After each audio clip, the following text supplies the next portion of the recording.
Hello. Alright, let me check my audio first.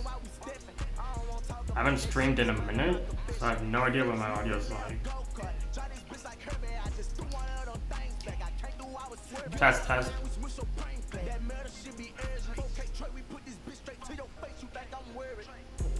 Alright, hold on.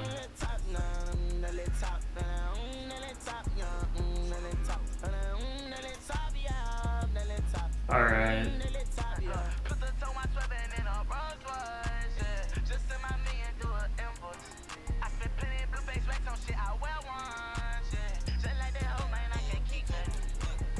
Yeah, I'm gonna get rid of just that Cash App thing. I don't think this... Who cares? No one's gonna send me money anyways. But yeah, we're gonna work on the music site today. I changed over the code. I need to come up with a new list of things to do. For the site, in which... Let me just go to GitHub real quick and just create a checklist. How am I not signed in?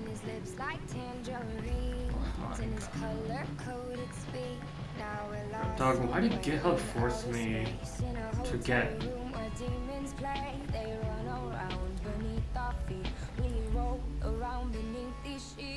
I've got a lover, a love like religion. I'm such a fool for sacrifice. It's coming down, down, coming down. It's coming down, down, coming down. I've got a lover and I'm unforgiven. I'm such a fool to pay this price. It's coming down, down, coming down. It's coming down, down, coming down. I found a martyr. He told me that I'd never. His educated eyes in his head between my thighs, I found a savior. I don't think he remembers, cause he's off to pay his crimes, and he's got no time for mine. Now we're lost somewhere in outer space, in a hotel room where demons play. They run around beneath our feet, we roll around beneath these sheets. I've got a lover, a love like religion. I'm such a fool for sacrifice. It's coming down, down, coming down. It's coming down, down, coming down. I've got a lover and I'm unforgiven. I'm such a fool to pay this price. It's coming down, down, coming down. It's coming down, down, coming down.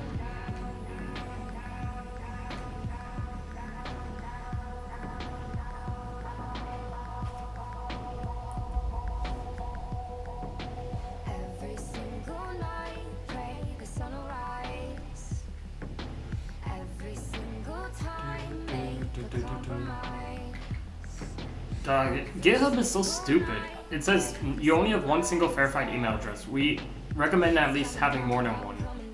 This shit is so stupid because, like, I literally had...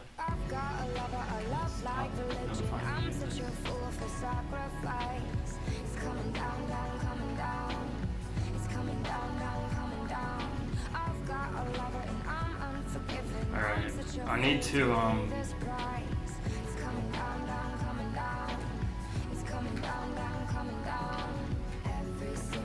yeah, music randomizer issue tracker. Crazy as I built this issue tracker and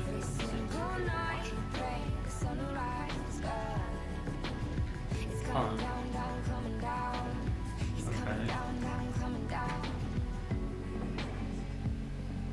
Says someone's watching the issue tracker. It's coming down, down, coming down. It's coming down, down, coming down.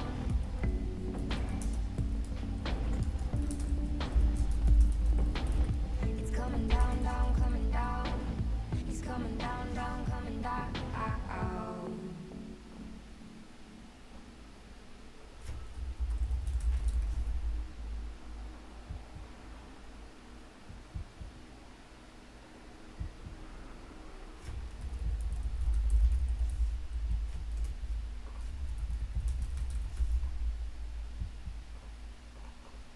All right.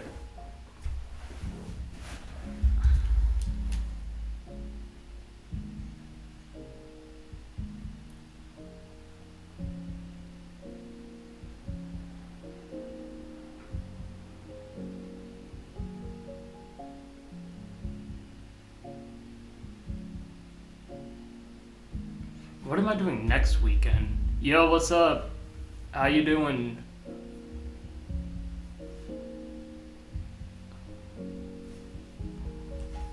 I'm okay, my Wi-Fi is still connected. Okay, that scared me. What's up? I haven't streamed in a while. I've been busy.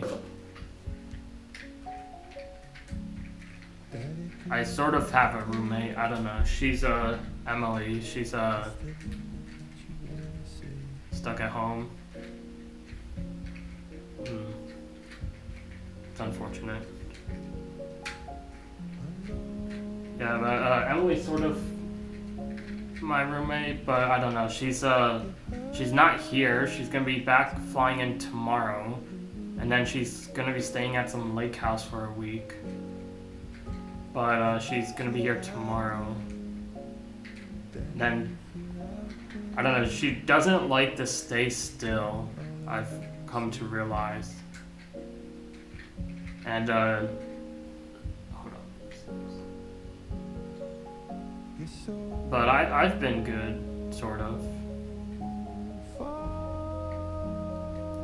I've been just thinking about like what to do for the end of the year. And I don't know. I'm see what I end up doing.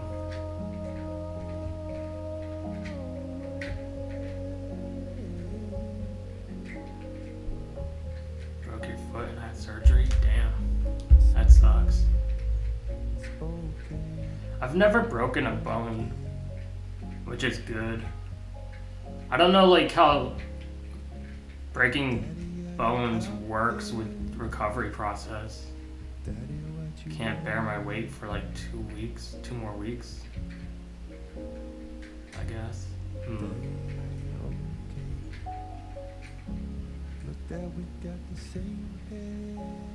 I'm afraid to injure myself in any way. Like, I use my hands a lot, and if I were to ever lose like capability of using my hands, I don't know what I would do. I'd try like my best to get like robotic hands or something, because without my hands I can't do anything. Even like one hand. If I were to lose one hand, I'd be like going insane. I don't know how people do it.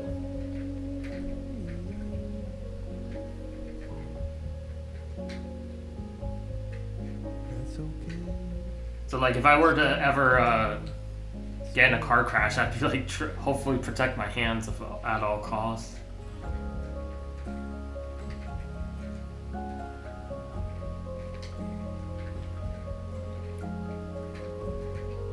Same, first time doing anything related to the hospital. Been 3 weeks till now. I've left my room 3 times.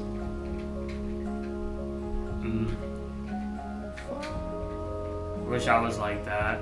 I would save money. Every time I go outside, I'm spending money. Whether it's gas, whether it's just food, like it's just always something. If I could just stay in for 3 weeks, oh my god. I'm probably gonna be doing that in November. I don't have anything planned in November, so I'm probably just gonna be staying in a lot. Probably just gonna work on my music site a lot. I really want to get a lot of the music site stuff done. I'm gonna build like a tracker thing list here for things to do, because this year has been like the least productive year for my music site. I mean, I am missing my college. You can't do it online or something, or they can't send you the work.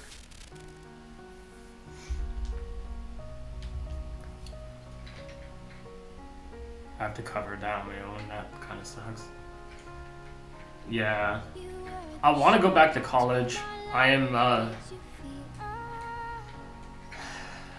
trying to get my life figured out currently, and then I think definitely it's too late for spring next year, but definitely next year in fall, I think I'm going to go back for a master's degree. I need to And plus I need to save up for it because my work they don't have anything for it, so I'm just gonna have to save up for it too. So I'm gonna do that, save up for to work towards my master's degree. But I need to find a college to also do it too. I don't know how some colleges work. Like once you have a bachelor's degree, I know it's a shit, but still can't get asked. Yeah, I get that. CS. I'm pretty sure. I don't know how master's degrees work in terms of other specialities. Like, does a bachelor's degree just open you up to everything else? Like, I don't know if it works that way. So, I'm just gonna do computer science because a master's degree is really 10 courses. In the program I looked at, it was only 10 courses. They're gonna work and study or just study. I'm gonna do both. I'm gonna take 2 classes at a time. So 2 classes a semester, and then work at the same time. Because with my field, if I do that, I could get my degree in like 2.5 years. Wait, yeah. Yeah, 2.5 years. And then, because in my field, like where I'm at currently, if I were to try and look for something else, it's very difficult to do so without because a lot of these requirements are like asking for a master's degree, which is so crazy to ask for. So I figured I might as well get one. I might as well just go get one, you know? But who knows? The only thing that's scary about a master's degree is you're only allowed 1 C. So you have to have a average like B or higher basically, and that's the one thing I'm afraid of. The one program I looked at was like you get 3 chances to retake a course if you do get more than 1 C. But after that, like you'd have to like redo the process or something, which is, I don't know, quite annoying. But that's scary because I've gotten C's before in my classes, but I'm afraid that I might fall back and end up getting 2 C's, which is very, very like struggling. Yeah, reapplying. Yeah, so that's why I'm currently staying at my current job, and I'm hoping I get a raise in January, or a promotion in January. My raise won't come until like April, but I'm hoping it's good. So we'll see. And then based on that, I need to see how much I'm making and how much what I can do.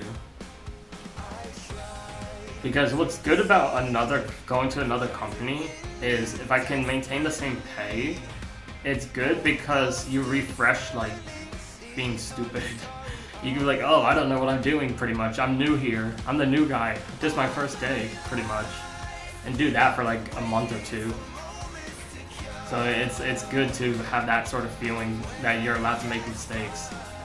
The more you work for a company, it feels like every mistake further down the line becomes more crucial to your reflection of who you are. It's like if I make a simple mistake now, it looks so dumb with my experience. But you know, we're human at the end of the day. So I don't know. But we'll see. It's 1,200 square feet. It's good. Oh wait, I got a text. Oh, payment. 18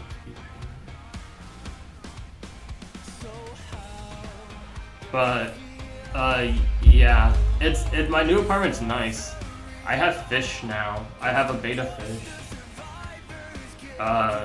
He's survived 2 weeks so far. My beta fish looks healthy. I'm not exactly the best. My beta fish, I don't know. Emily's beta fish is kind of dying, I think. Her beta fish is like 4 weeks old now, 3 weeks, or not old, but like how long we've had it, and it looks like it's dying. I don't know. Her beta fish looks like it's been struggling since she's gotten it.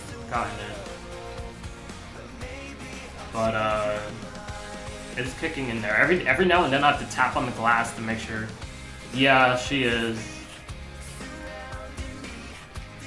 We just went to see Claro last week on Sunday, and then next weekend we see Imagine Dragons. And she says she won't be here for Billie Eilish, but I'm going to try and see if she can actually be here for that, because I don't want her to miss it. I have the tickets. I don't want her to miss it. And she travels a lot anyway, so I don't know. But yeah, I guess I sort of like almost asked her out again, and she kind of I don't know. I understand like where our connection is. Like she still only wants to be friends. So I didn't like directly ask her out again, but like she still just wants to be friends, which I don't know. I don't know what's her deal.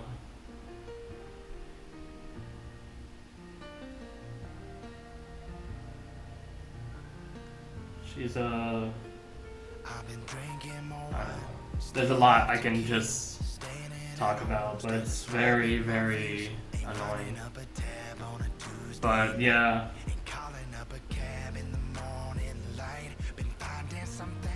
The queue wasn't. Oh my god.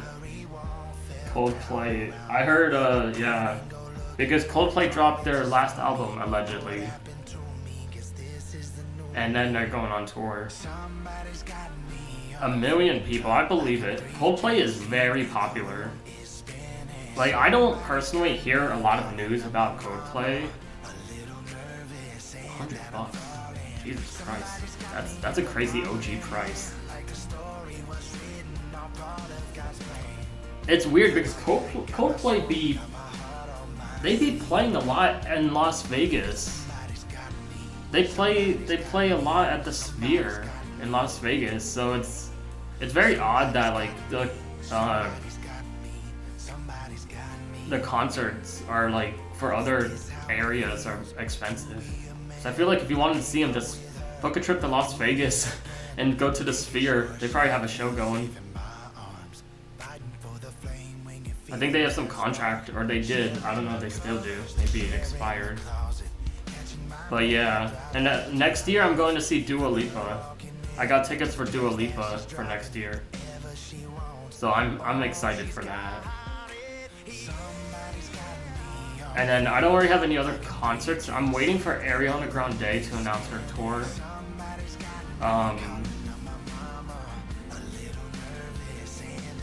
So yeah,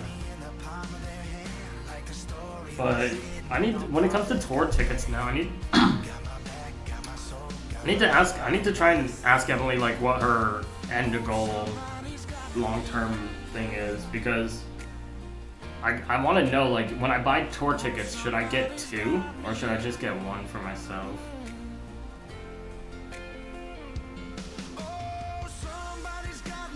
So many people don't even know Coldplay here, just doing it this way.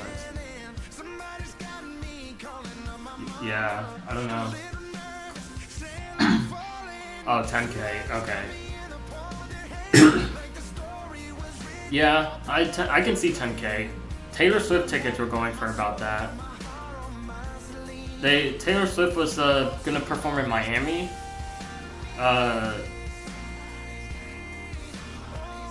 Yeah, I don't really directly pay for her tickets. I just end up getting 2, and then I just ask her if she wants to come. So I guess so, but I guess in my mind I do get 2 because I'm gonna ask her anyways. So I guess so, yeah. Like the Claro one I paid for. The Imagine Dragons one I paid for. Billie Eilish ones I paid for. But This the real face, fuck the bitch, broke our heart. She think you still dating. 3 choppers sitting in the car. Play it real safe. $50 million in cash. But yeah, I don't know. My online friends have told me. I don't know what that means. 50 mil, bagged in my safe. That's a graveyard. Fuck the bitch. Seen her with a man. Nice song. Dream chaser, we just like a label. We got A&R, famous hoe. She threw me that pussy, I'm a slayer raw, yeah. You are now welcome to the players ball. Whole lot of money, lot of rich. Oh, it's another ticket price thing. So it's like Ticketmaster. I see. Yeah, these ticket sites be scamming. I hate these ticket sites. Ticketmaster, StubHub, XSS, or whatever. And they all scamming because when I buy 2 tickets, they say service fee, but if it's 2 tickets, they times the service fee by 2.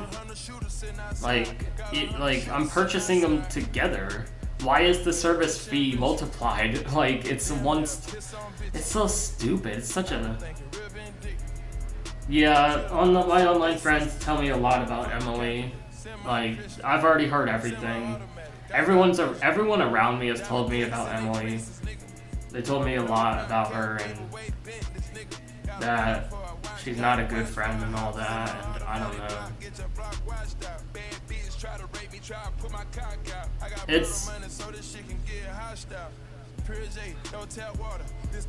It's hard because especially like it's hard because she does do things for me. Like when at the Claro concert, she bought me like one of the merch t-shirts. She didn't have to do that. So it's not like she doesn't care.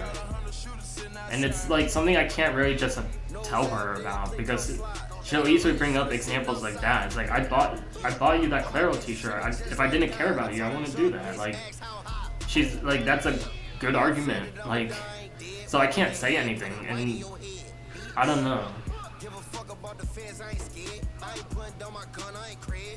They like all my online friends don't like her. My ex doesn't like her. My parents don't like her. Like, it's... I don't know.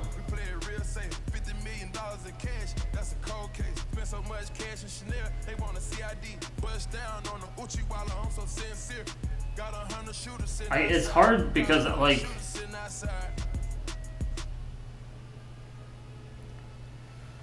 I don't know. It's definitely my feelings for her, and she clearly has none for me. And I'm self-aware of it, and I also know the reason I haven't done much for my music site is because of her. I realized like when I ever since I met her, my progress on the music site has lowered tremendously. So that's kind of funny. Might be just to keep you by your side as a backup to reaping the benefits, I guess. Yeah, that's what everyone tells me, that she's just using me. And it's hard to like you can't.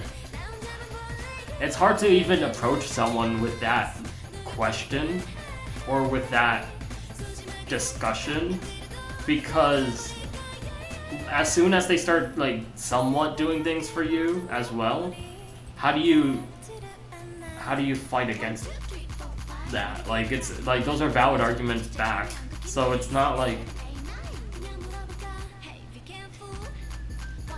I don't know. But the real question I want to ask her, I don't like so much care so much for that. The real question I want to ask her is her financial situation. Because I had the idea and the concept that because she needed a place to stay, she had financial issues, and this is sort of something that she herself has sort of discussed about. But ever since she's been here, she's she's been to the UK. She's been there for 10 days. She flew back. She flew to her parents' house. She spent $1,000 on a plane ticket because for first class and direct flight, because she didn't want to do a connection flight for $300. And then she's gonna come back tomorrow, and then she rented out like she said a lake house or something, like I guess an Airbnb for something. Like, I don't understand like what her financials are looking like, because she spends so much money left and right that it to me doesn't make sense. And that's something that I really want to ask her, and I'm going to ask her when she comes back, because to me it just feels rude. It just feels rude to like complain about money and then spend so much of it left and right. Of course I won't say no. Like, I'm too good of a person. I'm too nice, and it just feels rude. And I'm gonna tell her that too. It just feels rude to me, because she told me when I was looking at apartments for her to try and see if I could help her find an apartment, she told me what her budget was, and that doesn't make sense to me, because that budget is clearly like when she was working. But now that she's not really working, it's like I don't get it. Like, does her credit card have unlimited credit on it? Like, is she using her parents' credit cards? Like, I personally don't get it, because I don't do things like that. I won't spend $1,000 on a plane ticket just because I want a better seat. Personally, I don't give a fuck. Give me the cheaper option so I can spend more money to the destination I'm going to. Like, it just doesn't make sense to me. Yeah. But it's hard to be rude and blunt, because she's the type of person that is very difficult to approach, because she hates confrontation, and she's always never really in a good mood, and she brushes off a lot of stuff. Like,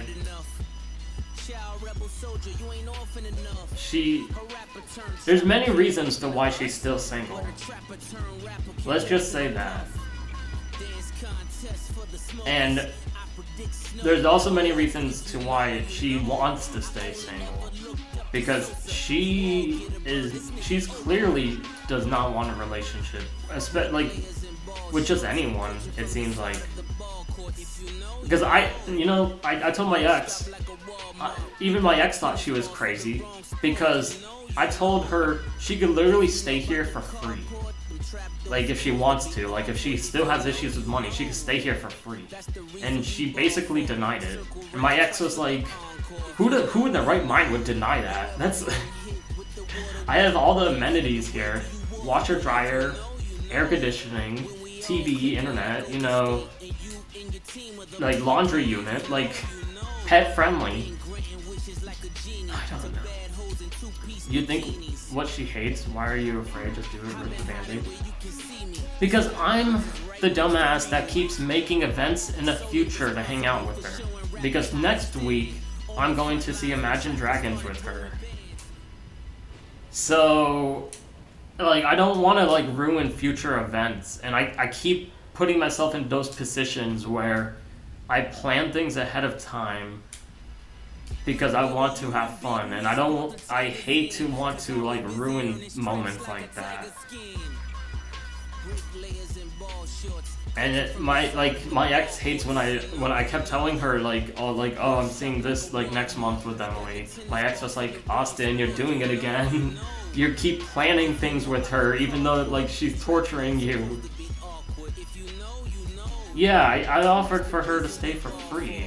I said as long as she wants, and she's still, I don't, like, that's why I need to ask her about her money situation. Because she clearly is making a lot more money than she originally told me, or there's some other, like, issue. Well, that's what it's gonna end up being. Is I think in November and December she's going to stay with her parents for those months. So she's gonna be there. But she does not know how to make a decision. Every time she's presented a decision to make, she stresses on it for like the whole day. She doesn't know how to make a decision, and that's the issue. Because she was like, "Oh, I might move back to Georgia. Oh, I might move like to LA. Oh, I should move to the UK, back to the UK." Like she makes more options than making a decision. And the thing is, moving somewhere, like especially to a different country, I told her, if she wants to move back to the UK, that is a big change in life to do that. So like I told her that option is really more difficult than the original two. But again, like I don't know like what she wants in life. She doesn't know what she wants in life. I know what I want in life. But like my goal in life right now is to save up for a house. I plan to save up for one. Sorry if I'm being rude. I don't think what she thinks or will think if you say something. I can guarantee she doesn't think that way. Yeah. The issue is I know her well enough to know that if I say the wrong thing, she'll easily just walk out. And that's the thing like I'm afraid of, is her just instantly ending our friendship and blocking me on socials and whatnot because I say the wrong thing. And I don't know.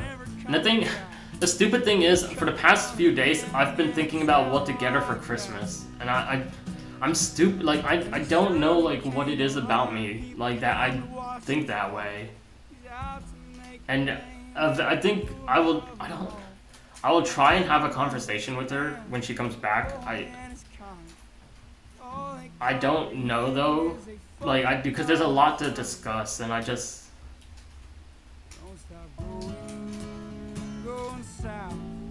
don't do it. Yeah, but the gift that I thought of was gonna be very cute. I think I'm going to do is a picture book of all the pictures we've taken, and then some other pictures from like things we've been to, of all the stuff we've been doing since we first started being friends. And I'm gonna do like a picture book like that, and I think it's gonna be very cute. But I don't know. My dumbass, I sent her like a long message before she left to last week for her parents. I sent her a long message of like just a ton of stuff, and in that message it took me an hour and a half to type up because I was trying to condense it as much as possible while getting across my points. And I was so close to just telling her I love her in that message. Like, she knows I like her, but I don't think she knows that I love her.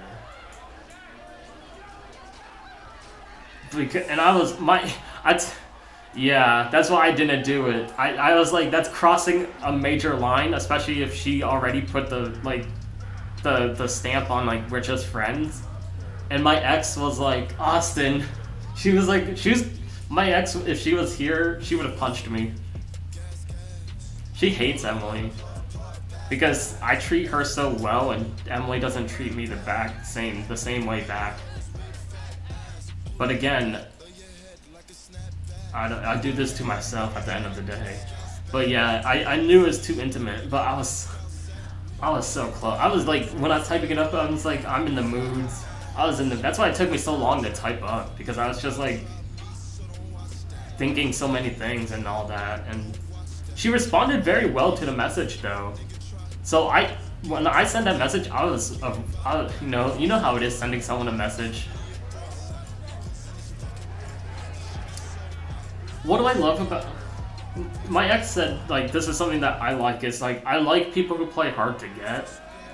Like the thrill of like trying to strive for something, like the addiction, like trying to, I guess, what's the word? Woo her, I guess, to like impress her and all this, and like I don't know like if that's like I guess that's it, but like she's the only person who's really like as of that I know has really felt. It's hard to like I don't know.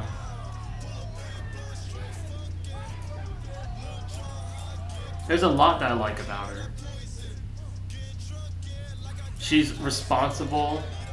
Even though she seems like she's a mess, she is very somewhat organized, especially once she has a plan laid out for the day. She is organized. She's smart. Like she has a degree in like radiology or something, like she has some weird degree in like engineering. And she graduated the 4.0, she says. So it's very interesting.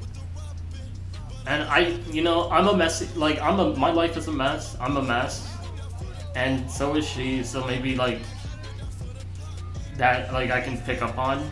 But like she accepts me for who I am. Maybe find a good girl if she agrees to date. Shit, I don't think it'll end up well. Yeah, I'm back on these dating apps. Speaking of dating apps, I got a notification from Tinder. Let's see. Got a new Tinder match. Let's see. A lot of my Tinder matches are ending up to be bots. But yeah, I'm on these dating apps, but these dating apps are I'm a very introverted person, so it's very hard for me to go out and socialize. And then even when I do go out, I don't socialize. I just tend to stick to myself, like, because it's hard to know. I have issues that I can't control, especially like my Asperger's. I have Asperger's, which is part of the autism spectrum, as well as ADHD.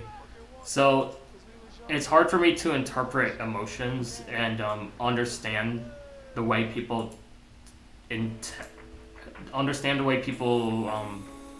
convey themselves, and so it's difficult for me to also approach people. And I guess because of that is I don't know, like, every time if I easily did that to every person I met, to me personally, I would feel terrible. I feel like I bother a lot of people, but I also don't know how they're feeling. And I don't know. Like, as well as being introverted, there's just so much that I can't control with, like, how I am that has really hurt myself. And I feel like having someone like Emily as a friend, as someone I like, as someone as I love, is just someone, like, I feel helps a lot with having someone there. Because she also doesn't have many friends, so it's kind of ironic. Her biggest issue with me is that I really don't have any other friends except her. And I try, but it's just, I don't know. She just,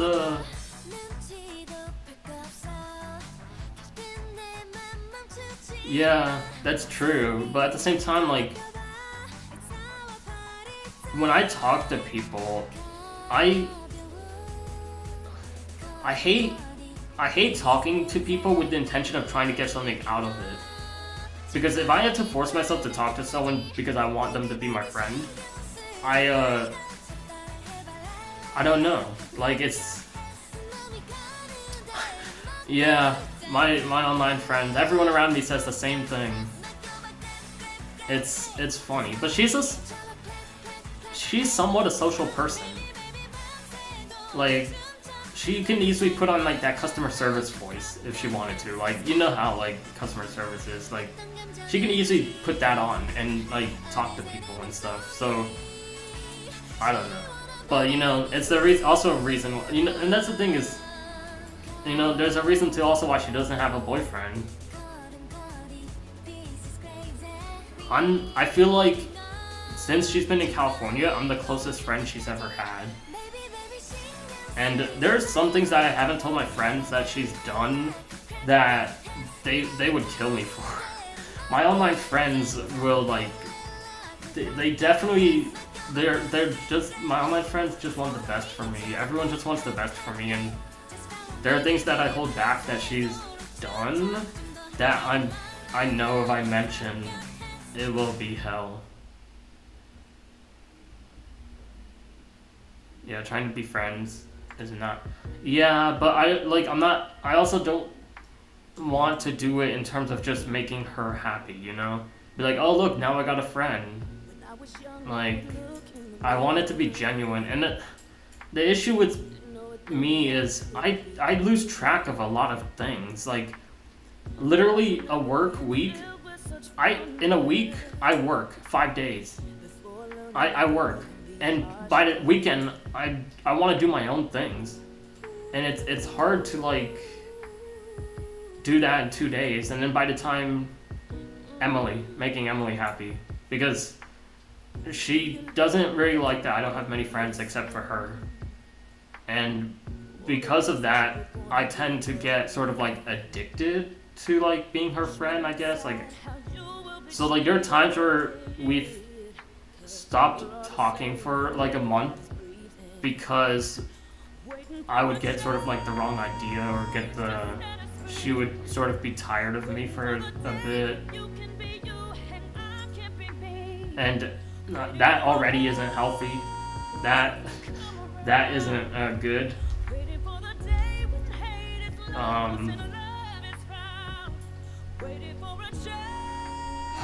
But yeah, but for some reason, she still makes me happy. Like, all these issues and all these things, and at the end of the day, it must be because she's the only person I have in real life, like here in California. And like,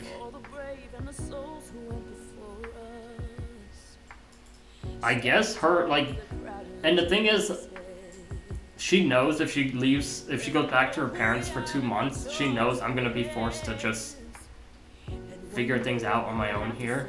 But like, I also don't really want to take care of her fish, because I'm afraid of like killing her fish. Like, her fish is so hard to take care of.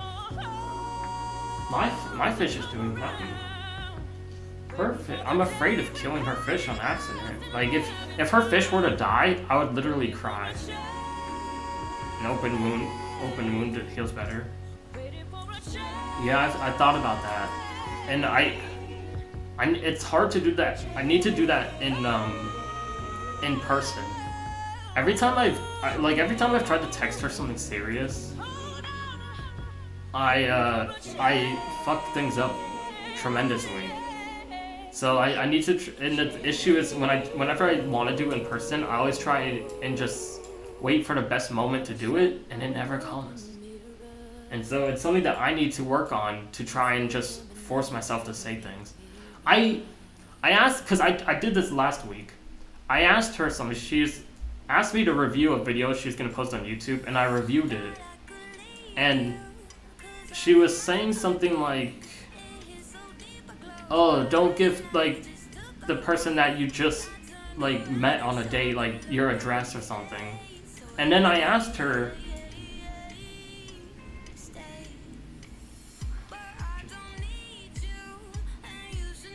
yeah, I can do that. Thing is, it's hard to burn bridges like that over a text, because there are times where I've said things like that in a text, and she called me a coward for it because I didn't tell her in person, or like when it happened. Because I remember the times where I said that, oh, whenever we'd go out to lunch or something, she'd be like, "Oh, I wonder if people thought we were on a date or something." And she said that she would say that several times, like over several times we've gone out to lunch or dinner or something. And I texted her about that, and she called me a coward because I didn't tell her in person. We didn't talk for like 2 weeks after that. And I was just like it's mental abuse to me to do something like that, because I'm just like, what do you want me to say? Like, she doesn't like confrontation. She's a hard person to approach, especially when she's not in a mood. Like, if she's upset about something else, oh, God forbid I bring up more. Because I like her. You can start by not making plans with her. A good start. Yeah. I keep trying to that, and my dumbass keeps planning things ahead. I am stupid. Like, I literally can't, like, think straight when it comes to liking someone, because I get too attached and I get too infatuated.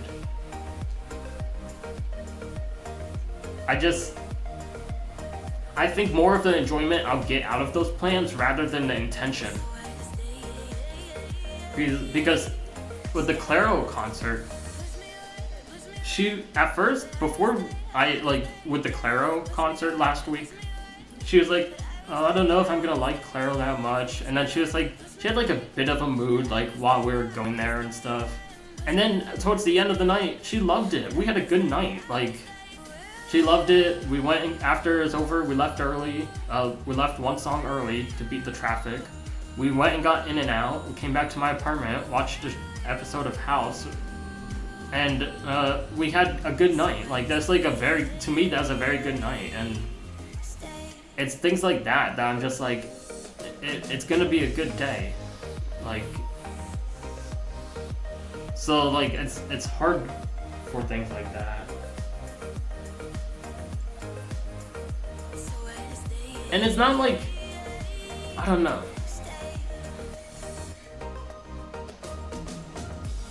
But the thing is also, because someone like her has taught me because I'm not good with people, and having someone like her around has taught me a lot about her personality, which is, like her, everybody has one-sided things, but at this point she's lying to you.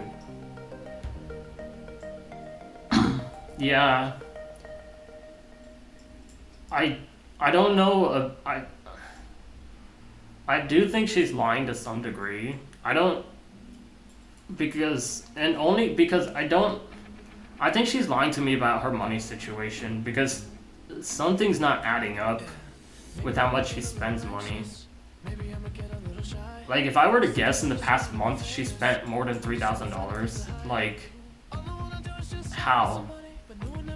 To me, in the past month, well, I spent things for Amazon Prime Day. So I spent like $1,500 on Amazon Prime Day, because I got a new TV and a new TV stand. So I spent, but in an average, aside from my rent, in a month, I would say I spend around $1,500. And that's usually either on, well, not even. It really depends on, like, if I'm zoned into work, I spend like under 1,000. Because I literally would do work, eat like ramen or something, and then go to sleep. Like, I don't like. She's definitely lying about her money situation. She's definitely not going out with somebody. She definitely, like, her. If she went out with someone, she would not be able to hide that, because she stayed here for a week. Like, and she's tweeted out, like, things about, her social presence online is completely different, almost completely different than her real life personality. Like, I'm just glad she hasn't tweeted out or said anything like, oh, I'm homeless or something while she was staying here. Because that's something my friends were like gonna say, like, oh, she's probably gonna do that. Because she's tweeted out certain things like similar to that before. And like, you know, and it's hard for me. It's hard for me to say I have no friends because I do have friends. I have a ton of online friends. Like, let me see. Can I pull up my Instagram? I don't even know if I'm logged into Instagram on here.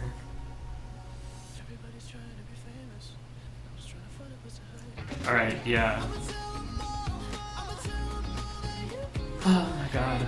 So I do have a ton of online friends. Like, these were my friends. Like, he's my friend. He was someone that I met. This was a fun day. But yeah. And then a ton of my online friends here. This is literally like my online friends. Like a ton of them. And this isn't even everyone.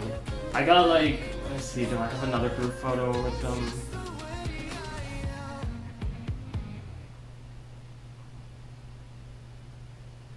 We had such a great time this year. Oh, that's just people I met. Yeah, this is a ton of my more online friends. I couldn't tag everyone. Like, this is just like something that like I just like. This was like I had a good straight 6 weeks of doing things this year. I went to LA. After I went to LA, I literally went to Evo in Las Vegas. After that, I literally went to meet my online friends at DreamCon. After that, I literally went to see Olivia Rodrigo. After that, I went to go to Outside Lands. Like, 6 straight weeks of just doing things, and it was just insane. Like even myself, I was like, financially, I don't know how I pulled that off. But like, this is such a good photo. This is such a cute dog. But yeah. But like, we were having so much fun.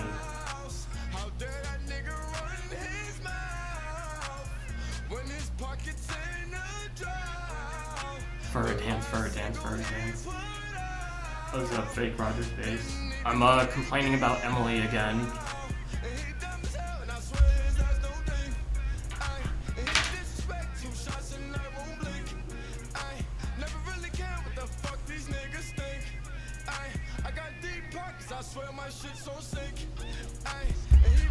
What happened this time? What hasn't happened? You know, everything. The usual. Like, it's. I've been talking about it for like an hour almost, but like I don't know, like, you know.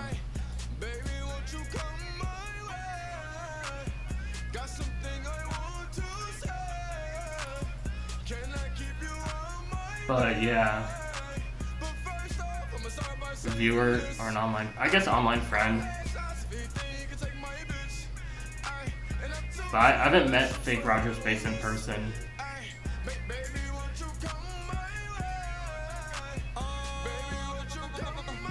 But yeah, no fake Roger's face from Shelf Record. Yeah, I'm a ton of people's ghost.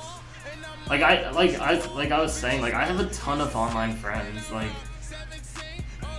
if I were to like if I included my online friends as like my overall like friend count, I would have more than Emily. Like, I have a ton of online friends, and like I was just showing like my Instagram of like the group photos that we took and all that.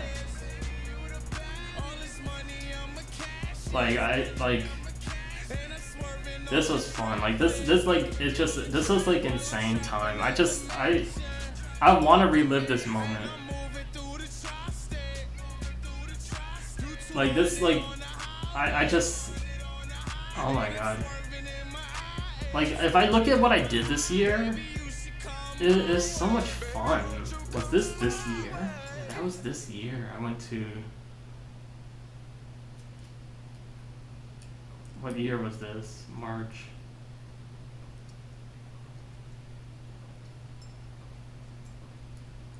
Yeah, so this was like from here. I went sailing.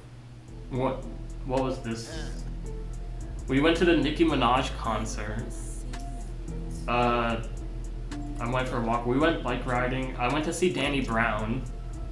I saw the what's this? The solar eclipse. We went to. This is such a good picture. I'm gonna get some of these pictures printed out. I need to That's one of the things I need to do this. I was gonna do that this weekend. But I'm gonna do it next weekend. Maybe next weekend. But some of these pictures, like this is such a beautiful picture that I need to get printed out. I had to crop it because of Instagram. But yeah, I went to Alcatraz. I went to Half Moon Bay. I went back to Monterey Beach. Walked around. Went to this place, Año Nuevo. That was very fun. This is also a good picture. My phone just be taking good pictures. I went to the Computer History Museum, went to some other museum. I finally, me and Emily Emily and I accomplished an escape room, so that was good. I went to LA. That's like, yeah, so here's LA. Did a ton. Yeah, Emily, yeah. I went to Evo. This is a good picture too. I really like this picture.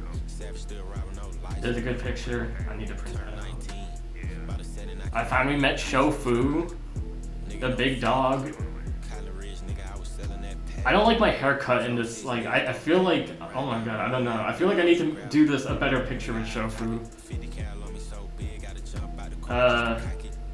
Olivia Rodrigo, Outside Lands, which just took a ton of stuff. Went to see The Pulp.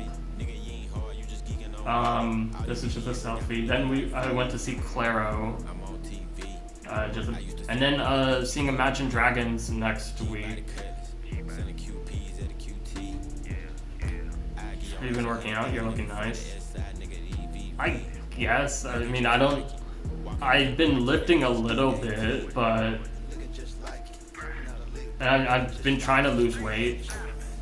I weighed myself this morning. Yeah, that's not a good idea. But yeah, I need to get back on losing weight. It might have been the breakfast I ate, maybe. But yeah, this year was a good year for me.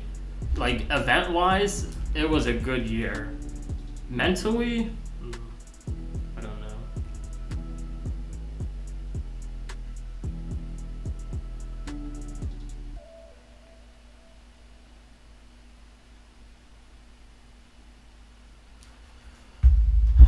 I don't know.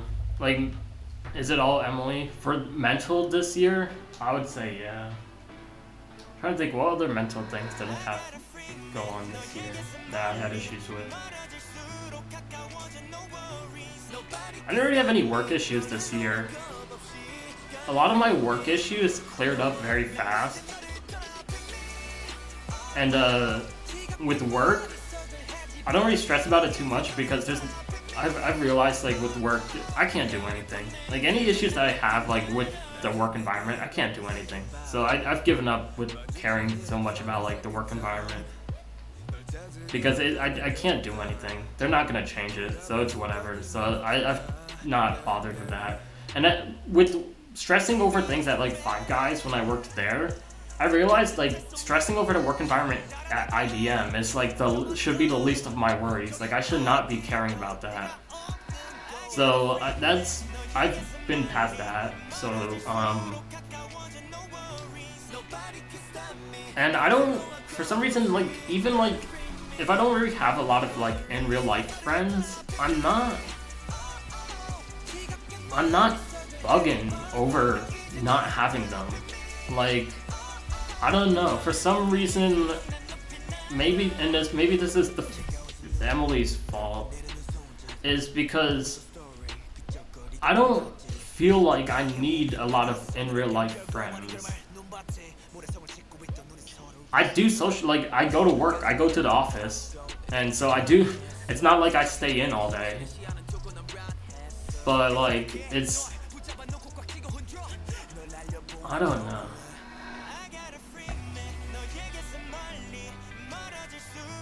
It's something that like, I'm not really too stressed about, but like because I'm being, I guess, reminded almost about it. Like, you know, it's almost like what my parents did. They would always remind me about these things. It's like I don't have a lot of like in real life friends, and it always bothered me. And so it created this toxic environment with me and my parents because they kept torturing me about that, and I was just like, I can't do anything about it. Like, leave me alone. So, but I don't know. I need to like I'm low key hoping like you know this is the last year of the Emily arc maybe. So like I would know it would be a good year and a half, and then if I just cut it off at the end of the year. You know, if she wants the friendship to continue, she needs to show it from her side, because clearly from my side, and the thing is, I don't like want to say something like, you know, if she wants the friendship to continue, it needs to be a relationship, because that feels weird. But like, you know, I do so much for her. I still do so much for her. Yeah, online friend, like honestly, online friends have done more for me than a lot of my in real life friends. And the fact that I've met my online friends too in person, like I've always had these groups. Hold on, got a notification.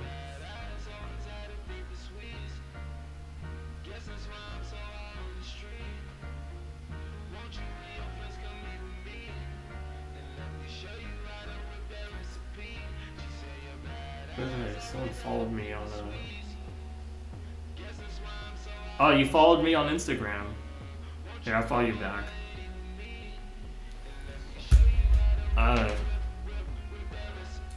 Because you want a companion to date, and she's the closest. Yeah.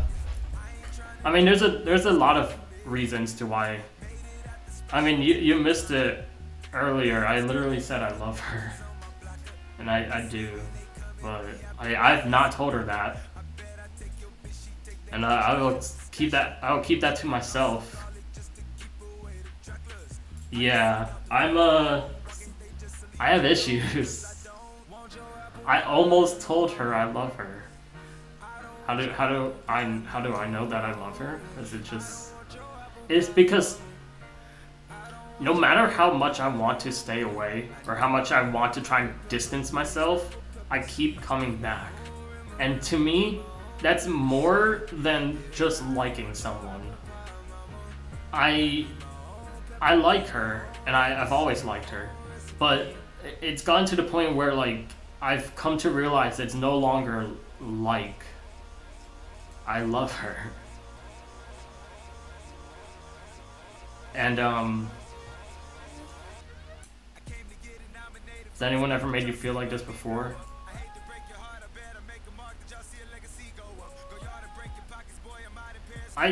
Not really, because it's different, because you know, when I was younger, I guess pursuing someone, or how, like pursuing being in this like, I guess sort of like situation is different when I'm younger than when I'm at this age.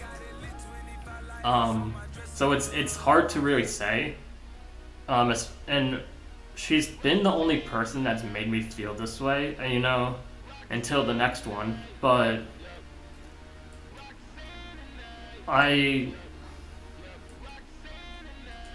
it's hard for me to have moved on past this, because I've tried dating apps. I've tried like all these. I've tried to go on dates. I've tried. And some of the dates, a lot of the dates that I've been on this year has really just been lackluster. People have been so boring. And some of them I just do the date to get it over with. Like this one person I went on a date with, I paid for everything, but they just seemed so boring. Luckily, we only went to see a movie, so we weren't talking as much afterwards. Was it worth it? Did he win? And then I'm back on these dating apps. A lot of them are bots. It's weird because I found Emily on a dating app, but I didn't message her initially on the dating app because you have to match.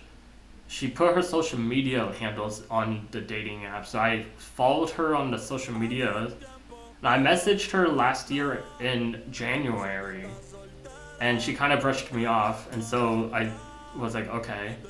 So it wasn't until like June, like end of May, actually, that we were talking again in May, and we're trying to figure out like when to hang out and stuff and what would work best. And we were doing this through Twitter DMs, which was interesting. And then we hung out, and I have a picture of when we first hung out.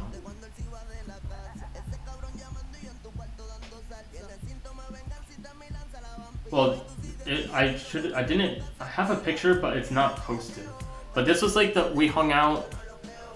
What was my first message? Tell him I'm not doing that. I'm not doing that. I found my first message. It is cringe. Oh my god, I cringe so hard. But like this was like we hung out like the week after. So this is like a week after we first met.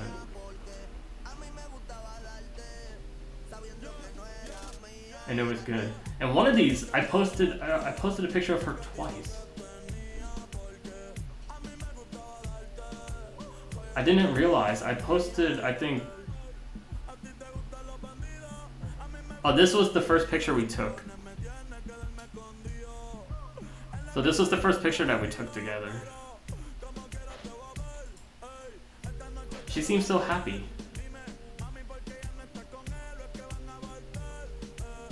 This is like the most recent picture we took.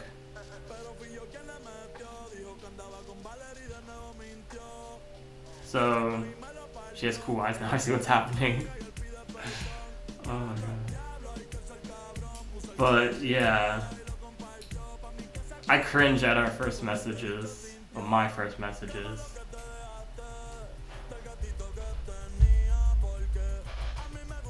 You're cooked, bro. Yeah, I am.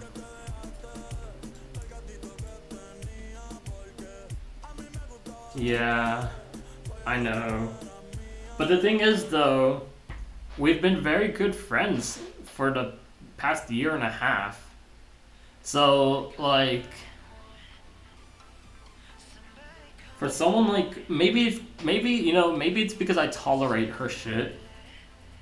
And of all the stories I've told, you'd think who in their right minds would tolerate it. So maybe that's because I tolerate it. Like, I don't know.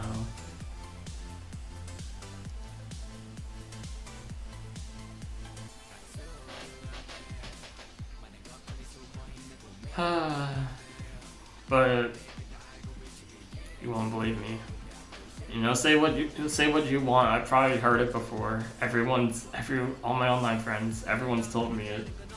Everyone's told me a ton of things.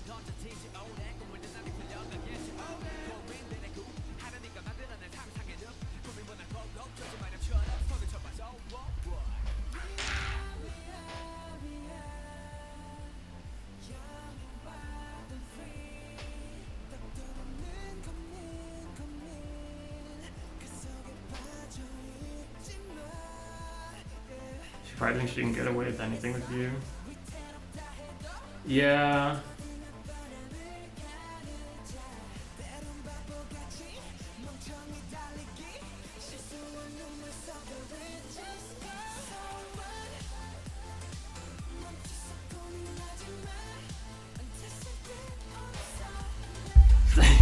Stole the words for, yeah. And it's my fault. it's definitely, you know, I'm self-aware that it's my fault that I let a lot of things slide, because if she was complaining about going homeless and like all this stuff, I'm not gonna kick her while she's down. You know, let me just pile on to her depression and her all the shit she's going through currently, and tell her like, yeah, you're not a good friend, and tell her all the reasons why. Like, she does not need that though. I can't do that to someone. Who's in this song? Yeah, this is a nice song. But definitely, I mean, she's definitely not gonna get away with the money situation. She definitely has a money situation that she's not telling me about, and it's annoying. She is booking night classes. My God, I think she is depressed. Yeah, no, I mean, she's not depressed right now. I don't know, like,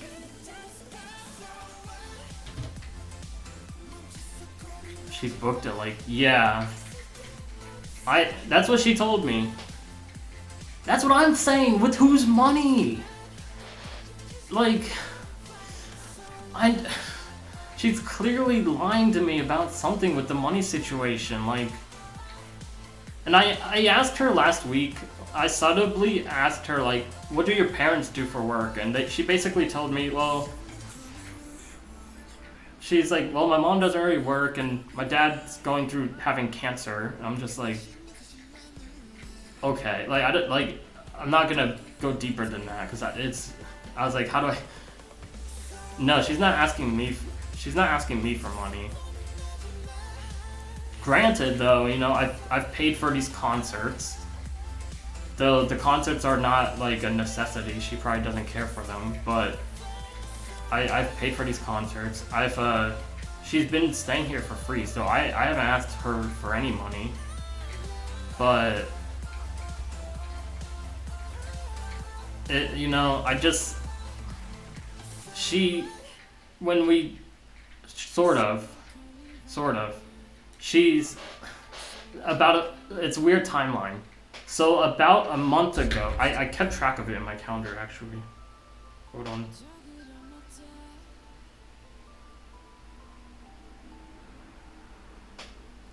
I've kept track of it in my calendar for how long she's been here for 12 days, although she's been here since the 15th. So she arrived here, but then she left on the 18th, September 18th, to go to the UK for a wedding for 10 days. I don't know she probably had those flight tickets prepaid, but still, that's money. And then she came back on the 27th. And then she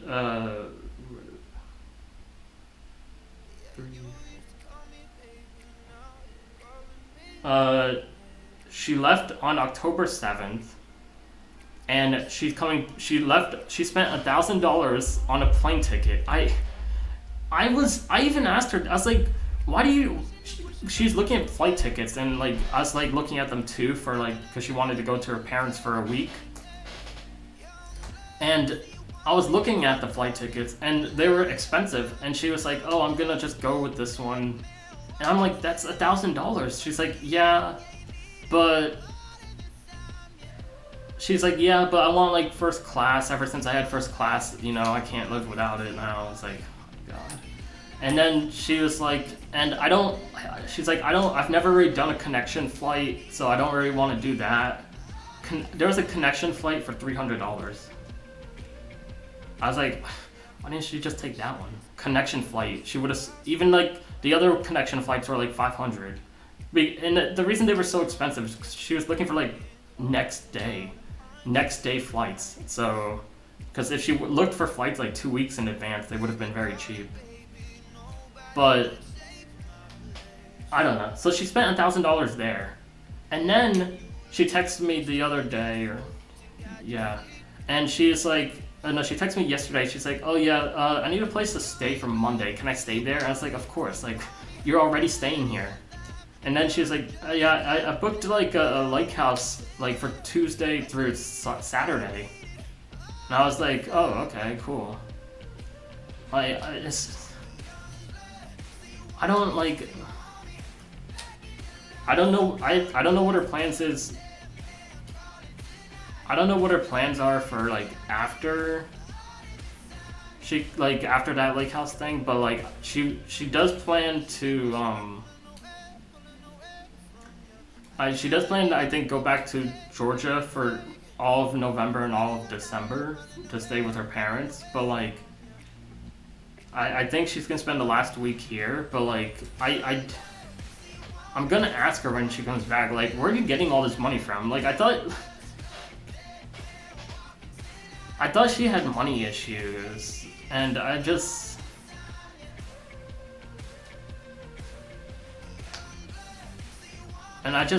don't know, like, you know, she's spending money left and right, like, because at first she was like, oh, when I come back, I'm probably gonna get Airbnb down in San Francisco, and I was like, thinking in my head, why?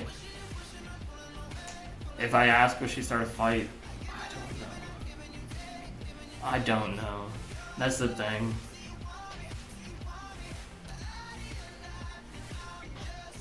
Like, I asked her that she could stay here for free, and she sort of denied it, which is fine.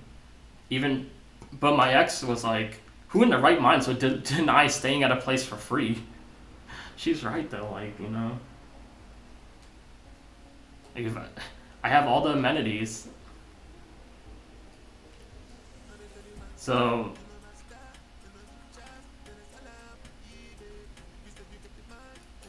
but yeah, I mean, if she sort of denied it, I mean, she can stay to crash. That I'm fine with, but I offered her to, like, if she wanted to actually like live here sort of for free, sort of like actually like be a roommate, and she still sort of said no to that. And so that's what my ex was referring to. Not like she's fine to crash here, but you know, since she said no to that, you know, if she the different, you know, I'm gonna be having a different offer now if she wants to actually live and be a roommate, you know, because I'm gonna be like, you know, if we want to be roommates, like, let's just date, like, you know, because at that point, you know, my priorities are different. I gotta put some I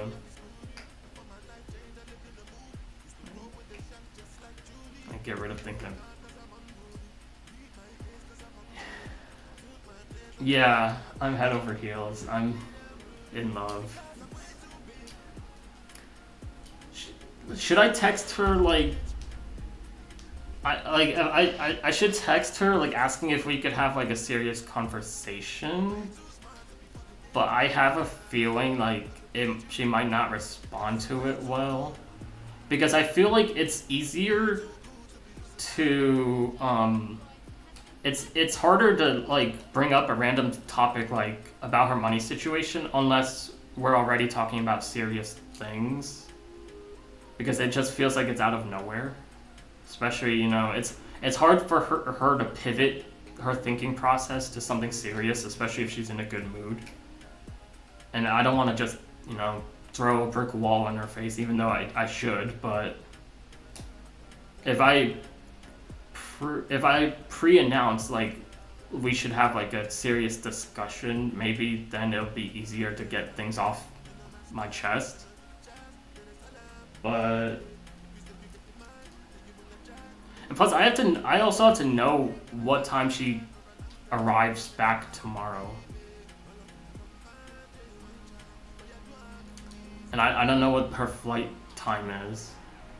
I work at the office tomorrow, so she might be here before I'm even back home.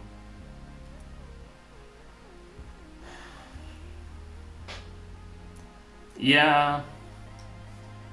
Yeah. Everyone says that.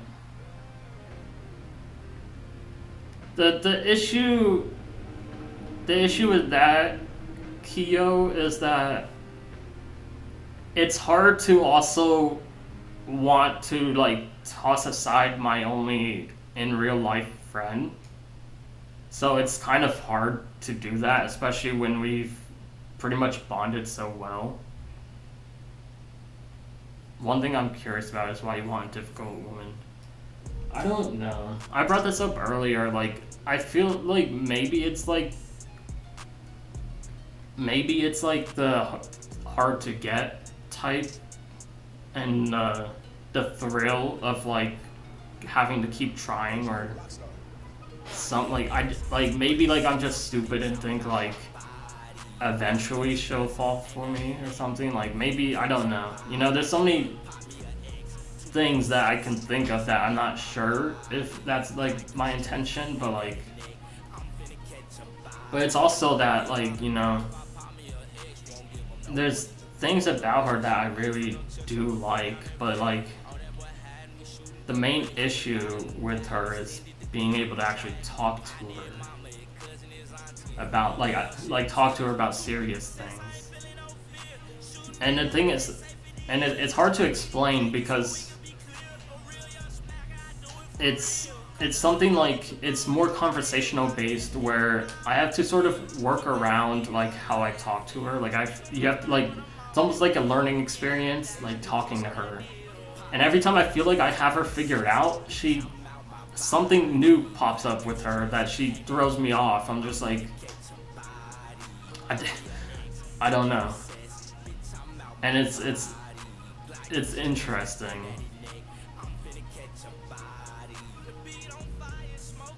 But like I feel like I should text her, like, girls who make good girlfriends don't put up this much resistance. They don't play hard to get this much. Yeah. Thing is, I don't want to say anything that will change a lot, because I was saying earlier, for the past few days I've been thinking about what to get her for Christmas. And so it's like,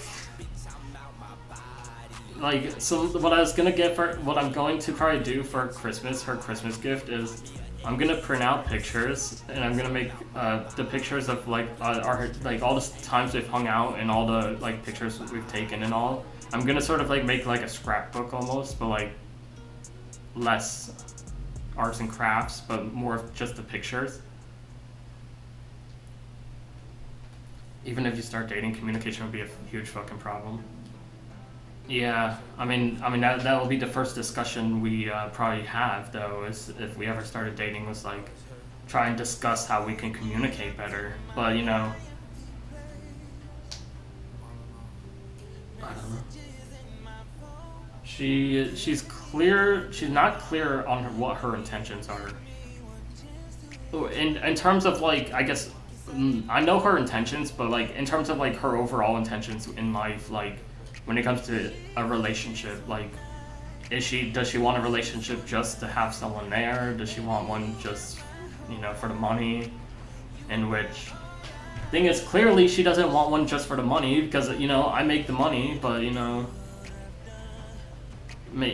she's already, you know, quote unquote using me, so, you know, and we're not dating. Maybe that's the thing. Maybe I need to break off this like this thing about me where I always like gift her something or like be nice to her. And it's hard for me to be mean. But like if I break off this stream of like awards towards her, then maybe she'll like think about it differently, but I don't know.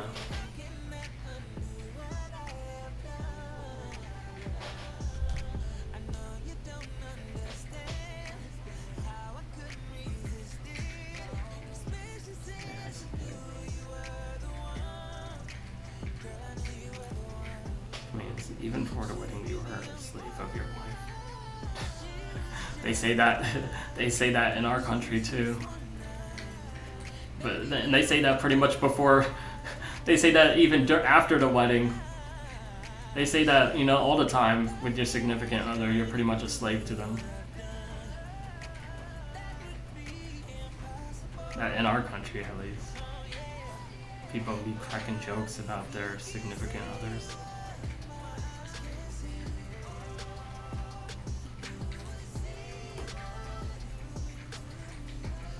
But yeah, I don't know. You know, every time I wake up, I like. You're very much invested in her. Yeah. I'm very. So the only way out is to cut her off. Only way out is, I think, if she just blocked me on everything, honestly. But I don't want that. I would cry. Yeah, it's to get my heart broken.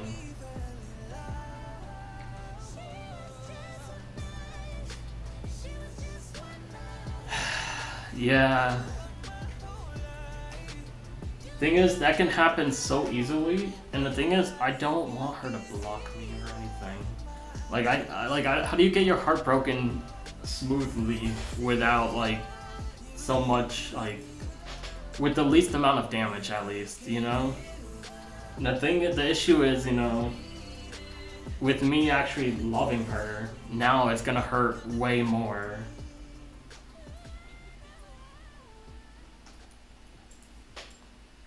Yeah, I'm back on these dating apps. I got back on them like the other day, and I'm trying to see like these dating apps are, yeah. And you already know I have issues with like socializing in person, so there's no topic there. But like I need to at least start like this discussion with her for at least one of these issues. And I think the money issue is where I need to get an understanding of from her, because but I don't know how to read that. Try and dress nice and post it. I don't like posting much on social media. Isn't really like very often do I go on other people's social medias and like message them, so I don't know if it's really. And the other thing that doesn't help me is I keep posting I keep posting pictures of me and her. So like if another person were to look at my social media, they would probably think we're dating. So like that's another thing, and I know that's I know that's an issue with my Instagram, and it's like it looks like we're dating, but we're not. And the other issue with Instagram is if I wanted to hide that photo, I can't remove this photo without removing all the pictures and stuff. So Instagram needs a way to archive like an image inside of just the image group, because it's kind of annoying because I don't want to archive the entire post. But if I wanted to do that, I would have to. So it's kind of annoying. Because then if I do that, then it looks like, oh, I do nothing all the time. Like, I don't know. But, like, that's an issue with Instagram. But, like, I feel like I dress nice. Like, I don't, like, this is like a fit. Like, this is like my go-to fit that I feel like this fit is good. And then I need to, I don't want to re-upload. Like, I don't want to re-upload something from, like, a year ago. Like, it's not gonna work. Always the first photo and her in a photo. Yeah, always the first. Except this one. This one I didn't because I didn't think. Well, there wasn't one like that was good. Like this is her having fun. So I didn't. There wasn't really one that I wanted to post here as the first. So I just did this. And then only of the Outside Lands ones, there's only one where she was the first one. But like this is a good photo. This is a good photo. I really like this photo.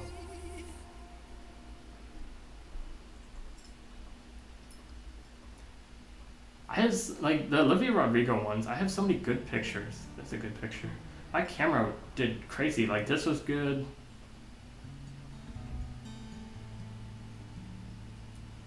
She was having so much fun. This is such a good picture. I gotta print some of these out. This was a good picture. That was a good one. This was good. Instagram makes it look weird, but I got some good pictures from that Billie Eilish one. Or not Billie, Olivia Rodrigo. I see Billie Eilish in December.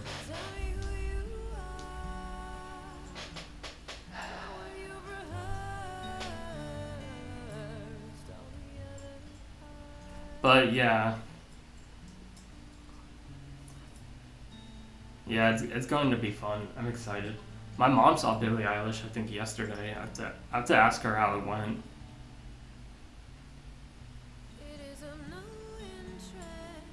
But yeah, it's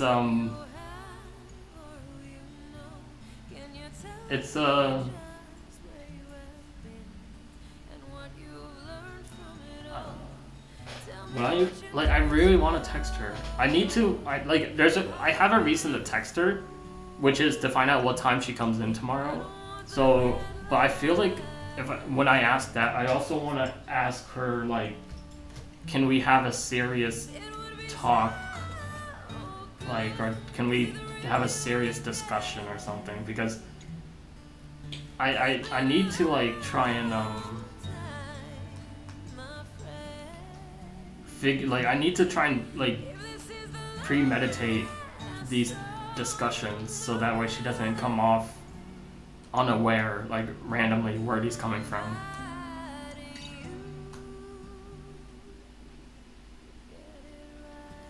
And I don't really want to text her because I don't want to text her asking these questions. What I really want to say to her is what is her like to come across it nicely with the questions. I want to ask her, what is your financial situation? Because, and this is what I'm going to say basically, is what is your financial situation like? Because, I gotta go, but, yeah, cut her off. You know me well enough, that's probably not going to happen. Yo, what's up, Garrett? Yeah, I'm not gonna cut her off. It's but I'll make a decision. I'll make a decision one way or another. But yeah, this is what I want to really say to her. It's like, yeah. Have a good night. Also, so I thought when I wrote that, yeah, you know me too well. I'm not gonna cut her off. But yeah, what I really want to say to her, and this is like how I would phrase it, is I want to know your financial situation, or I want to know what your financial situation is like, because I thought you had some financial issues based on some of the stuff that you've said and that we've discussed about. But it feels like you've been it feels like I'm pocket watching at that point, but it'll be like, it feels like you've been spending money left and right, while at the same time not needing to, because she didn't need to spend $1,000 on a flight. She could have spent $300. What the fuck? But like it's things like that I'm just like, I don't want to come off rude, because it's something that I'm genuinely concerned about. But make a decision where you will be truly happy and left off and not be hanging off a cliff. If she tells me she is financially stable, I'm gonna ask her then, why is she staying here? Or like, why did she need a place to stay? To save, and that's a save money where? She's spending it. Like, if anything, she doesn't need to rent out a lake house. That's not saving money. That's unnecessary spending. She does not need to, she didn't need to do that. And if she wants to, like, the view and whatnot, why didn't... And plus, she's gonna be staying there for a week. You know, usually if you want to rent out, like, a lake house or something, you do it for the weekend. The fuck you need a lake house for a week for? Like... I don't know. You know, and then I sort of want to ask her, like, hey, can I take a trip down to the lake house? Like, if you're gonna be there, she's gonna have it till Saturday. She doesn't pay rent, then she can spend the money on nice stuff. Yeah, and that's the thing is, but she's yet to show me. Yeah, like, it's unnecessary spending, and it's, you know, if I didn't offer her, like, a place to stay, then, you know, where would she be at? Probably at her parents' house. And she does not like her parents at all. So, I don't know.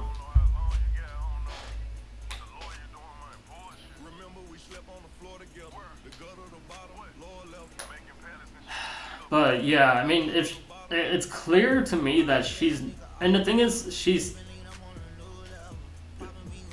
based on some of her income from various sources that she's getting it from, it's clear to me that she's not making as much as she's spending.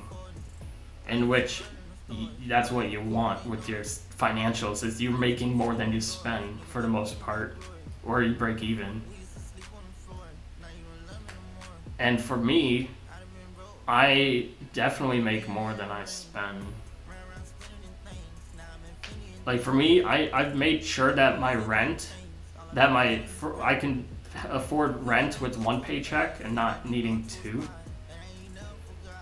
So that way, my second paycheck, I can do whatever I want with. Because I can save $17.50 per paycheck. Well, for the second paycheck. For the first paycheck that lands on the first or the beginning of the month, it's a bit iffy. I need to change it, but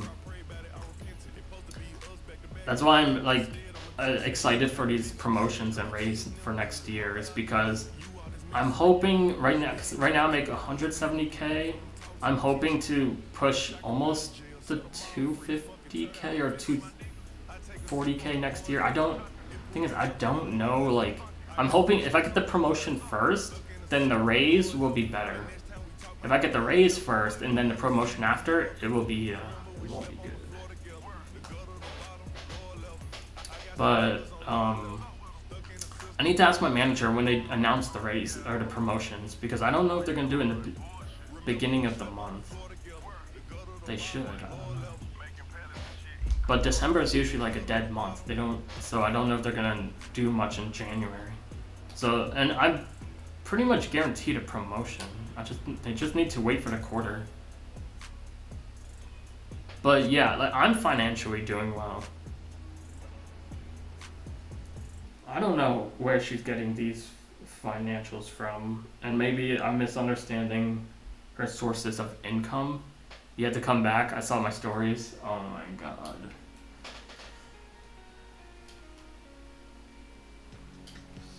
It's hard to tell her how to manage her money. Yeah, it's hard to tell her that. At the same time as she publicly, and me and her have discussed, you wrote that so she could see. Yeah. Yeah, I write a lot on my Instagram stories on purpose. What's in the stories? Just me complaining, the usual.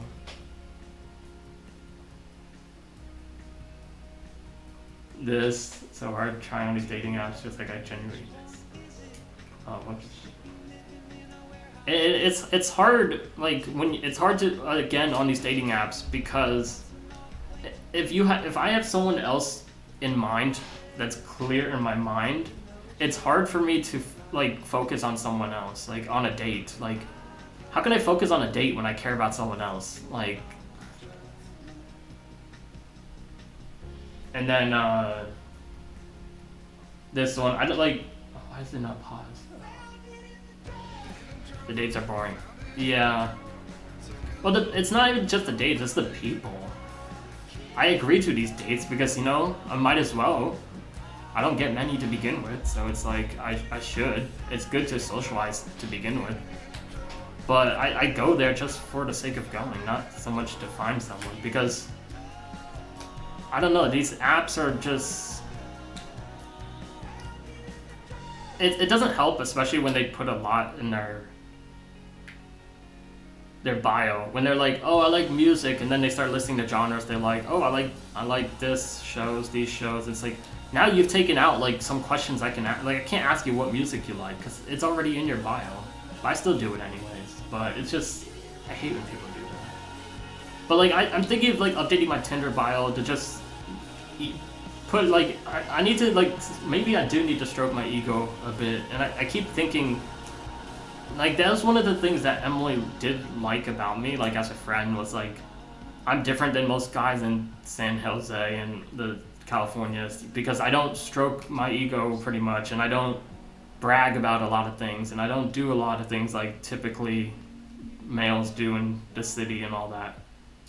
It's because I'm not from San Jose, so I don't have that attitude, but it's also because I have, you know, other issues. But it's like, do I need to do that? Do I need to start doing that? Like,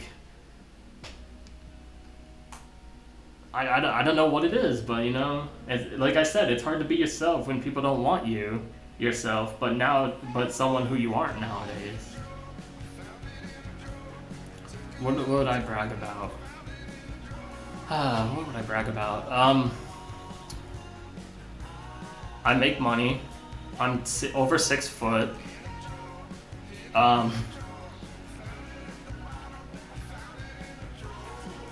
I work at IBM. I mean, I could brag about that, but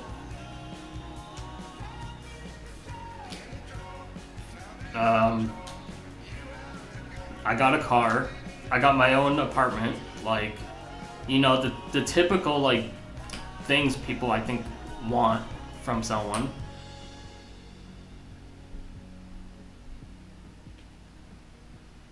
And then I don't know. I need to look at what other.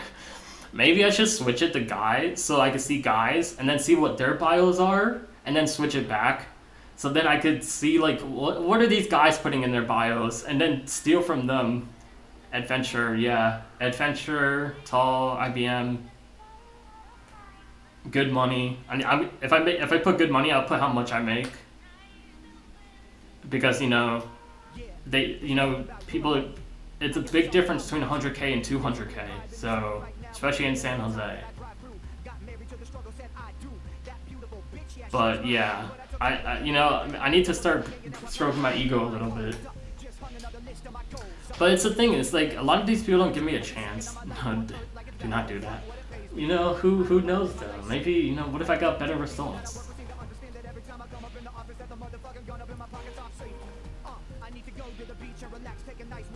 Telling people it's a bad idea. Hey, I mean, if there's already, you know, someone using me for my money currently, what's another?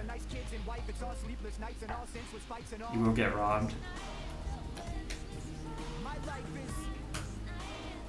Yeah, good luck robbing me.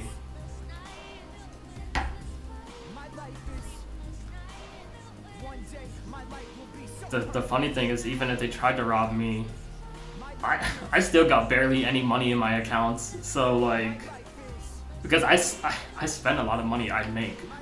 How do you think I go to these concerts?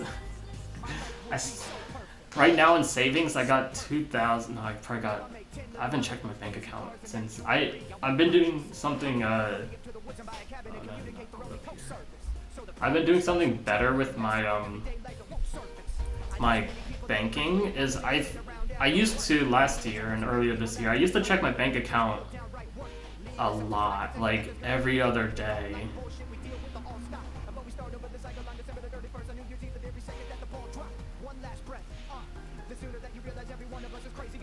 this is my credit card. I was confused on why this.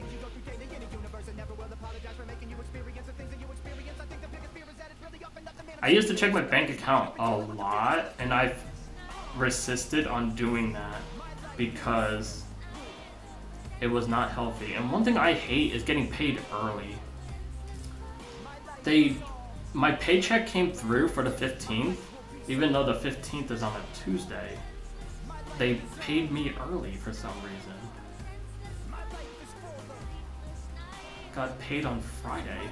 It's so annoying because now it's like, feels like I have money to spend, but like, it's not cleared yet, but like, I have an automated system thing for my bank account. But yeah, in savings, I'm gonna have like $4,000, and then I have a money tracker thing that I keep track of my money. So I kept track of my money so far for so I need to update this, and so this is gonna be like 700, and then right now this is 6551. But the issue is I already got this paycheck. I don't know where that's coming from. But yeah, so by the time the 15th comes around, it will automate the moving the savings, so I will have then 4,300 in savings. And I don't care that I show this because, you know, it is what it is. Yeah, and so by the end of the year, I'm estimated to have this on my credit card. But once I have this saved up, I will pay off my credit card. So this will be a big thing, but this is what I should have in savings by the end of this year. So it's good because this is really savings from like 2.5 months. So it's giving me a good idea of like what my savings, and then if I get a raise and promotion next year, I've already mapped out like if I make this much, how I'm gonna move things to savings. So yeah, depending on raise, if I can move 5K a month into savings, then I can do 60K a year into savings, and then so on from there. But in order to do 5K a month, I actually have to make like probably close to 15K a month. But yeah, that would be huge, and I have a ton more in I have a ton of more other assets with so it says here my personal pension plan at IBM is 6,000. My 401k right now is at 9,000. I have RSUs up to 50,000, so in the next 4 years I will have 50,000 somewhere. One of my IBM accounts. So they give RSUs, which is restricted stock units, for employees that they want to keep. And I got them twice in a row. So I got them last year and this year, which is good because they want to keep you. So it's a good thing to get. But yeah. And I kept track of my other stuff here. I updated this like last week. This I don't know about yet. Car insurance is such a scam. Car insurance is so expensive down here. Student loans, I need to log into this thing. They sent me some letter. My student loans, I'm just paying the per month. Eventually, once I have the updated repayment schedule. Oh my god. Once I have enough saved up, I'll pay off my student loans. But I also need to get my student loans for like wherever my mom has an account in my student loans somewhere, but she's never told me. But yeah, this is a lot of but this is all estimated stuff because I didn't include like food, I didn't include like a ton of other stuff. This is just estimated. So if I do have this much, I do need to pay off my credit card. Because having... How much interest does your credit card make you pay? Let's see. Right now, my minimum payment is $100 per month. But I'm pretty good on paying a lot of it off. Because they raised my credit limit. So, because they raised my credit limit used to be $7,500 or $8,500, one of them. And it was very difficult to like push using it because I used it on my rent. Now I'm not using it for rent. I'm using my checking account for rent because it's cheaper. I can save $100 because if I use my credit card, it's an extra $100, and I was like, what the hell? So that's something that I need to be careful of when I do this. But I don't know. I don't keep track of much of things like interest and stuff. But in my savings, looks like I got an interest of 2 cents. And then back when I had like when I had 8,000 in my savings, I had an interest of 5 cents. So it does look like it does. I need to but I do want to make sure I keep this in savings. Because 13,000 in savings is very nice. Because what if I did want to move? Like, you know, I just moved, but if I did want to move again, it would allow me to do so. Like, it's a big, you know, it's insane to move twice so quickly, but it's good to have that backup there, especially for the end of the year. If I didn't move, I probably could have 25,000 in savings. Yeah, probably 25,000 in savings if I didn't move by the end of the year. Not now. Even now, I wasn't really gonna put it into savings until I cleared this credit card payment, but when I did the math, it should be fine. So, and this isn't estimated. I plan to pay most of this off before, like in here. I don't know. But the other thing is a lot of like, are there any unexpected outstop? Yeah, definitely.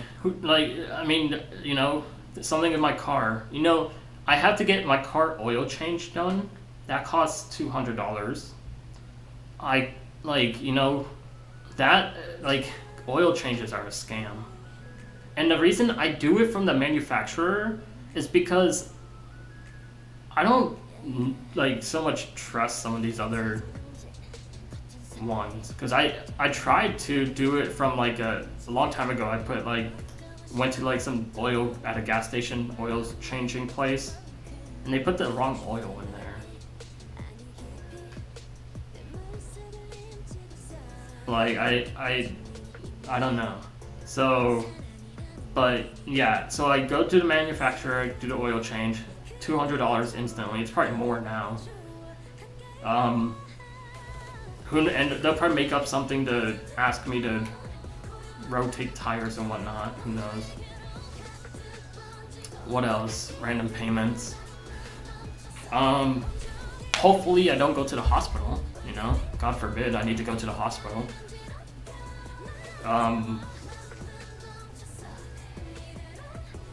I have insurance, so when it comes to other things, I have insurance. I did have dental work to be done, but I've been having dental work for the past 2 years now because I've been using insurance, but my insurance, the balance is done, so I gotta wait until next year to continue the dental work, which is so annoying. Dental work is such a scam. Keeping like up with your teeth is such a scam in life. The biggest scam. Healthcare is, you know, people think hospital bills are one thing. Dental work is just a scam. It's annoying that like you can brush your teeth but still have like bad looking teeth, which is so annoying. Insurance, yeah, like my car insurance. I pay so much per month for it, $200 per month, and it's just like I don't like they. Even if I got into like a car accident or something, they can only cover up so much at that point, and it feels like you pay so much for it, but it's just the liability of like having the car. So like, you know, you never know when something will happen. So the fact that you pay for it, you know, just I feel like they should make you decide if you want to pay for it, like at the end of the month. Like, oh, if you didn't get into a car accident but in 1 month, like by the end of it, you could decide if you want to pay for it or not. And then if you do pay for it, then they tell you, okay, if you do pay for it, here's some benefits that you get for paying for it, but you don't have to pay for it. And then they could say, and then your benefits would be based on how much you pay, which is how it is. With medical insurance. I don't know if that's the word. You pay if you reach a certain threshold in how much you pay with the insurance policy. After that, you start getting your medicine for free or whatever certain work for free. But that's also a scam because you don't often reach that threshold unless you have multiple people on that insurance plan. Because for my threshold, it's $3,000. I don't spend $3,000 for my medicine. My medication right now is $80 a month. So that's $800. That's around $960 a year. And then going to the doctor's office to get the prescription refills it's usually 4 times a year. Looks like this coming year will be less, but so that's usually like $200. So when it comes to medical insurance, I end up paying like $1,500 probably overall, and that's like half of the $3,000. So I never reached that medical threshold. So it's a scam to just have the medical insurance to begin with. The only good thing is I don't have to pay for it. I get it through IBM. So that's the only benefit I get out of that, is I don't have to pay for it. But it's just so annoying. You get it through work, yeah. I get it through work primarily because I think it's because of like also like a workplace thing. Like if I were to get injured at the workplace, you know, because they also have the insurance, you know, they can cover it. Something like that, I think. I don't know. But at least I don't have to pay for that. The dental insurance, though, I get it through work, but at the same time, the limit is so annoying because the limit for dental insurance is a bit different than the medical one, because medical insurance, it works 2 different ways. When it comes to medicine, you can start getting that for free or at least a cheaper price once you get past the threshold, because it works differently. But then when it comes to dental insurance, they cover up to a certain amount of money for work, but then once your coverage is up, you then have to pay out of pocket, which doesn't make sense. And the thing is, they told me, oh, with dental insurance you get 2 free cleanings. They aren't free. I found out last time it's not free. They just take it out of the insurance policy, which is so stupid because it's not free. If it was like, you might as well have just said my other dental work was free, but they didn't. So it's just so stupid. I hate dental work. I hate how long it takes, because it's like by the time they fix whatever I originally had for the plan, there could be more stuff messed up with my teeth. And then once this current dental plan is finalized, then me and my dentist were gonna discuss like replacement teeth for the ones that I'm missing. That's gonna be hell of a, I don't know. One thing I do want to save up for next year is LASIK.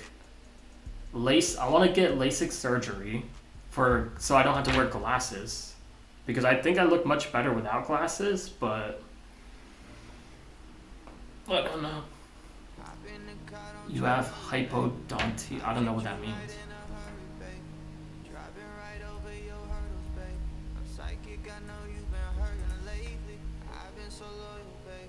No, no.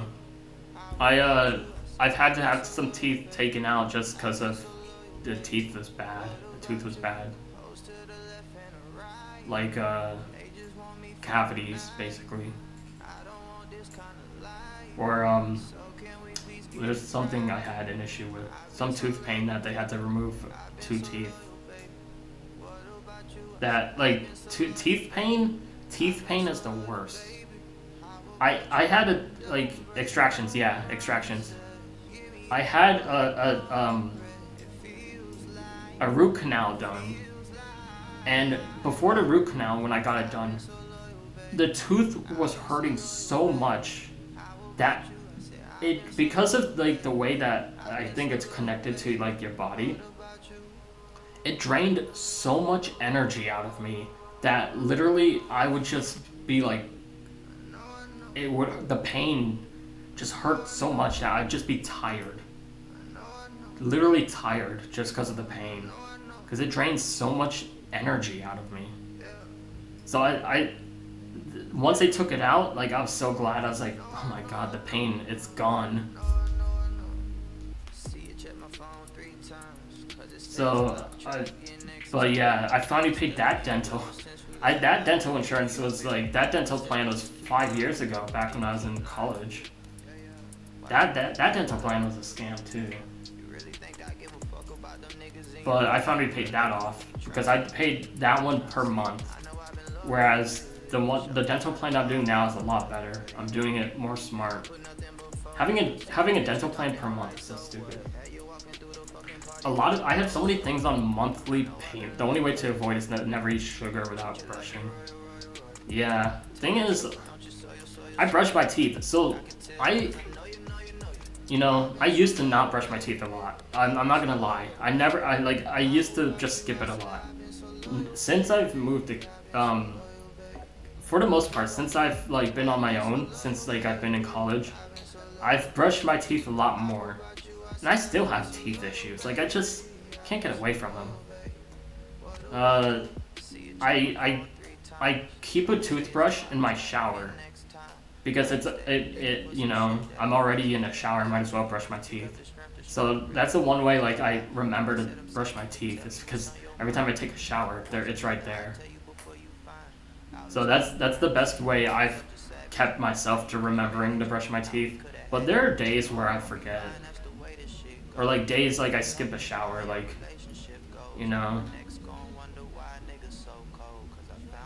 like if I don't take a shower at night and I take it in the morning instead, then I forget to brush my teeth. Like I don't know, I just forget sometimes. We're human, but I brush them. I've been brushing them a lot, and they still have issues. And I bought this thing to help floss, because I can't use normal floss because my gums bleed every time I use it, because they say, oh, use it this way. Every time I use the floss sticks, my gums bleed.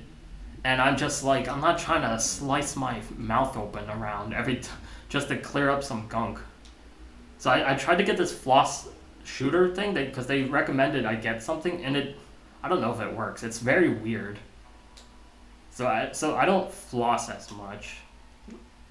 So I need to find some alternative use, or to figure out the flossing situation, because I can't use flossing sticks. Those things hurt. I've tried the water spray thing, but that thing's a bit weird. So I need to look for another alternative. I should probably start using mouthwash too. I have mouthwash, I just don't know why I don't use it. But yeah. But I mean, I was gonna program today. I don't really feel like programming anymore. Just talking, yeah. Mouthwash is so convenient. Yeah. And plus, there's a lot of benefits to using mouthwash too. So I need to actually start using it. Like, it's actually good to use, allegedly. But I'm not gonna, I don't use it, so I can't deny it. But there's always looks like, yeah, we talk a ton. I be yapping in these streams. Every time I program or try to program, I never like that. Yeah, yeah. It's hard. Like I just like talking, and I haven't streamed a lot lately either. I've streamed probably like twice in the past month, mainly because when Emily's here, I don't stream, and if she's here and I streamed, if someone asks me about Emily, what am I gonna be like? Oh, I don't want her to like overhear me saying stuff. Like, I'd be like, she's right behind me, isn't she? Does she watch your streams? No, she does not care for me at all. If she watched these streams, we probably wouldn't be friends right now.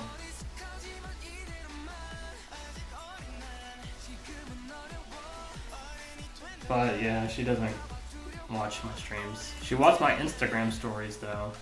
So I post a lot of my Instagram stories because sometimes when I post things intentionally, so I hope she sees it. And sometimes it's good, sometimes she gets a type of way about it.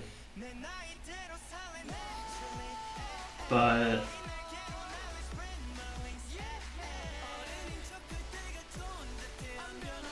yeah.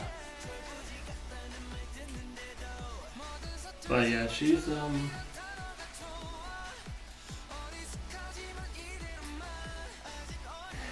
yeah,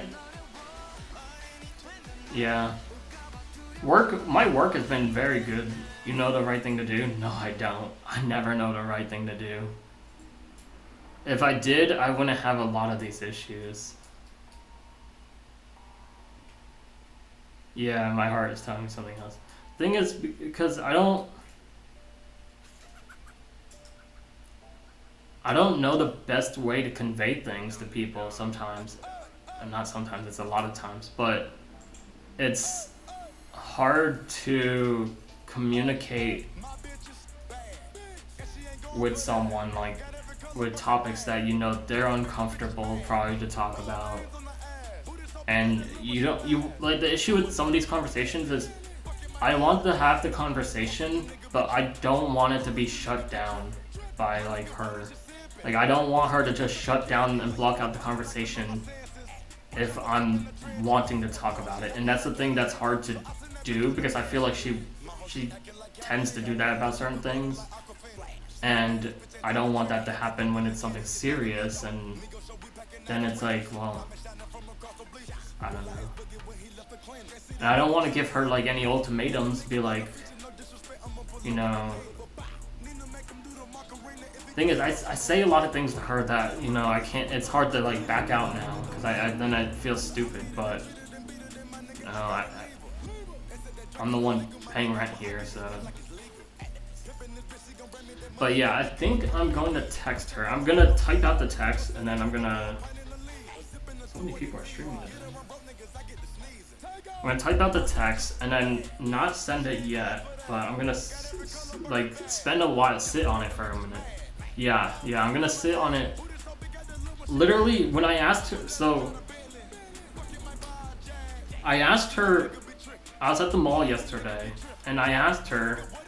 Would we should go out, because we were talking back and forth, and I asked her, we should go out to a nice restaurant some night when you're back. I'd love to take you out. And I sat on that message before hitting send for a good 10 minutes, just thinking about if that was the right way to ask her. I was thinking, like, in my head, like, is there a better way I could phrase this, or is there a better, like, way to say this? And she responds with, sure, a late birthday dinner. You can pick somewhere out. My birthday was September 8th. It's been 2 months. Or no, it's been over a month. So, but like, I was trying to subtly ask her out on a date, but not directly. And she sidestepped it with a late birthday dinner, and I was like, oh, okay, I guess. But To me, I was like, okay, she agreed to it. Like, you know, she could have said no easily, or she could have said something worse. So then I spent a lot of time looking at restaurants, and I found a place, fancy restaurant, fancy stuff, and I guess because of the title of it, this place had a title for a special called A Romantic Night for Two. Of course, I knew like instantly that title was gonna throw her off, so I was like, but this was like the only place that I felt like, you know, would fit what she would like to eat. So, because she's a bit of a picky eater like me. So I felt like this was like the only place, and the special was pretty good. It's $200 for two people. So I was like, compared to some of these other places that would have been like 400, I was like, okay, this would have been good. But I sent it. I said, they have a special called A Romantic Night for Two that I thought felt fitting since I wanted it to be a special night for us. I can do reservations for October 25th. If that works for you, let me know so I can make a reservation for it, or I can look somewhere else. And she said, I don't know. It doesn't sound like a friend dinner. I want something more casual, like maybe lunch. And I was like, sure, I'm sorry. And then I found a lunch place that was nice, decent. And then I said we go on the 20th, which is next Sunday. And then she's like, oh, I'm talking to one of my other friends about getting coffee that day. We'll have to play it by ear. I'm like, okay. That's the last thing. And I said, sure, sounds good. That's the last thing we discussed about. So, I don't know. Like, and I hate talking to her a lot while she's out, because like not here, like when she's traveling, because it instantly makes me feel like I'm bothering her, like a lot. So I don't know. And because I also don't like because I don't like doing consecutive days talking to her, because that's like when she left, I didn't talk to her for like the first day, but she messaged me, so I was like, all right, I'll text back. Then she texted me again the second day. I was like, what is it with this girl? Why is she talking to me a lot all of a sudden? Guess a social norm you should know about is you don't suddenly ask people out. Yeah, I know. But the thing is, I feel like if I said it was a date, she would have easily said no. So like I don't know like how to like. And plus it gives me a good understanding, because the last time I actually asked her out was last year, so it's been a whole year since I've asked her out, like directly. And so with indirectly trying to ask her out, and her saying that, kind of still, I still see like she just wants to be friends. She doesn't want to go out with me, and I'm just like, okay. Because I feel like, you know, it's been a whole year now since I last asked her out. We've known it, like I feel like we have a better understanding of each other now, and she still doesn't want to just date me. And I mean, I understand maybe there's certain reasons, you know. What's gonna change if we date, you know? I'm still gonna give her like stuff and all that, so it's not, it's, I don't know. Yeah, I have a feeling she knew that. I have a feeling she knew that when we first hung out. And because the next time we hung out, like the week after, I asked her out when we like, because we hung out again the week after, and then I asked her out, and she said she wasn't ready for a relationship. So I was like, okay. Or like she I don't know, she wasn't sure on something. And I probably said some weird shit to her, who knows.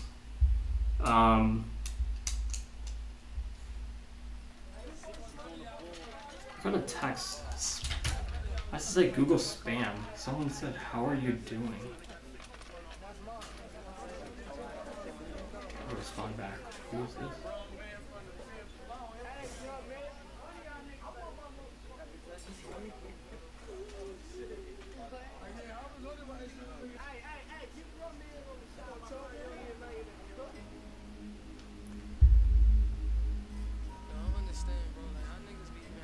Oh, it is spam.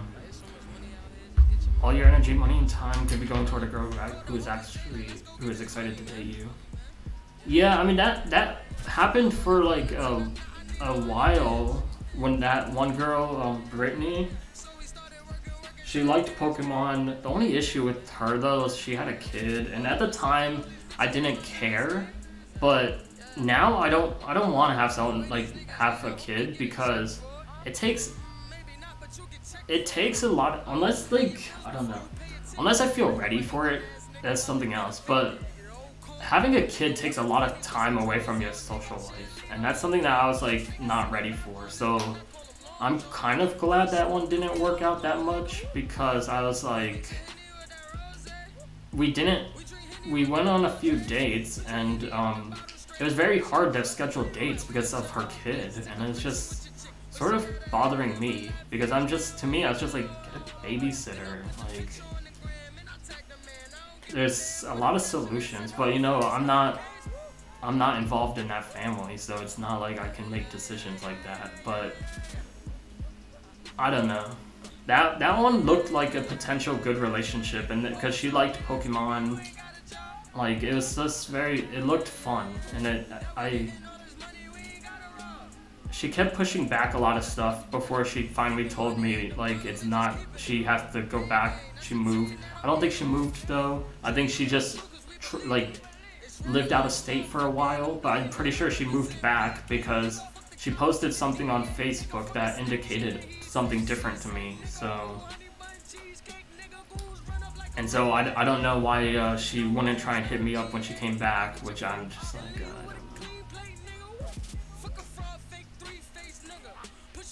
But that one was like the only potential date I had here. There's another girl that I went on a date with that was very hot, but our focus priorities were different.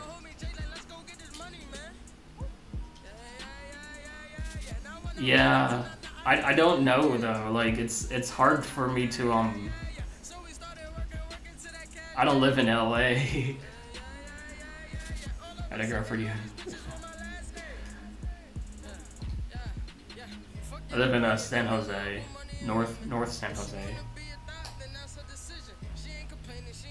LA is so far away. It's a 6-hour drive.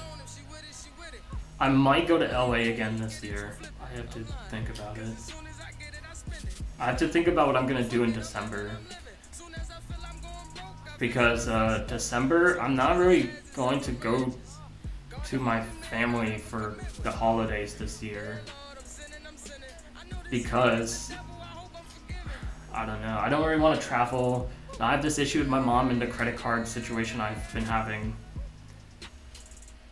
And the main thing that I'm upset with my mom with this credit card situation, I don't know, I've explained it a few times earlier this year, is she has a credit card with my name on it as the primary card holder, yet she uses the credit card, and that's credit card fraud, and it's affecting my credit score. And I've told her several times, like, can you pay it off and close it down? Like, she said, oh, by this date, by that date, and she kept pushing it off, and now she's still pushing it off because of some other issues. And I'm just tired. Like, she pretends like she doesn't make a lot of money. Like, I don't know what it is about my mom, because she pretends like she doesn't make a lot of money, and so when she keeps pushing off paying off this credit card, which is like got $8,000 on it that she's built up on it, I'm just like thinking, like, why can't she pay it off and close it? Like, she's pretending like she doesn't make like over, like, I don't know. One day, you know, she of course makes more money. She works in sales. She works in sales. That's where all the money is at. She's a vice president of something in sales. She makes so much money. Vice president of healthcare, I think. So she makes a ton of money, and I will eventually, you know, once she passes away at some point, I will eventually find out those payment stubs and statements. But she makes a ton of money, and she likes to pretend she can't pay off this credit card for some reason, and I don't know what it is. Maybe it's some, like, maybe it's some way like credit score is handled and like the best way to go about paying off this card and closing it. I don't know, but it just doesn't. She doesn't really explain it to me that well to like why she can't just pay it. Like, because every time she's tried to explain it, she tiptoes around like paying it off. Because at first it was like, I believe at first she opened it because of the student loans, and I was like, okay, sure. Then she said she kept it around because of the house when they bought the new house, and I'm just like, I guess I don't know how it makes sense, but sure, I guess I don't know how it makes sense, but okay. Now she has it open still. If she pays off the card and closes the card, it will increase my credit score, because then that credit isn't on my name anymore. It doesn't count. The issue my credit score lowered was because that credit card still stuck to my credit.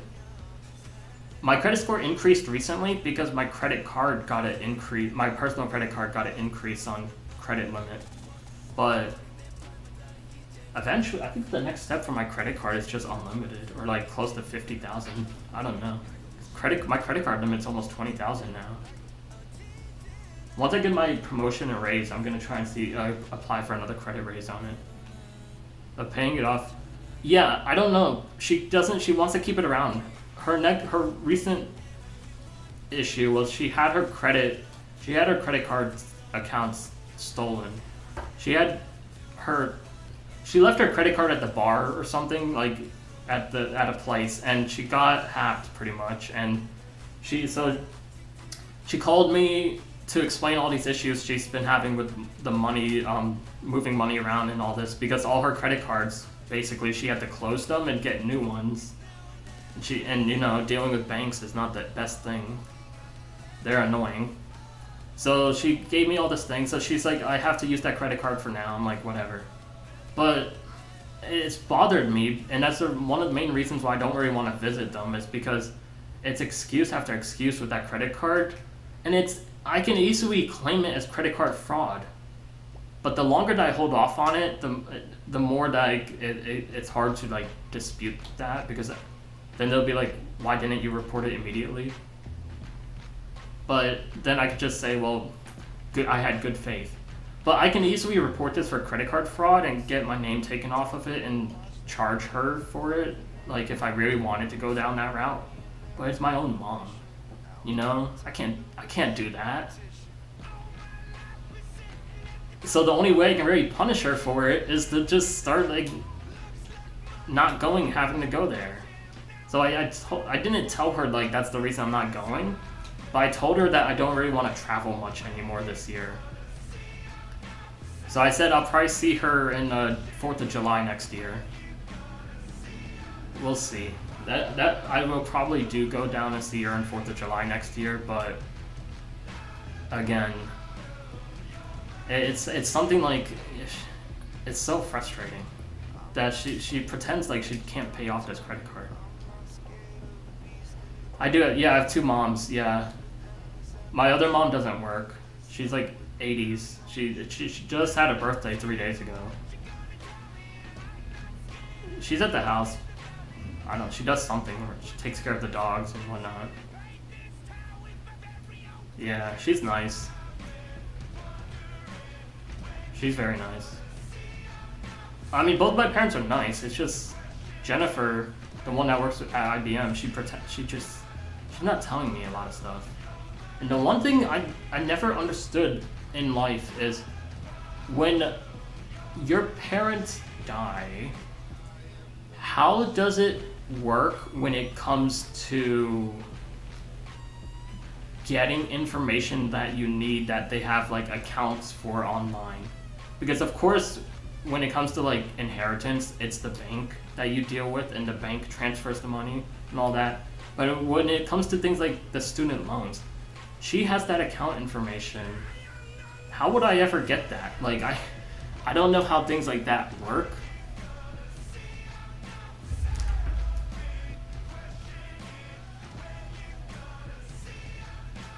Hold on, I got a message. Yeah, I keep asking her. That's the issue.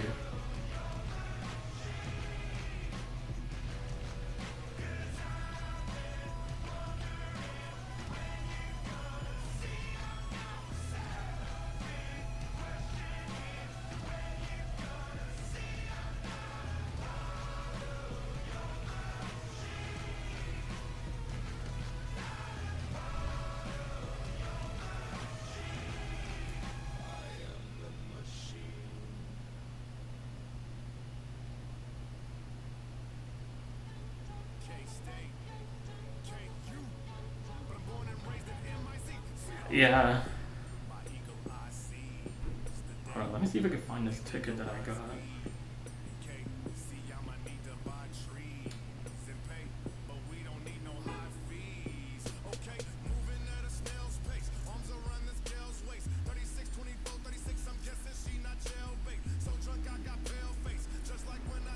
Where the I bought this ticket somewhere.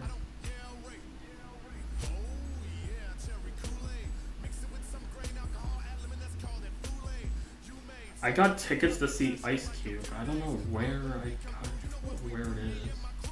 All these ticket accounts, I swear.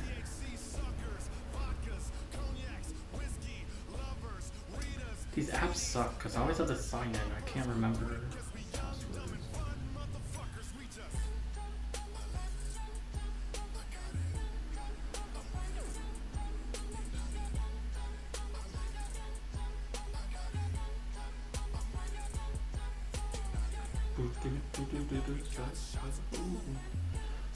You, long distance, I don't know. If anything, I think it would be difficult because unless like I talk to them daily or for like almost every day, it's something that would be very difficult for me to do because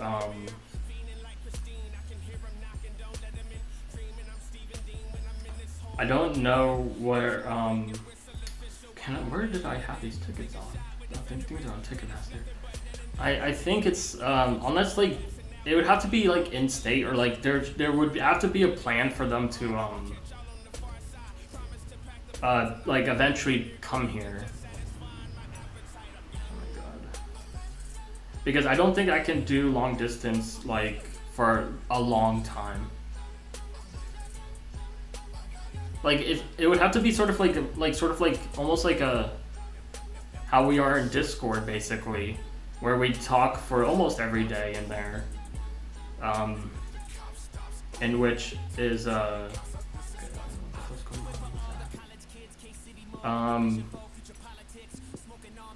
is good? But yeah, if it was something like that, then I have to reset my Ticketmaster account. Oh my god. I hate Ticketmaster.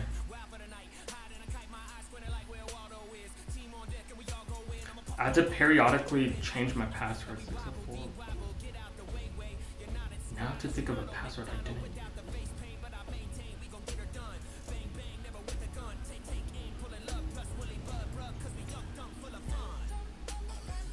I've already used that password before.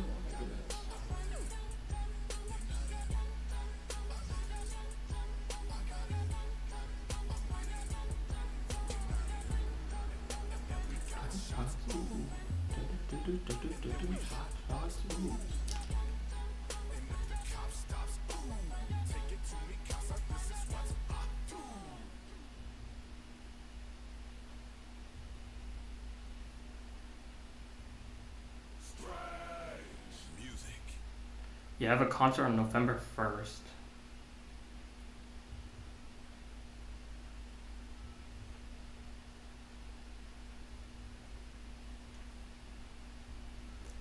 Um, yeah, I got 2 tickets for Imagine Dragons coming up. I'm gonna see. I'm probably gonna go to this one concert with this one girl. Maybe I asked her if she's going, but we'll probably have different seats, so I don't know how that would work. I thought the seats are pretty generic, but I don't know. But I asked her because I know she likes hip hop. It's some hip hop made the Bay.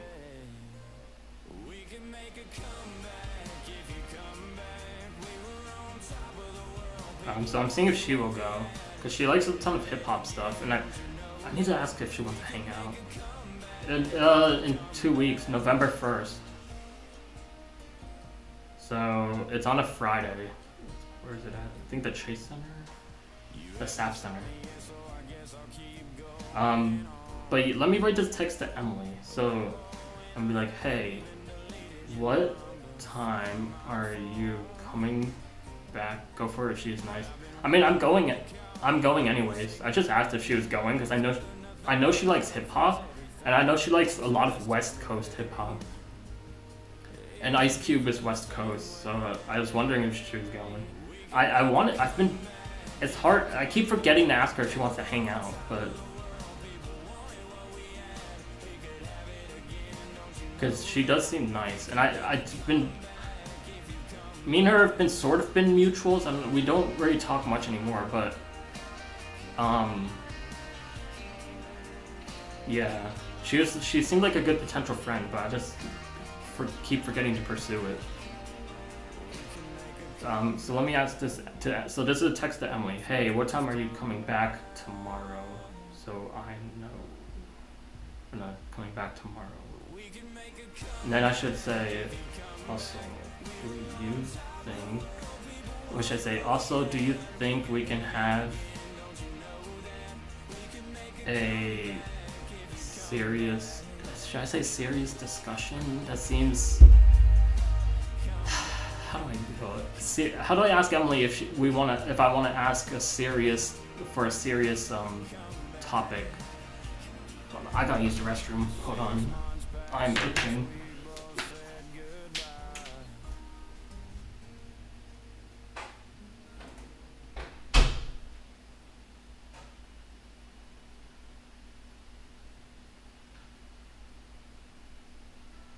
Shit real too. I ain't gonna stop. I see the. I ain't gonna stop. I mean. We the best music. I see the top of the Maybach. I see the top of another one. I see the top of the Maybach. I see the top of. To the top of my Maybach, nigga. To the top of my Maybach. I see the top of the Maybach. I see the top of the Maybach. I see the top of the Maybach. I see the top of the Maybach. I see the top of the Maybach. I see the top of the Maybach. I see the top of the Maybach. I see the top of the Maybach. I need a promo behind me. Woo, ain't gon' stop. I see the purple behind me. Ain't gonna stop. I see the promo behind me. Ain't gon' stop. I jack the top of the Maybach. Fuck this cop. V12, see a 12. I do the whole dash with no seatbelt. Screaming free, my nigga Meek Mill. Niggas can't willy in this free world. Meanwhile, Georgie Porgy sending me threats. Hold on, I gotta feed the fish. Try that shit with a grown man. Kill that fuckboy in my own hand and hop back in the coupe. Let's go back to the mud, I hop right out the soup. Save all that whoopie-whoop. Let's let the money talk, let the Uzi shoot. No jewels in this paddock police. It's complicated, 3 million apiece. That's how we do time. You shocked by the mag, that's how we do wine. 91,000 for a wine bill. Keep it real with you, that was wine bill. My whole team ball. Everybody's a star but the team ball. 61 with the thing off. Me and Blue having a sing off. That's a raspberry beret. The kind you find in a secondhand store. That's a vintage piece. Kind of make haters kiss the Alright, the other fish should be good. Alright, the other fish should be good. I have an automatic fish feeder for my fish. Although the one thing I am scared about for my fish feeder, something went. That does sound good.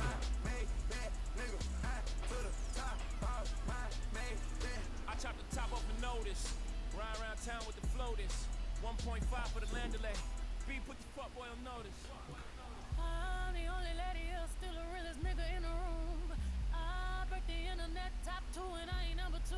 Should I add it? I always tend to, like, even at work, I tend to put thanks at the end of every message I send. Should I say thanks at the end of this?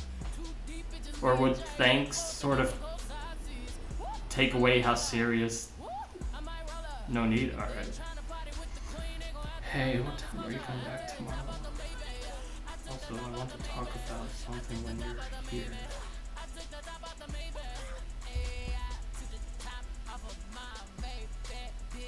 Alright.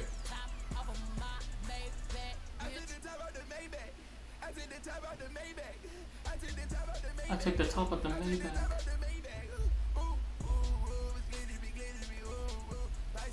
Oh, is this where that... You know, DJ Khaled... Okay, I sent the text. I should also... Oh, my mom sees Billie Eilish on Wednesday. Oh, it's the hand rub. I don't know if that's worthy of a hand rub. We'll see how fast she texts me. Let me see. Is she active on Instagram right now? She was last active on Instagram an hour ago.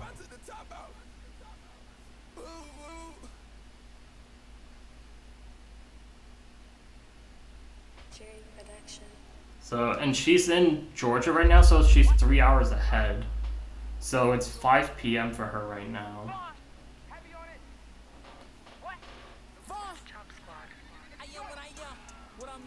Her fish, I don't know, something about her fish. I hope she takes back her fish, because I don't trust myself watching over her fish, because I don't want to be responsible for anything that happens. And then, even with my fish, I did a fish test with the water, and the water seems fine, even though the water looks weird. But the fish seems happy in there.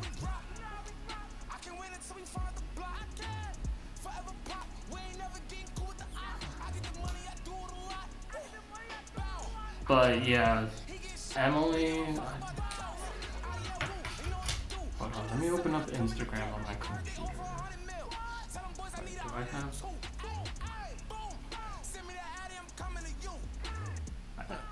One thing I really wish I was like more involved with is my music site this year.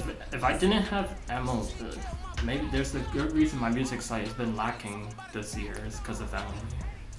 That, and I'm trying to do social things this year too, and I feel like I did do that. I feel like I've accomplished a lot this year.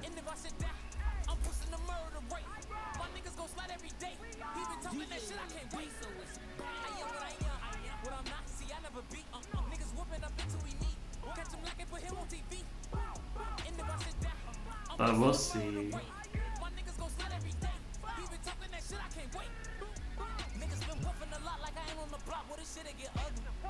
My ex has really been a good person to talk to, funny enough.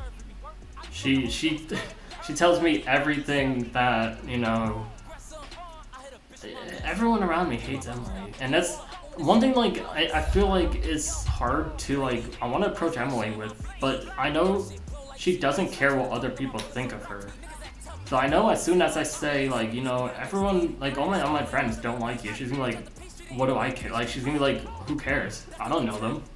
So, like, because I know our conversations very well, I know that there's a lot of things, like, I should say to her that she doesn't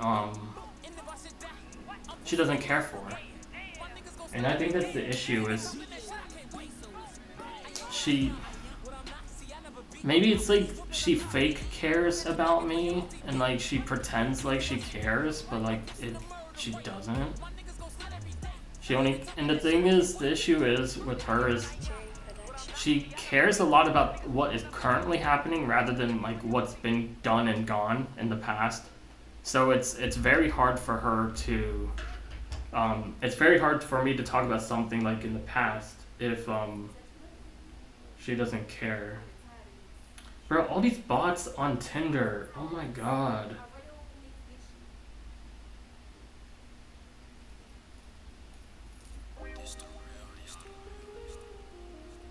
She might care about me as a person. I don't know.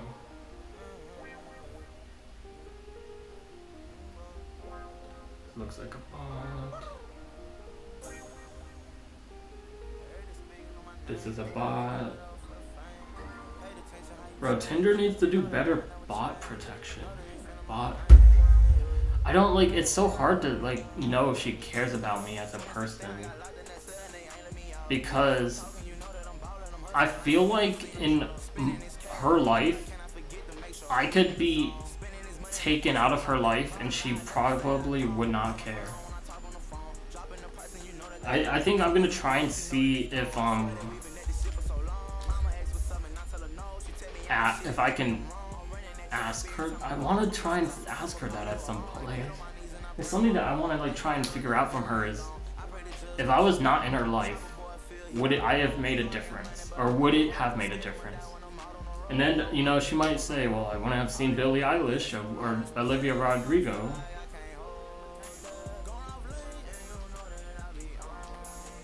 But like, that's not the type of impact I'm really trying to look for. Because if she wasn't in my life, holy shit, there would be a lot of different things going on. I would not be, like, a lot of like my personality and like, I guess how I am right now is, whether it's positive or negative, is due to her. And I tend to have a lot of this this thought of like, you know, if she wasn't there, how would things be right now? Probably still be obsessing over the music site. Has she changed me for the better? And in some ways, I think so. Like, you know, I have a fish now. I'm learning how to take care of a fish. And there's certain things like she won't be able to change about me, such as cooking. Because to me, I'm not really gonna be cooking. She cooks a lot. Like, literally, when she came here, we needed to buy like pots and pans basically. And I had some, but they weren't the ones she was looking for. She cooks a lot. Only thing I didn't like about her was when she cooks, or like when she has food, when she doesn't wash it out before she puts it in the sink. So she leaves it in the sink like dirty. And that's something that bothers me a lot. Because why? Wash it out. I don't know. That bothers the hell out of me, because it just makes it dirty. It makes it worse for the bowl, because then it stains the bowl. It makes it worse for a lot of things, but in terms of like socially, she's changed me a lot to be more open about going to things like concerts, a lot of concert stuff actually. Being more adventurous, I guess. So, I don't know. And I was going to get a cat. And oh my god, is this another bot on Tinder? This is the issue with Tinder. So many bots. So stupid.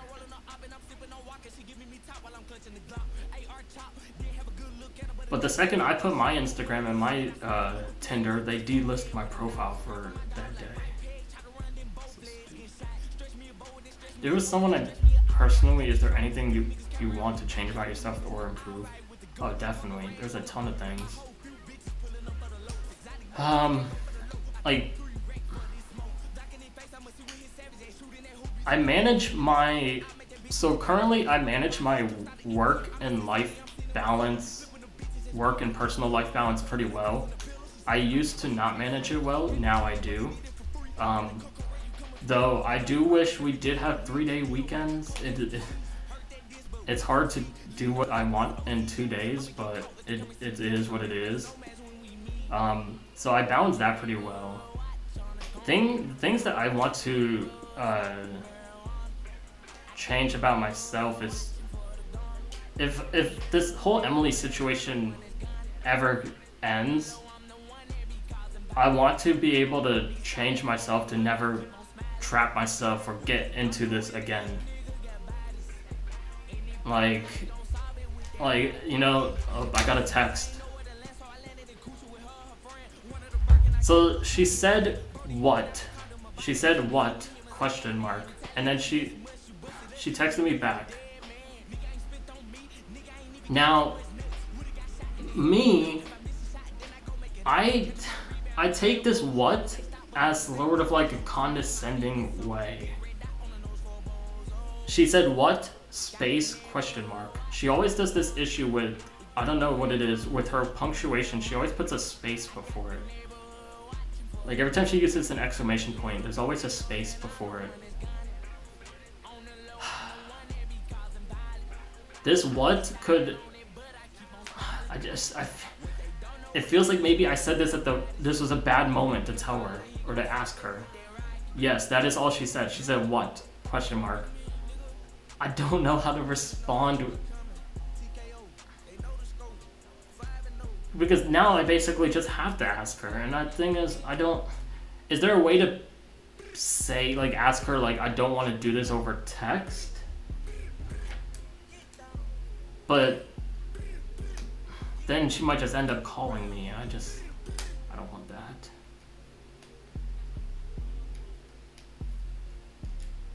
And she knows I respond pretty quickly, so if I wait this response out, it will be very hard for me to. It's already been 3 minutes since, so it would be very hard for me to ignore this text because she knows I'm not one to ignore things. So should I straight up just ask her about the money situation?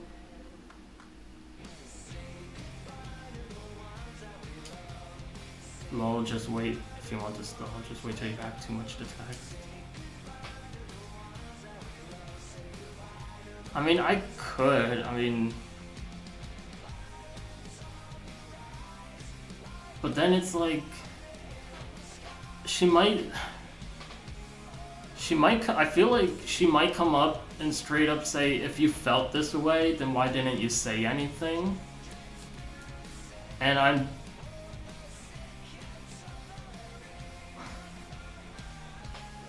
that's the thing, it's like, I don't want to do things over text in a way, and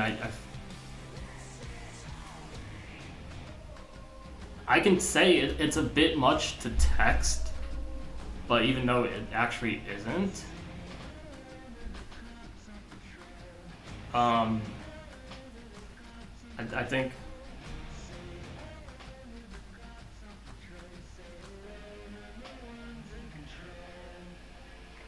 let me say it's a bit much to text, and it isn't easy for me to convey it properly. So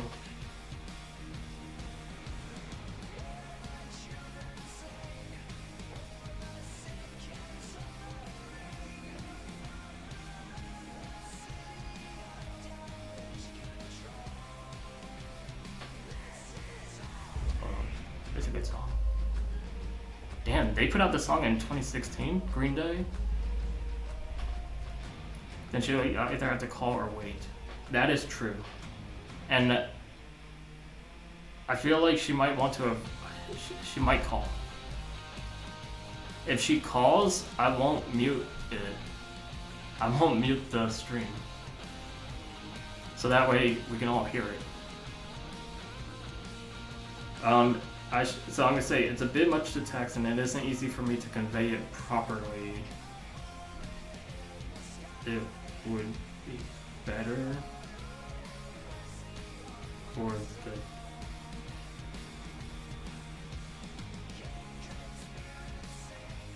no, I'm just gonna say that it's a bit much to text, and it isn't easy for me to convey it properly.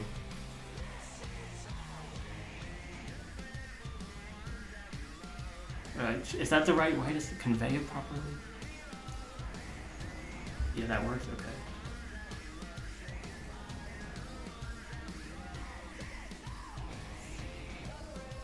Alright, I'm gonna send it. I sent it.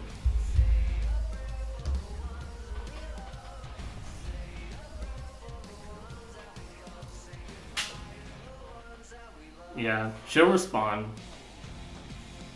Let's just wait. I mean, I guess screw whatever I was gonna stream today. But it is what it is. Something, you know, I got getting something done. And then if she tells me to say it anyways, God, it's gonna be quite hell for me for the next day, for this day.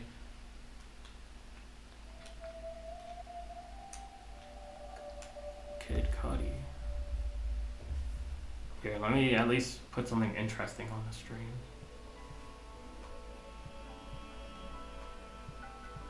So let's wait.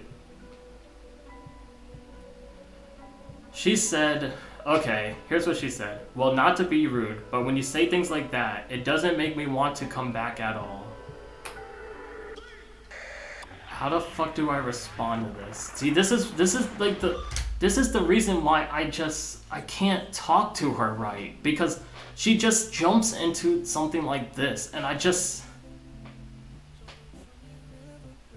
she said, well, not to be rude, but when you say things like that, it doesn't make me want to come back at all. Yeah, she shuts me out immediately. Like, I can't, what am I supposed to say now?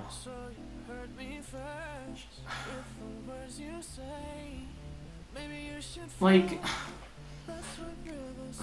how do I just, like, this is the mental gymnastics I have to deal with, because it just, what do I do?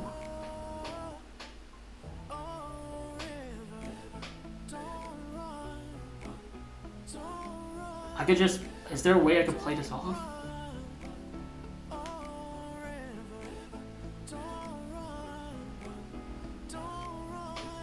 Well, she's supposed to come back on Monday. She's supposed to come back on Monday to stay for that day, and then from Tuesday to Saturday, she was going to the lake house. You know, I might as well just explain the issue to her.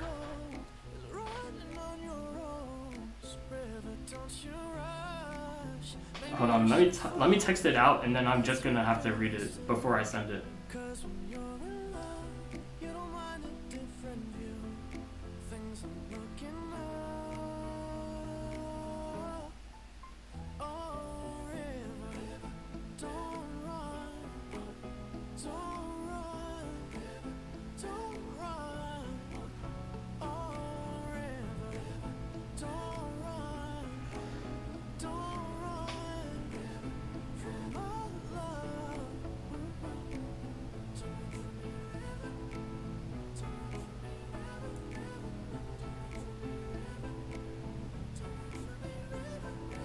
So far I've typed out this.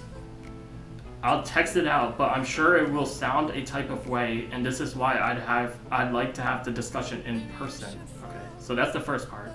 I'm typing this all in one though, so let me type the next part.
Then I said, I originally thought you were having financial issues for the past 2 months, and this is why you've been struggling to figure out what to do.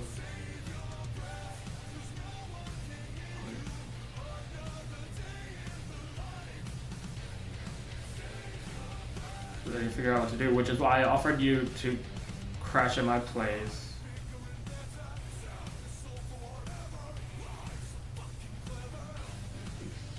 I don't mean to be rude, but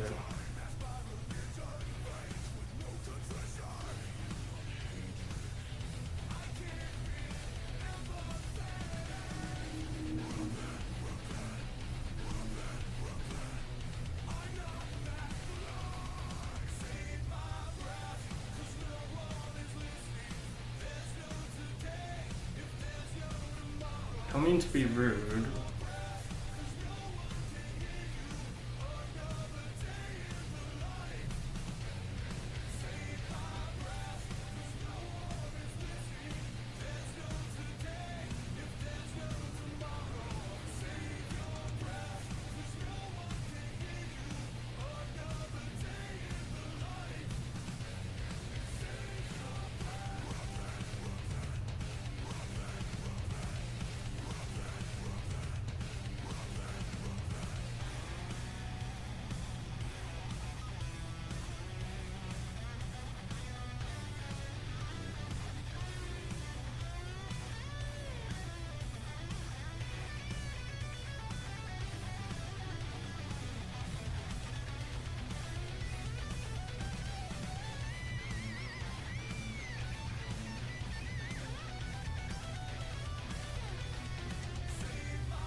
Okay, hold on. Let me read what I have so far. I'll text it out, but I'm sure it will sound a type of way, and this is why I like to have the discussion in person. I originally thought you were having financial issues for the past 2 months, and this is why you've been struggling to figure out. Wait. Having financial issues for the past 2 months, and this is why you've been struggling to figure out what to do. Which is why I offered you to crash at my place. I don't mean to be rude, but it just feels like you've been doing a lot of unnecessary spending since you don't have. Since you don't have a job at Berkeley currently. No, that's the punctuation is weird. Since you don't have the job at Berkeley currently, I figured your money situation would be worse, but it doesn't seem to come off that way. I'm just confused on what your financial situation is like currently. Because you made it seem like you were going to be homeless, but you're spending money left and right as if you actually have a lot more than I understood. You understood. You actually have a lot more than I understood that you have. How does that sound so far? I have a little bit more I need to type up.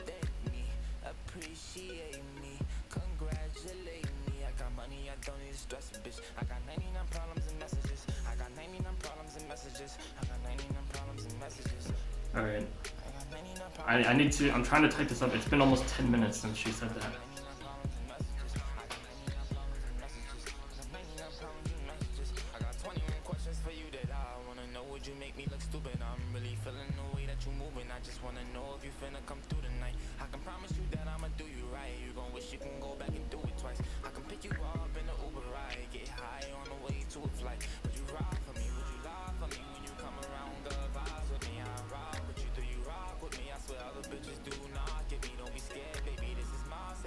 just in case I keep an eye with me. I was hoping you can grind with me, get slowly on this side, baby. But can you stay the fuck off my Instagram? I don't know when my phone's always in your hand. Maybe I try to get you to understand. Mind your business, you know I'm a businessman. I'ma give you the time of day when I can. Took a minute for me to be who I am. My finesse, I could turn a 5 to a 10. I've been traveling, they don't know where I am.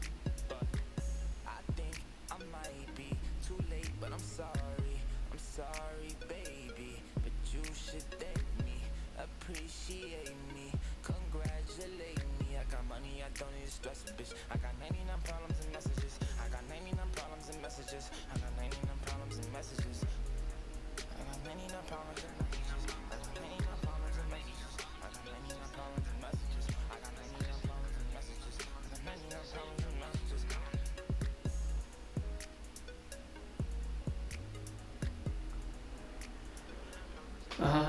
Wait, hold on. I'm just confused because it felt like I was helping you, but it.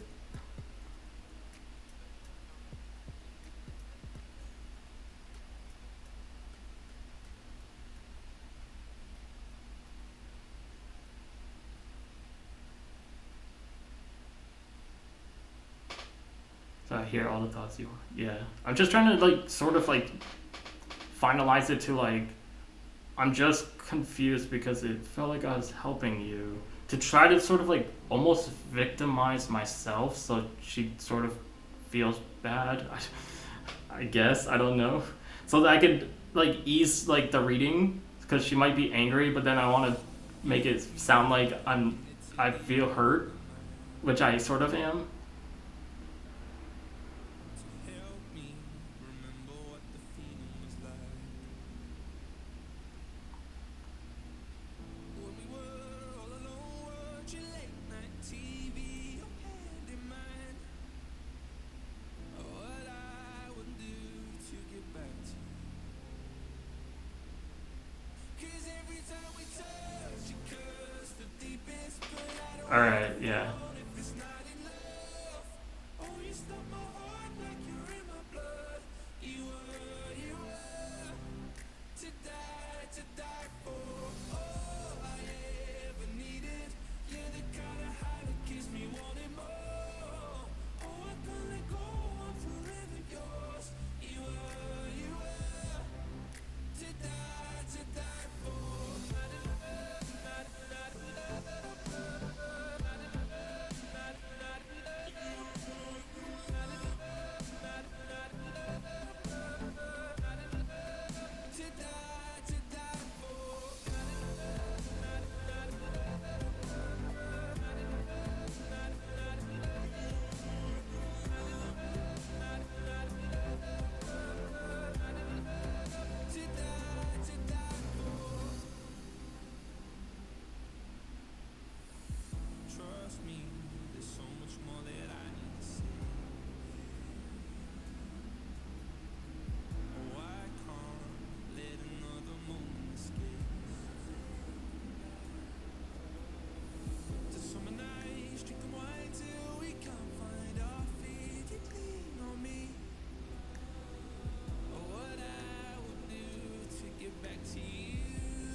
Alright, you're back. Alright, I'm almost done. I'm stuck with you, stuck with you, stuck with you. So go ahead and drive me insane, baby. Run your mouth. I still wouldn't change being stuck with you, stuck with you, stuck with you. I'm stuck with you, stuck with you, stuck with you, baby. Nowhere we need to be. No, no, no. I'ma get to know you better. Kinda hope we're here forever. There's nobody on these streets. If you told me that the world's ending, ain't no other. Alright, so this last part kind of... Okay, let me reread it all. The last part I wrote kind of comes off rude, but we'll see. So here's from the top. I'll text it out, but I'm sure it won't... It will sound a type of way, and that is... And that is why I like to have the discussion in person. I originally thought you were having financial issues for the past 2 months, and this is why you've been struggling to figure out what to do, which is why I offered you a place to crash at my place. I don't mean to be rude, but it just feels like you've been doing a lot of unnecessary spending. Since you don't have the job at Berkeley currently, I figured your money situation would be worse, but it doesn't seem to come off that way. I'm just confused on what your financial situation is like, because you made it seem like you were going to be homeless, but you're spending money left and right as if you actually have a lot more than I understood that you have. I'm just confused because it felt like I was helping you with letting you crash here and it would help your financials, but with the amount I've seen you spending, it seems like you could have easily have gotten a new apartment or just stayed with your parents. Another reason I kept offering you to crash here is because I knew you didn't like your parents that much and wanted to try and ease having to deal with them. I'm just confused on your spending. While it's not my business, it's concerning because someone who says they have money issues wouldn't have paid like $1,000 for a flight ticket and then come back for a lake house. Do you even have financial issues? And should I just leave it at that? It's a lot. It's a lot, and it's.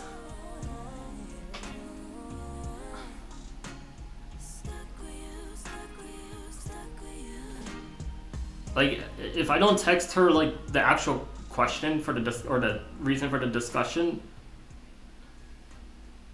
no, I don't. She's not in a good mood. Calling her, she will shut me down instantly.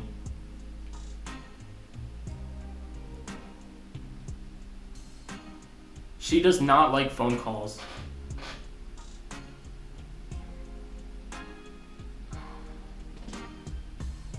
She does not like phone calls, especially when it's about something like this already. She does not like phone calls. I don't.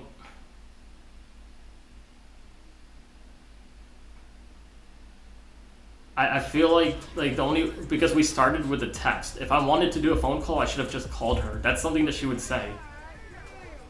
Like, if I wanted to talk to her, I would just call her.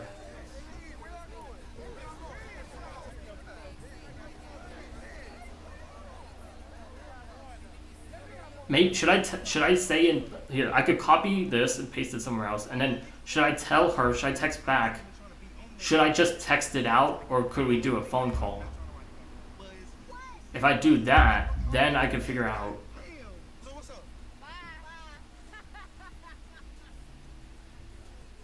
Yes? Okay. Hold on.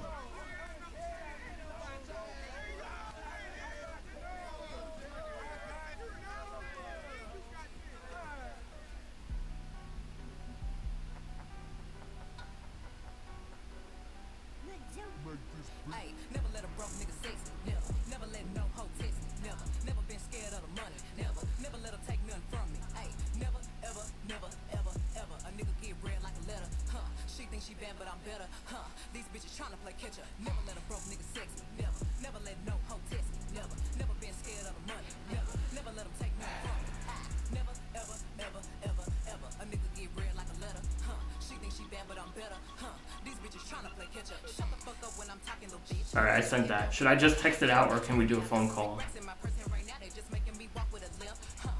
Let me pop this music. She's either gonna call me and ask me. She's probably gonna call me and answer angrily, or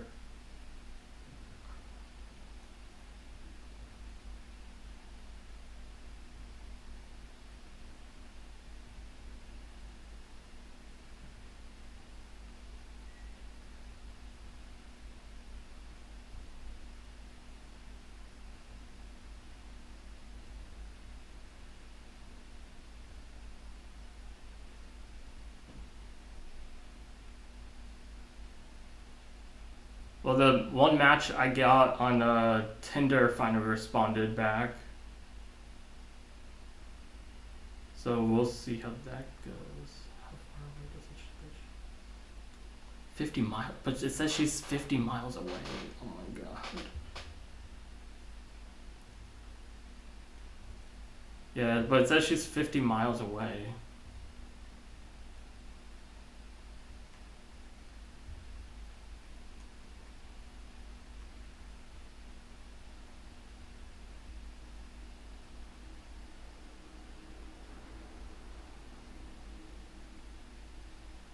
I asked her where she's based in. Yeah, I'm not driving 2 hours though. Maybe the app's wrong.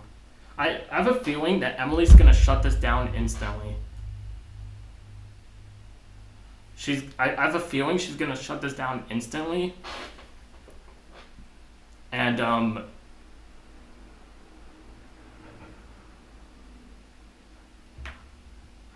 see, like things like this, I just feel like I should not have said anything, and now I regret. It's just okay. While I wait for her response, let me go back over the notes. I originally thought you were having financial issues for the past 2 months, which is why you've been struggling what to do, which is why I've already crashed in my place. I don't mean to be rude, but it just feels like you've been doing a lot. I can't imagine how much that lake house cost either. She got that lake house for like a week. Like, we're in California. That probably cost another $1,000. Like, I have a feeling she's probably gonna be like, I'm using, yeah, from Tuesday to Saturday. And I have a feeling she might probably get it from Monday if she's not gonna stay at my place. I got a Tinder message back.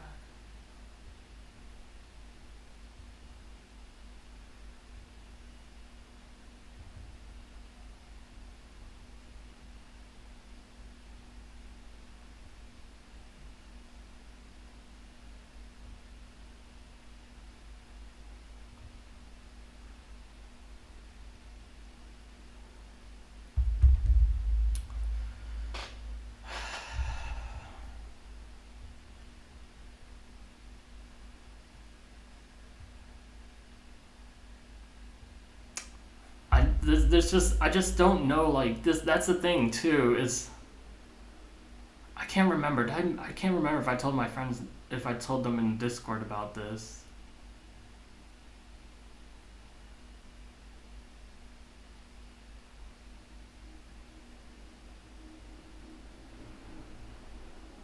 I don't know if she's gonna respond to me. She might not even respond to me. Let me see.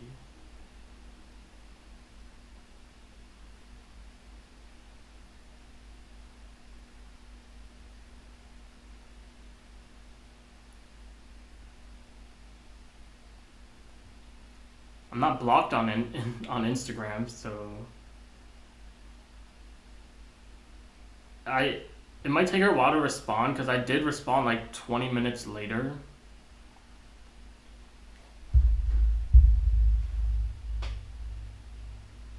But to me, it just doesn't make sense. And if she's using the money that she would have been paying for rent to just go out and do things already, then it's kind of like a fuck you to me, basically. Because this is to help her, not let her live her luxurious life. Like, if she wanted to do that, she should have been roommates. Like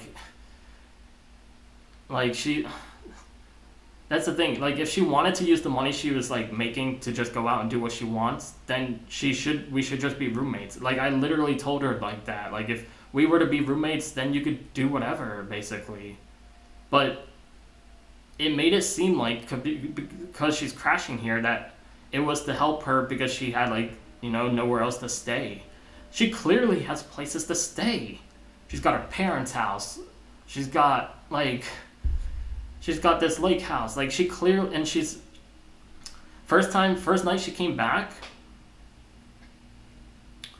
first time she came back, she said, hold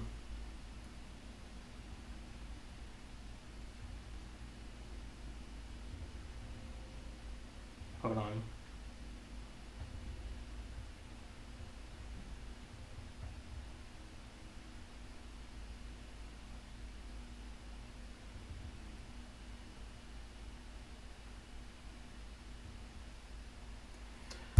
When she first came back, the first night, okay, Emily said text is fine. Okay, text is fine. Alright, thumbs up this. Alright. So let me reread this. Okay. But yeah, the first night she came back, she literally got a hotel room for that night, for the day or the night. And I'm just thinking, like, why? Why a hotel room? That's also, like, expensive. So I'm gonna say I'll text it out. Okay, now I can change.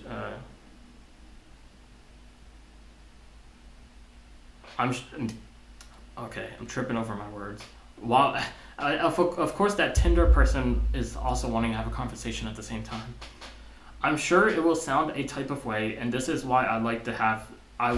This is why I would have liked to. I have a short text. Yeah, a lot of people do too. They would have said fuck you.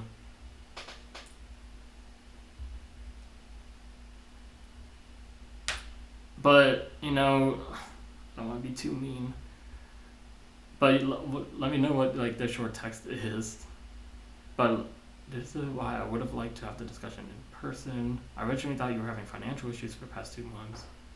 And this is why you've been struggling to figure out what to do, which is why I offered you to crash at my place. I don't mean to be rude, but it just feels like you've been doing a lot of unnecessary spending. Since you don't have the job at Berkeley currently, I figured your money situation would be worse, but it doesn't seem to come off that way. I'm just confused on what your financial situation is like currently, because you made it seem like you were going to be homeless, but you're spending money left and right as if you actually have a lot more than I understood that you have/making.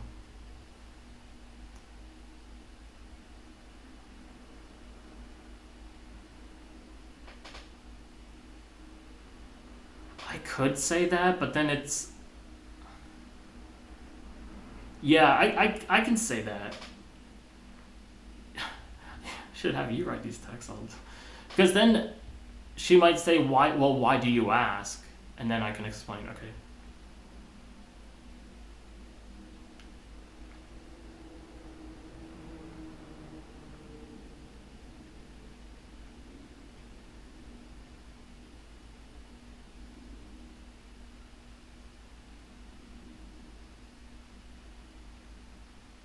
And she's probably gonna be like, no, I don't have a job, I don't want to do this, I don't want to do it.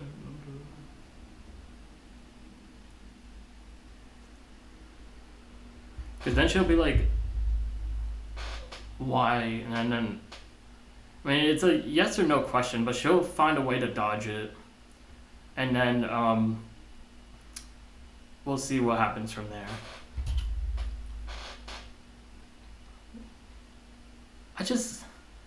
Like, just the way that she said, well, not to be rude, but when you say things like that, it doesn't make me want to come back at all. Just something like that just instantly shuts me out. And it's just like, this is why, like, when I tell people it's hard to talk to her, this is exactly, like, what it is. Like, figure it out as she responds. It is bait. Yeah.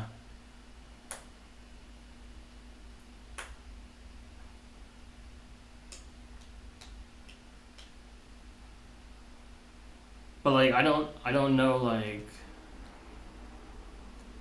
And then the other thing is, she probably doesn't like the back and forth. So hopefully, like, I don't know. She's the type of person that will respond once and throw her phone across the room or something.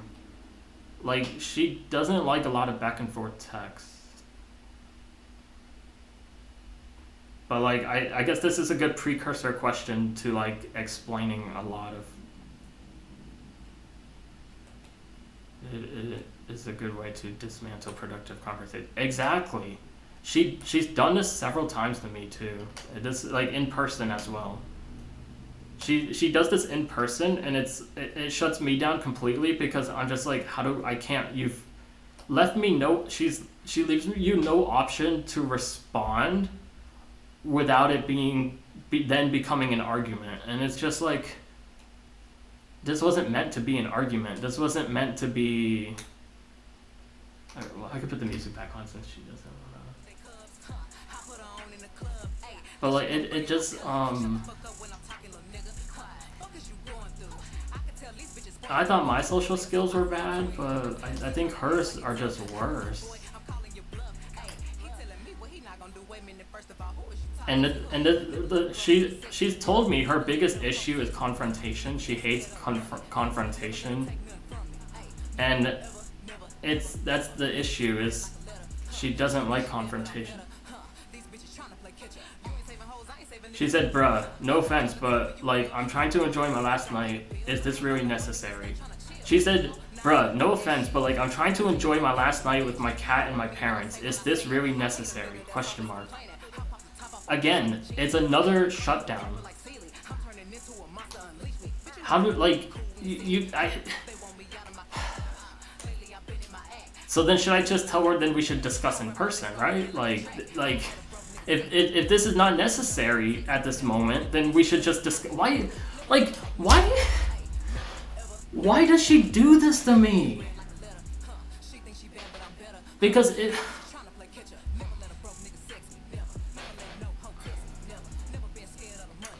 if she didn't want to talk over the phone, then she said to text. I said, okay. Then I text a question. Then she's like, is this really necessary? And it's just. Then why didn't she want to talk about this in person? And it's just like, my God. It's just these mental gymnastics that I have to deal with. But you see what I'm going at here is that it just doesn't make sense. Because it would make better sense if she had just said, yes, let's talk in person. Like, I'm trying to, like, let's talk in person, now's not a good time. It's just, now she's shut down anything I can say about that because she didn't answer the question and she shut down the conversation already. So now, how do I respond? Of course, it is necessary. Should I say, like, the discussion is necessary? Then, like, what can I say? No, alright, let's see. Like, I'm thinking of, like, something like, if now's not a good time, then let's talk in person, like I originally wanted to do. And I think the discussion is necessary. Like, it's a valid discussion. I also think it's because I took too long to respond and she doesn't like a lot of back and forth. But now I know her mood, so if I did send that other text, oh man, she would have hated me. Thing is, she doesn't like, the other thing is, she doesn't like topics that cause her stress that she doesn't need at that moment. I used to be just like her, where I push a lot of the stress off and then it builds up.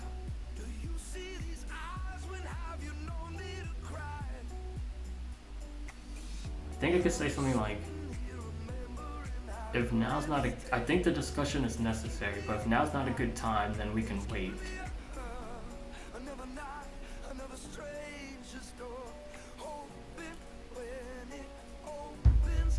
Let's talk later then, lol.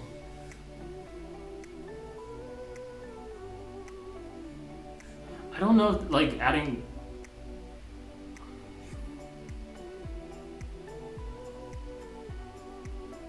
I don't know, let's talk later then. I can't say lol, because it's meant to be serious.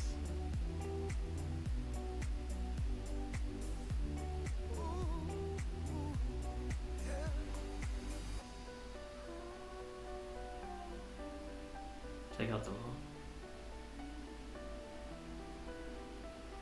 No, but then but the other issue is she said saying something like that doesn't make me want to come back at all.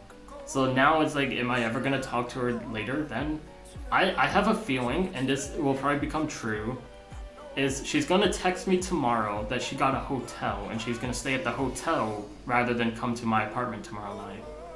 So I already know she's gonna do that.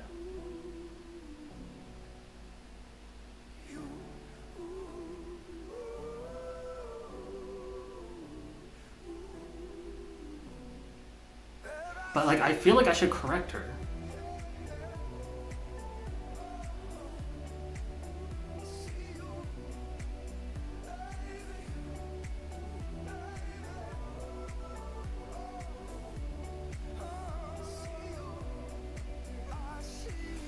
I typed up so far, if now isn't a good time, we can just discuss in person. I think the topic. I think we can talk in person. I think the discussion. She's not gonna give me an answer. She's definitely not in a good mood. If now isn't a good time, we can just talk in person.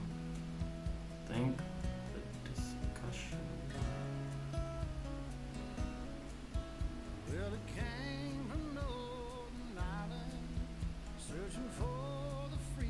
If now isn't a good time, we can just talk later.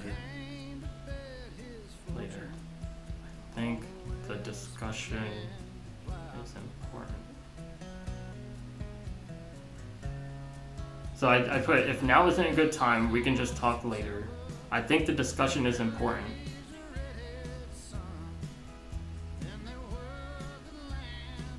Should I say important or necessary?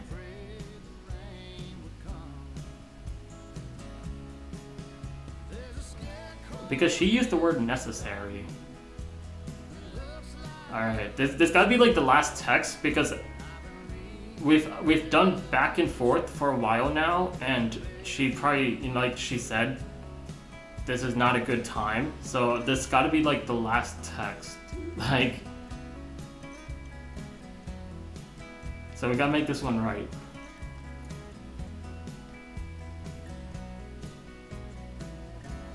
Unless she gives us something to text about, but this will be the last one, because we're already spanning at 7 minutes since her text, so, and it's 6 p.m. over there for her. She says she's spending the last night with her parents. That's if she cares about her parents. Read it one more time. If now isn't a good time, we can just talk later. I think the discussion is important.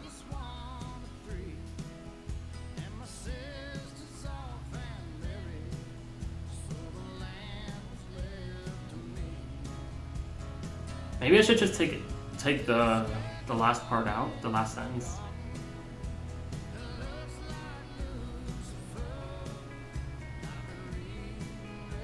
We might hit her with a curveball.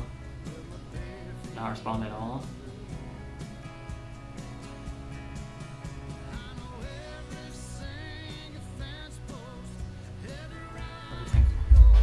We got, if that's the decision we make, we have to confirm on that very soon.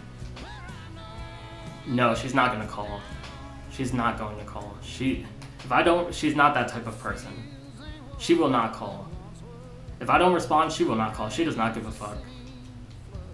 She basically already told us she doesn't give a fuck. So she will not call. So if we're expecting a call, then yeah, that won't work.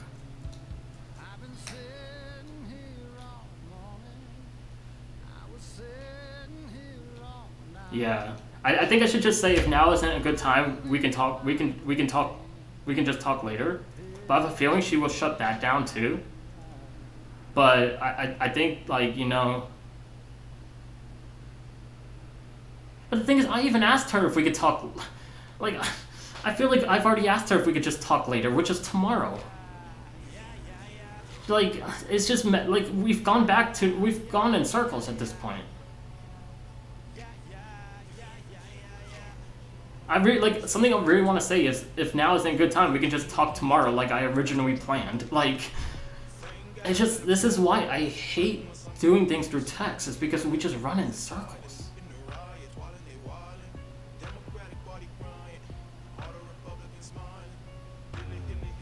What the fuck? He sent the last text.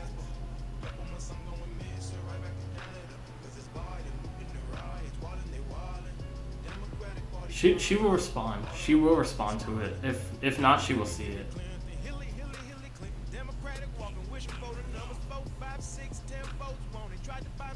I'm pretty sure she would. We can just talk later. If now isn't a good time, we can just talk later. Maybe I should say if now isn't a good time, we can just talk later. Have a nice night. So that way I close the conversation. She never thinks about things. Okay. If now, I gotta send this text soon. If now isn't a good time, we can just talk later. Have a nice night. I close off the conversation. I send the last text. I know I don't think about it because I know that I closed off the situation or the conversation, so there's nothing to really think about. If she responds back, then I don't say anything, unless she asks a question. She could say sure or something, I'll just ignore it. Now isn't a good time, we can just talk later. How long? If now isn't a good time, we can just talk later. Have a nice night. I'm sending it. I sent it. It is 11 minutes since her text. Now isn't a good time. How long was this conversation? Oh my god. Conversation was almost an hour. I sent that first text at 2 p.m. We sent 5 texts. She sent 4 texts in a span of an hour. Like, the thing is, no, it's no wonder that she doesn't like texting because we just sent 9 texts total in a span of an hour.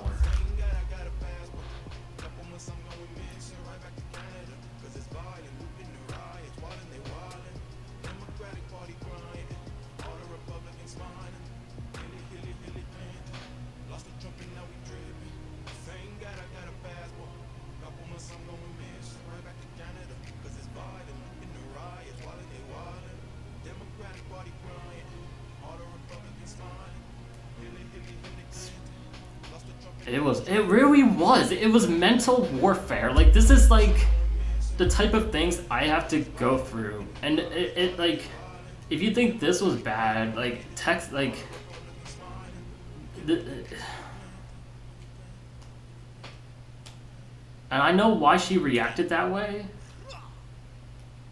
Like, the way that she reacted to that one question, are you in a good financial situation now? Anything I had said with that text, she would have responded the same way. So I think leaving it to that question was good, so thank you. Because if I sent that longer text, she would not... Why do you want this as your girlfriend, bro? I don't know. I don't know. Okay, she said... So when I sent that text, I said, if now isn't a good time, we can just talk later. Have a nice night. And then she said, thanks, you too. So that's the end of the conversation of talking to her for today. That thanks you too was just out of niceness. She did not care. She just wanted to shut down that conversation.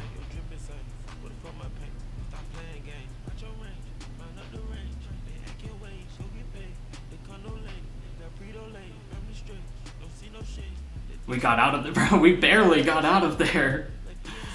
Oh my god. That was a struggle. This was a struggle.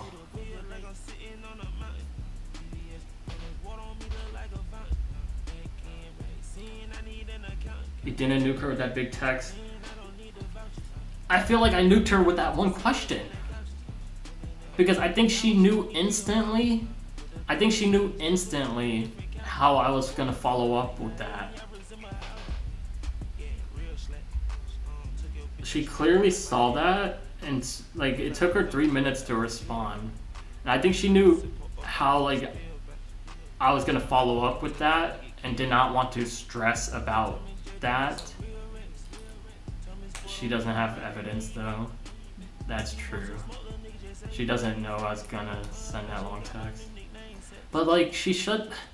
This is the thing though. She tried to shut down the she shut down the conversation twice before like we even started it. Like by the time that we were gonna start the conversation, the buzzer already went off. The game time is over. Yeah, and if you think that's bad, in person it's a lot worse because it's harder to come up with the proper way to say something to her, especially when she's in a good mood. Because I assumed she was in a good mood without having to worry about something like this, and then I came along and asked this, and it, you know.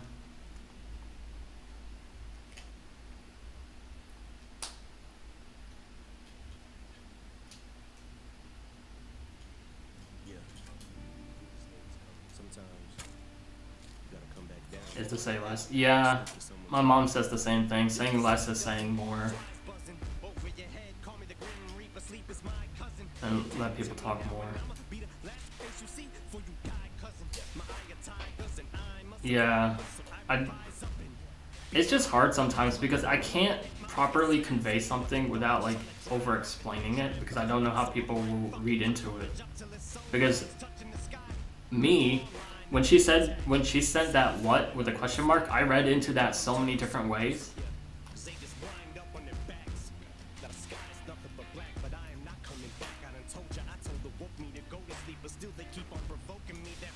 It's just like when she says not to be rude, but when you say things like that, it doesn't make me want to come back at all. Like,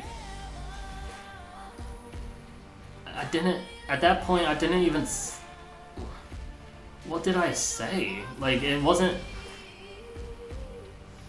at least she knows your new rule should just be say a sentence and then if it don't get you, let them, wait, what?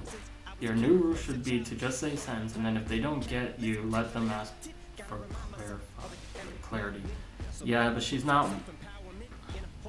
It becomes more explosive before I can explain it, or for her, I don't really explode that much, but her, she just instantly, you know, ticking time bomb of 1 second over there. Like, I didn't even ask the question yet, and she already shut me down. I'm like, she didn't know what I was gonna talk about. Like, I assume it's because it was like I asked her out almost, well, I sort of was trying to ask her out yesterday, so maybe she thought it was gonna be about that. But like, how am I supposed to know, like, she's trying to enjoy her last night with her cat and her parents? Every time she talks about her parents, she hates them.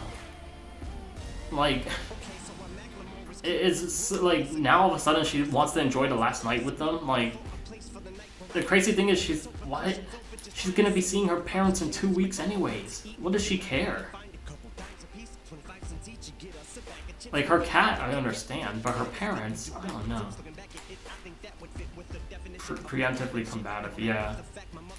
She just doesn't like, this is the issue with confrontation, is she doesn't like these discussions. Like, she doesn't like to think about things that are gonna stress her out when she never asked for it. Which makes sense. Most people don't. It's like, almost like, trauma dumping. Like, but, you know, That's why, like, it's a mental gymnastics though, because I instantly, and something like that will bother me all day. You're right. But at least I'm not pending on a text or like expecting something. But it's just, I had asked if we can talk when she's here. When I said, well, if now's not a good time, we can talk later. That later is not going to be through text. I'm gonna have to be trying to do it through in person. And I'm gonna have to remember those notes that I wrote though, because when we do the discussion, I do need to bring up those things. And she still didn't tell me what time she's coming back tomorrow at the end of all this, so I have a feeling she's not gonna be coming back to my apartment tomorrow. She's gonna go to a hotel. And she's going to just tell me, hey, I'm staying at a hotel instead. Because she wants to avoid me. She doesn't want to confront me. We'll see, though.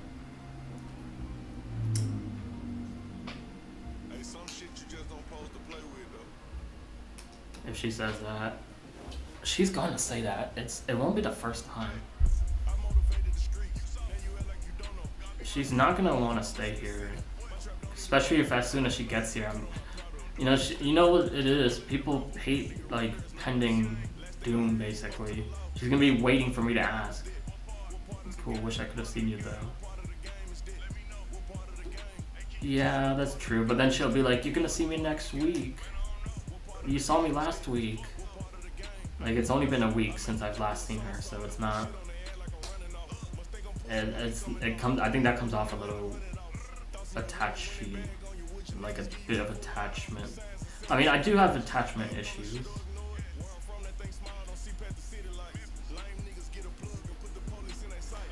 I don't know, but my God.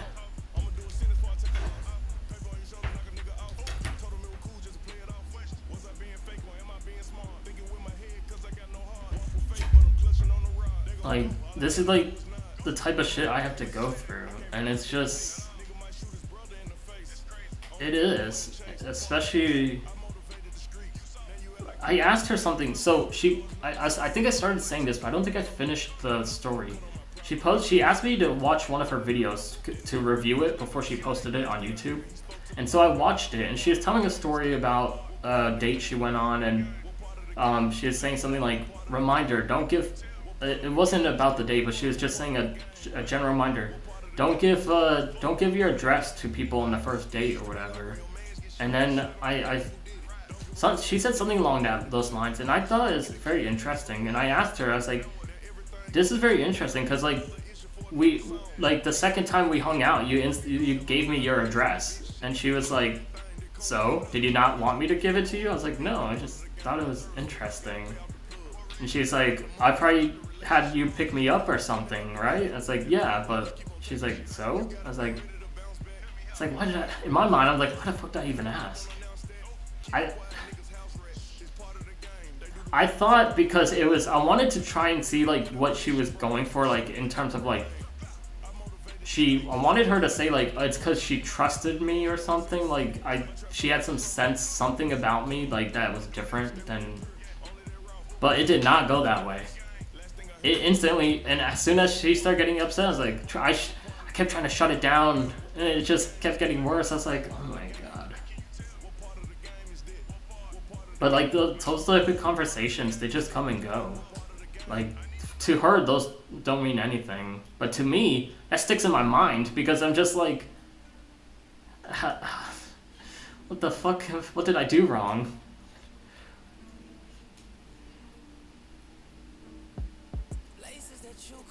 So like it's like one of those things in person that it's hard to like bring up a subject. I'm invested because I like her. Yeah. And yeah, and she doesn't like me, so because of that, it creates a tough dynamic. You want to talk? Yeah, especially because I got her something so there was some deal on Amazon Prime Day, and I found something that I thought she would like, cause she likes to like dress up and like look nice, and she always like has these outfits and stuff. So I got her some like bracelet, like watch thing that looked nice. Let me pull it up actually. Hope I'm logged into Amazon. Every time I go to Amazon, I'm logged out for some reason.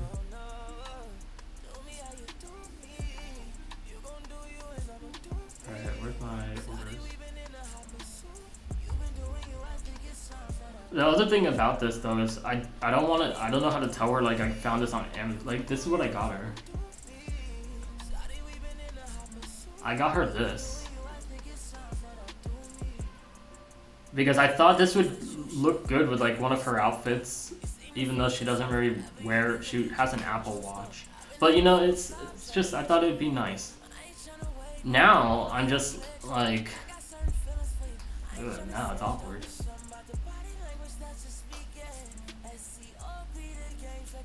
And this, I don't know how much I paid for this. Let's see. Because this was on Amazon Prime Day, so it was a good deal. I paid $45 for this. It's originally $150, so I got a really good deal on this.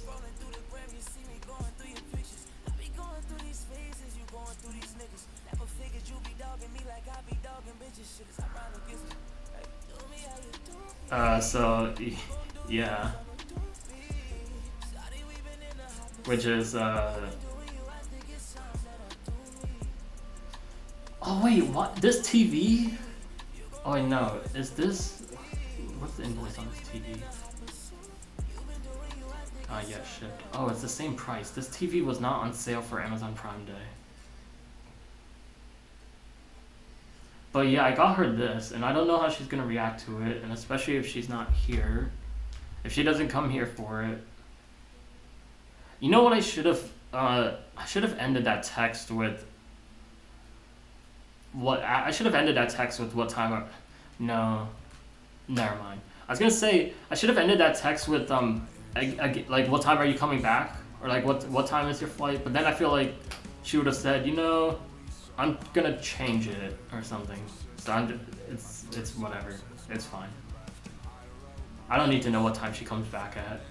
I'll figure it out. There's flight trackers anyways. She's coming from Atlanta to SJC.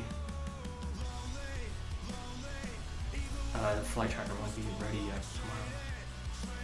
And that flight's at least 5 hours long. Oh no, that flight... Yeah, that flight's at least 5 hours long, so... But yeah, this, I don't know, this is sort of like... It feels cheap, but... I don't know. Like, what the hell? $18 for this? I'm just glad I haven't done anything stupider yet. And I think this year is closing off this friendship, potentially. And if this friendship were to continue, you'll never be able to control another person or their decisions. Yeah.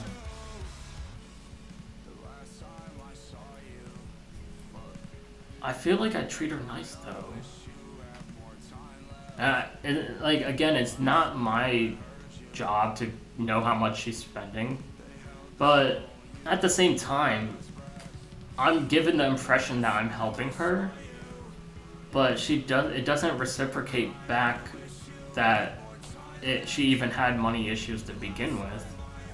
Because even when she spent the $1,000 on the flight ticket from California to Georgia, and then it's a round-trip ticket, I asked her, I'm like, why do you need to spend this much? She's like, oh, I like first class, like, ever since I did it once, I can't get away from it. And then she's like, oh, I don't really like connection flights, I've never really done one before, and all.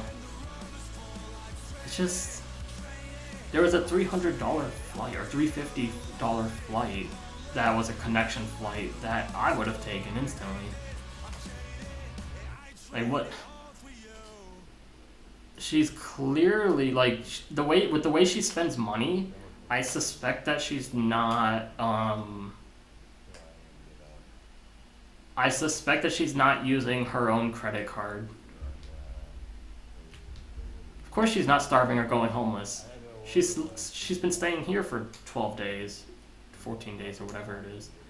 The other thing is though, I don't want to always take care of her fish. So I need to also tell her that too. Is like, can you take your fish? Because I don't want to take care of it. It's not my fish, and it's too much of a responsibility. I got my own fish to take care of, and 12 hours. The beta fish, you have to feed it every 12 hours. I had to get an automatic feeder for mine because when I'm at work and then sleeping, so if I sleep for 6 to 8 hours and then I go to work, I'm also gone for the whole day. I'm basically been gone for like, I'd be gone for like 18 hours, 15 to 18 hours. I can't keep up with the beta fish. So even with her fish, it's hard to keep track of like the feeding on it because I feel like I've been overfeeding it, and that's the thing with the fish is they tend to die because you overfeed it. And like even with the automatic feeder, I don't know. Let me see if she still has those tweets up. I think she still has those tweets up about going homeless and whatnot, and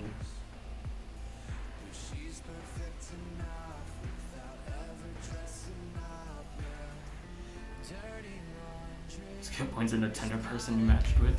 They didn't even, yeah, let me see.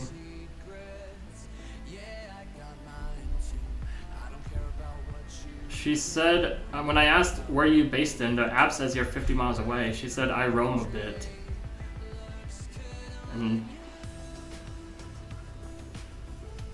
that's kind of it. I don't know. 50 miles though, that's the issue. That's the main issue with that conversation for me is if she's 50 miles away, I'm not doing that. It's one thing to like actually feel like connected with the hold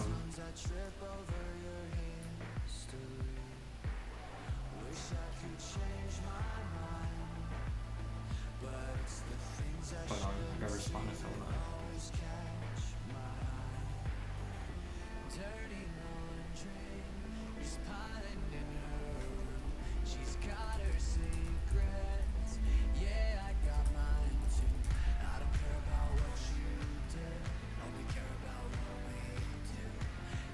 Let me see if she still has the tweets up about her money issues.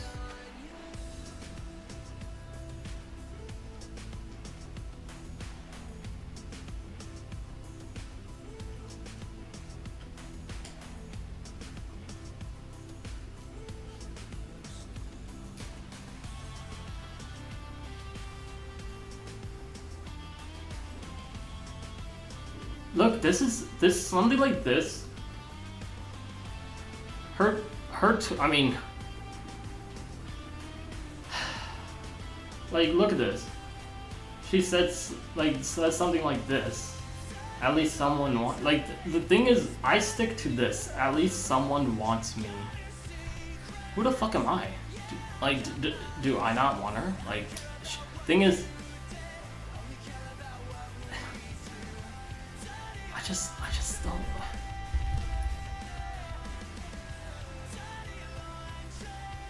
I just don't get a tweet like that. It just feels. It feels so weird because it's like. Can't find a boyfriend, still banned from dating apps, don't have a single girlfriend to go to bars with. Too shy to talk to men at bars anyways, what am I gonna do? Don't have a job, can't afford the apartment I want without a job, can't apply to other jobs without an address, gonna end up homeless. Wish I had more friends and a boyfriend, because honestly I'm sick of this. Who the fuck am I? Like when I saw this, I'm just like, who am I? Like,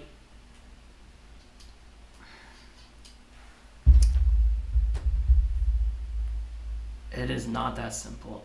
It is. It isn't. I know. Like, she has to like me back for it to work out. And clearly, she doesn't like me back. But it's just frustrating. Because, you know, I feel like I do a lot for her that is clearly, like, I guess she, like, it does, I don't, even, like, I don't know. Is there any audio to this? But, like, she tweets as if, like, I'm not here. Or, like, I'm not... I don't know. She subtweeted me before, too. No, I know. The best way to explain this is get away.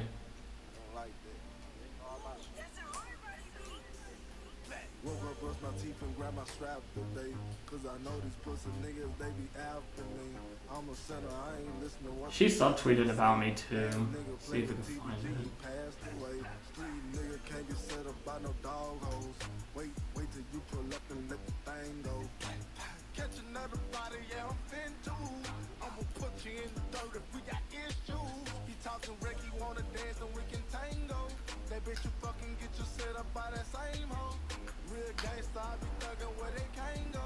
I make you bleed, keep my name about your combo. I'm ones in movies and shows, yeah. If you want it, nigga, let me know. If it has to be someone that likes you back, yeah. If you want it, nigga, let me know. You wanna see me, nigga, book a show. Thing is though, even as a friend, I don't even know if she likes me as a friend. Because, like, I've had these conversations in Discord too, like, with even as a friend, Emily doesn't seem to, like, reciprocate back the same way.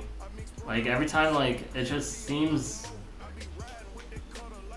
a bit odd, because then she'll do something like, I went to see the concert of The Pulp, which was a concert we went to in September, and we used tickets that Emily had. So if she wasn't, like, her argument was if she wasn't a good friend, she didn't have to use those tickets with me. Same with, she didn't have to get me a t-shirt at the Claro concert. And it's hard because I feel like maybe that's, like, things that she does on purpose, so, like, she can sort of retain the friendship, because it feels like I definitely initiate a lot of this friendship more than she does.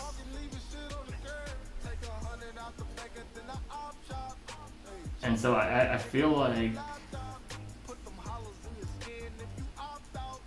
I don't know.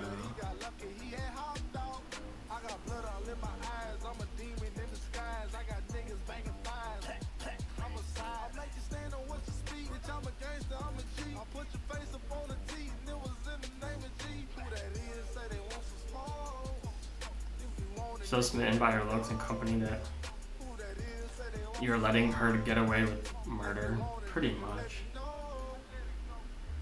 But it's also something like, I can't just, it's so, I'm too nice of a person to just kick her out or just tell her to, you know, shoo, go away. And which she's pretty much going to be doing for November and December. She's most likely staying with her parents. From my understanding, from what she told me.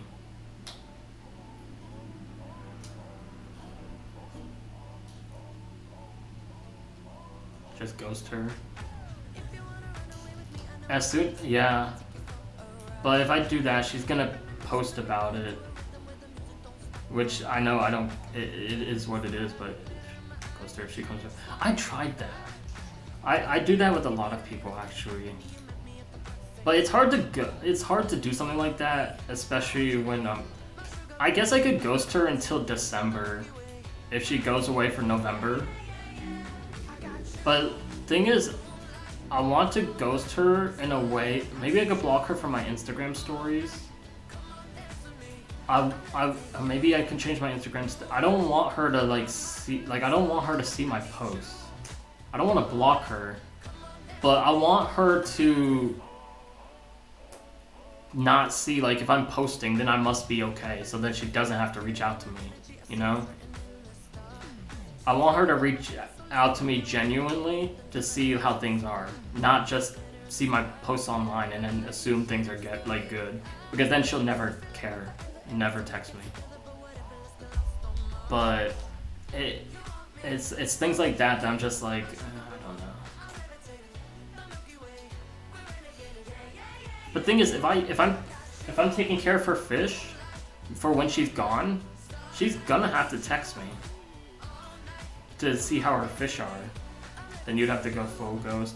I would just have to quit social media for a while, which might be good. I have some other stuff I gotta do, so that is a possibility.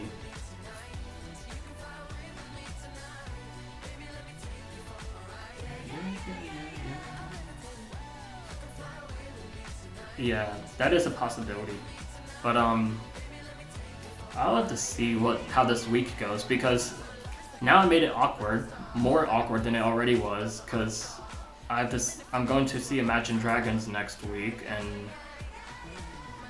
she was gonna come, but now I'm just thinking, like, I don't know if she wants to come anymore. Definitely don't think she's coming back here tomorrow. So this will be an interesting week. And I also hate doing things like that before plans. But I'm gonna go to Imagine Dragons anyways. If she doesn't want to go, then that's fine. I'll go to Imagine Dragons. Who's in Imagine Dragons? I think the lead person's name is Dan. I don't know who's in Imagine Dragons. Yeah, Dan Reynolds. I hit so many numbers. Dan. But yeah, Folk Ghost. That will be hard for Instagram unless I don't know if you could hide post from someone. But I'm not doing anything in November anyway, so there's not really a reason for me to post in November.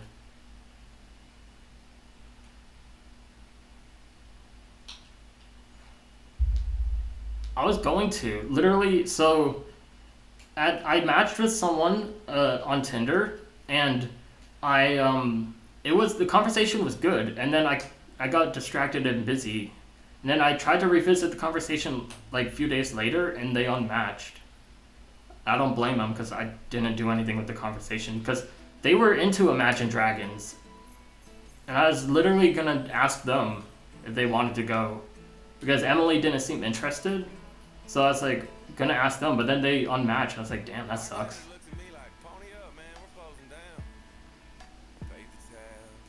So yeah, I don't meet someone at the concert. If Emily doesn't go, then I'll try. Most people who go to the concert place that it's being held at, which is the Shoreline, most people who go there go with someone else. Every time I've been there, I see either groups of people, groups of friends, or couples, or just people that are together. So it's not many single people from my assumption. And it's also hard to know if someone's single there, because, you know, and it's also like, I don't want to look weird, because it's a small venue, so, but I know what you mean. I think the hip hop one will be interesting. I still don't understand that hip hop one. The hip hop one is supposed to have Ice Cube, I think Ja Rule. I don't know any Ja Rule songs. But we'll see.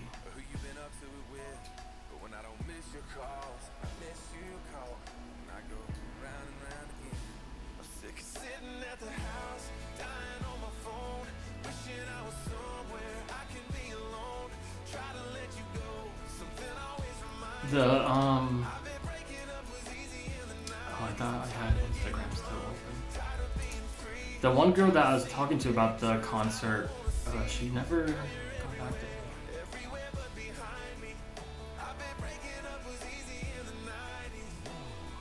She seemed happy that I told her, but she never got back to me. Which sucks. You have an easy in at concerts? The hip hop one, most definitely. I'll see.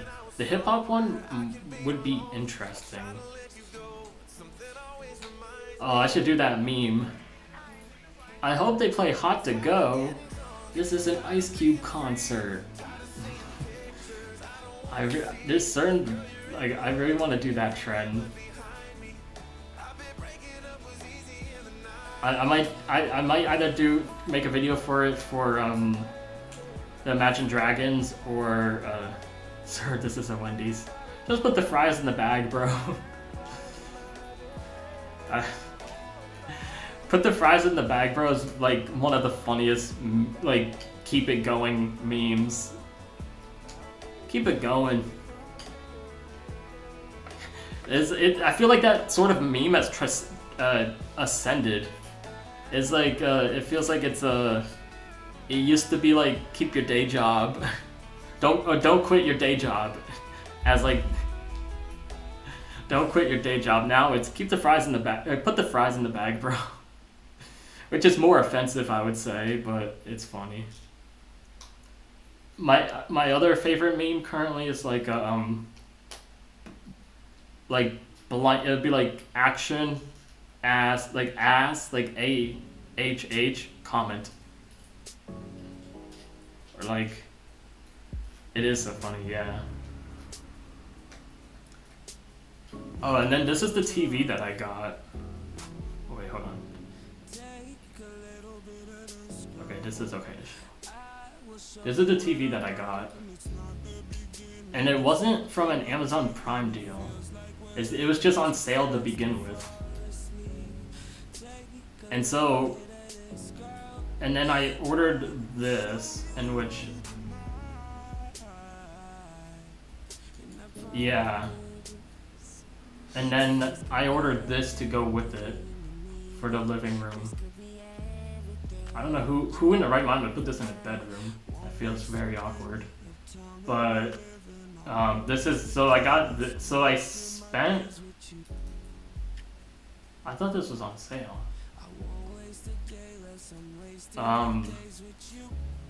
This being 170 is kind of odd. So I hope, I have a feeling the quality might, I know the type of wood. I've gotten enough stuff from Amazon to build that I know what this is gonna be like, but 170 for this seems kind of off. It looks too good to be true. But like, one thing I'm really happy for, and it's very interesting, is that with TVs, I feel like they've gotten cheaper for like what you can get for high quality nowadays. Like, of course, this is $750 is a lot of money, but that's a good deal for a 75-inch TV and whatever specs this is. I just know 4K Ultra HD is good, but it's very interesting how like TVs are a lot cheaper than like a lot of like good like things. Like getting a good office chair is more expensive than a TV, which is unfortunate. And with TVs nowadays, you hook up a Roku, you're good. And you could get any cheap TV, you get a Roku with it, you're good. It's never like that in the past. It wasn't. And it feels so weird now, and I say cheap relatively because, you know, $300 is still a lot of money, but if you could get a 50-inch TV for $300, like, that's good. Oh, want to see the laptop that I got that was on sale? That they posted in the Discord. Let's see if I can find it. This was the laptop that I got. So this laptop, I paid let's see what the actual price was. I paid $300 for this laptop. It's a trash laptop, but I saved like $1,000 because Amazon Prime Day. On Amazon Prime Day, they had a ton of stuff discounted, and I didn't, for some reason, I tried to look at, like, try and find more things that would, because this was 70% off. And I tried to look for more things that were, like, high-end things on sale like that. And I couldn't find anything else. So I got a few things, like, I got this. But this was also, I think, was this even on sale? Yeah, this is probably, this quality is ass, but I was like, I paid $30 for it, so I was like, for $30, let me try it out, you know? So I was like, okay, let me try that out. I got this on sale also, which is odd because, how much was this on? I paid, oh yeah, I paid $22.79. It's $24 right now, so but I thought this was very interesting. I needed a portable charger. I used Amazon Prime Day to spend a lot, and I only saved money on the laptop. Everything else I kind of the TV was not on sale from Amazon Prime Day. I got this. This thing is ass. Black Friday be oh shit. When is Black Friday? It's like first November 29th. Okay, good. Amazon will, yeah, I don't know. Black Friday is not good for technology stuff because they have a technology day, like I think Tech Monday or something. Yeah, this thing is ass. Thing is, because I got a Google Nest. Cyber Monday, yeah, that's a better one. Cyber Monday is a lot better than Good Friday, and Good Friday runs the whole weekend anyways. Like, it literally goes from Good Friday, or like Black Friday, not Good Friday, Black Friday to Cyber Monday. Like, you'll have deals that whole weekend, and then that Monday you'll have a lot of good technology deals. I got this thing. This thing is interesting, but the issue with this is you can't share it through a link. I thought I could get a link to share it to people, but this one only works if you have them added to your account, your Nest account. And I was kind of upset about that because I wanted to share it with Emily so she could watch her fish. Because I don't really want to add her to the account, and now I'm just like, well, now I don't know.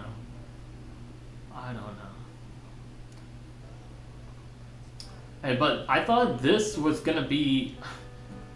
I thought this was I don't know why. When it said on the thing, things that people bought together, products together, it showed this, and I thought this was like one of the Google products. It isn't. It's the Amazon Echo product, and I thought it was the Google Home thing my mom has at home, and I thought it was like similar, but it's different, and it sucks because you need a subscription for like a lot of the shit on here. So now I have one of these. I paid, it was on sale though. It was a lot cheaper than this, but Fire Sticks, their Fire Sticks were good when you were able to do hacks on it. But they patched a lot of their Fire Sticks, so now you can't do shit with it. Fire Stick was good for hacking, or not hacking, but like getting TV shows, get free TV shows like that you couldn't access, like there's a good way to homebrew it basically. And they patched a ton of that. They keep making it difficult to do it, and at some point it doesn't matter. It's too annoying to bother with.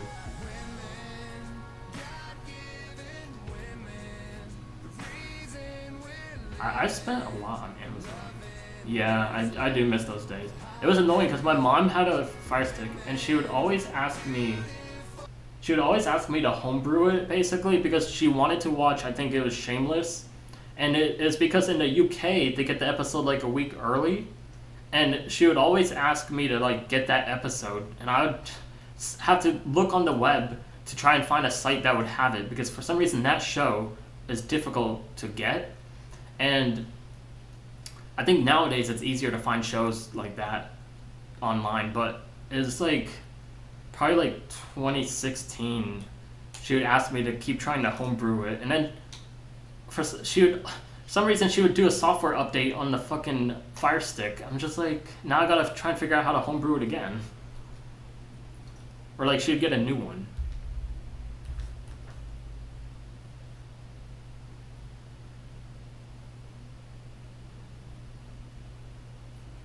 But yeah, hold on, what did I get? Another bot on Tinder. I'm just like, these dating apps suck. I don't know what dating apps are good. I've tried them all. I've tried Tinder. Tinder is filled with bots, but it's the one that I've had most. I pay for Tinder, yes. I do the year subscription thing. Because I think about like I think about it for the year. It's a good investment because who knows, you know? And it's the one that's shown me the most success, unfortunately, because even though I hate it, it should be illegal for them to sell you bots when you pay. Exactly, like they claim that they don't have bots, but what the hell is Rufus? Is this what their AI thing is called? Oh my god, AI things are dumb. But yeah, there's so many bots, and they like spot them a mile away. I feel like it's so annoying to report because it's like they need to have a better situation to take them down. Because there's so many keywords, especially if they have the name Queen, bot, automatic. Don't trust any name on there. Don't trust any girl on there named Queen. It's a bot. Like there's so many other situations. So, but the only ones that you can really trust are when they have that blue check mark, which means they're verified. Because there are bots that have the gold premium, but if they don't have the blue check mark, it's very hard to distinguish if it's a real person. If they have the blue check mark, they're often a real person. But with the premium, because I get top priority, or it says it notifies them. You just submit a picture of yourself. You submit a picture of yourself. You have to take it. They tell you to. I think some of them are different, but I think they tell you to do a pose. Like you have to like hold your arm out or something in the picture, and it will verify it through that. So that way you can't just use a static picture. But and then some other ones are a bit different. Some of them, I think you have to actually submit your ID, your photo ID, which to me makes sense because it's at so many points in these apps. Unless you submit an ID, how can they verify between something like AI generated versus like an actual ID? So, or an actual person. So it makes sense on that. But Tinder, I've gotten the most success out of Tinder, unfortunately, and it sucks because I wish it wasn't like that, because I've tried these other apps, but once you start paying for these other apps, they start adding up, and at some point, some of them you recognize are just filled with bots, and then I had a whole a month or two, where I was on a ton of these dating apps. I've tried several of them. I tried a ton of them, and I spent this was like one of the months where I think me and Emily took a break from talking from each other because she was upset with me because I asked her out, and she, for some reason, just, I don't know, she thought we stopped talking anyways. And so I spent the next month trying all these dating apps, and I still have some installed. I have Bumble, let me just look at my phone. But one of them I paid for. I just paid I think 100 something for a lifetime subscription because I was like, why not? Like it's lifetime. I have Hinge, Bumble, and Tinder right now installed, and I've tried a ton of others, but the issue with them is it's just they're not reliable, and they all rely on money. You need to spend money on the apps in order to spend money on a girl to take out. So it's kind of full circle. But I spent a lot of money. I think I spent like 500 one month on these apps just trying them all out just to see how they are, because I was down bad and seeing like, yeah. And a lot of these like apps, they try and say like they're better at like dates and stuff, but in the truth of it all, unless like for me on Tinder, the only reason I get a ton of like matches per se is because I swipe right on everyone, and that's because my Tinder Premium says it notifies the person, or it puts me at some top of the priority list for them that I swiped right on them. And so as soon as I saw that in my premium, like what I perks, I was like, I might as well swipe right on everyone, because I was told that women are going to be selective anyways with whatever they have in their matches. So it doesn't matter if you swipe left on someone, because in reality, if you were to swipe right on everyone, if a woman wanted to match with you, they would do so selectively. So it's and I can't imagine how it must be for a woman to be on those apps. Like it must be very interesting. So if they're gonna be selective with who they match with, to me it doesn't matter then who my elo, as they say, which is supposed to be some algorithm for them to offer people to you, and I don't know, some made up thing. Apparently this is the newest Echo. Newest Echo, but I can't play music. You need to have the Amazon Music thing. Like why can't I just connect a Spotify to it? I don't know. But yeah, I've tried all these dating apps. Hinge, Bumble is a bit weird. Yeah, and then there is Facebook dating. So for the longest time, my Facebook didn't have Facebook dating, and then some point this year, it finally got it.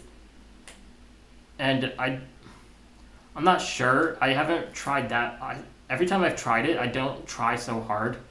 And it's something like maybe I'll try and do in November, is I'll try these dating apps, but it's also like, who's looking for a date in November? But we'll see. I'll try back the dating apps again. It's just the issue is the money thing. I don't feel like spending all this money just to like, it's a scam at the end of the day, and it's only user error, because there's been a study on this too. It's the false satisfaction hope that these apps feed off of. Is they tend, and that's probably why there's bots on some of these, is because they try and feed into your depression or how down bad you are, and hope that you pay for their premium services and all that, just so that they can match you with bots and people who aren't real, and then they know that people will come back eventually. Like that's the thing with these dating apps, is people who've used them like realistically will eventually come back if they stop. Like it's very predatory, and it's especially with some of them.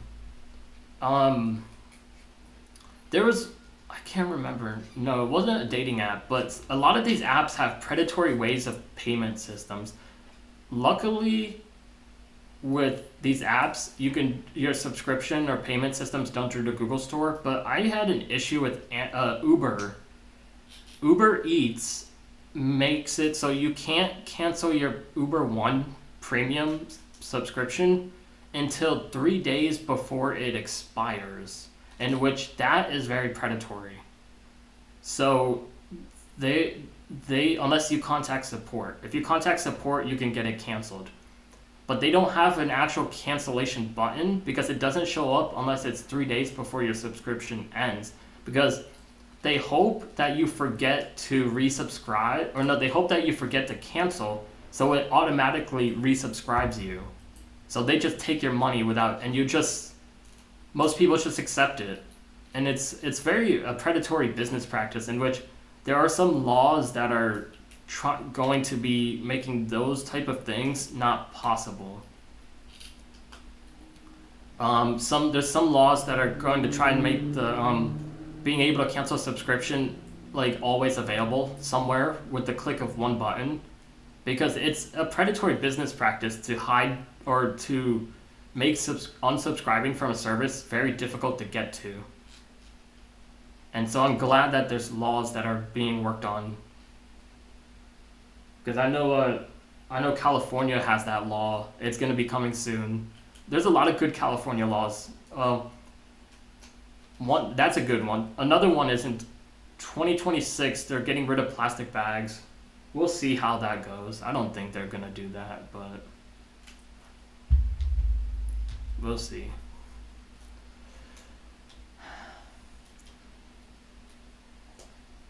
I feel like the best place to meet people is what you're doing by going out. Yeah, but I always had this tendency of like,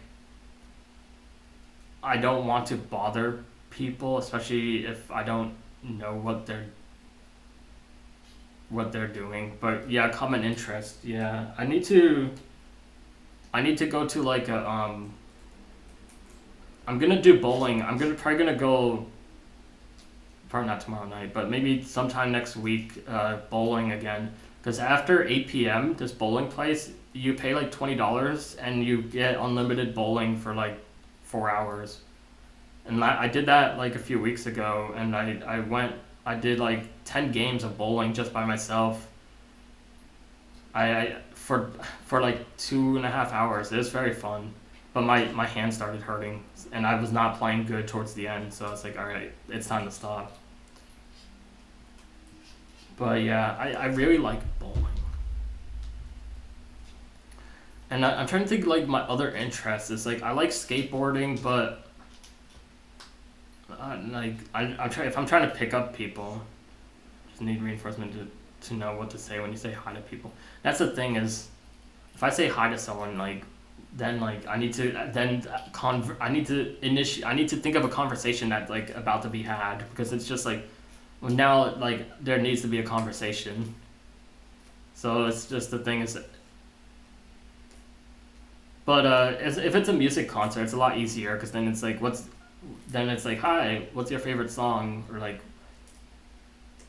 like just certain things, or what's your favorite album.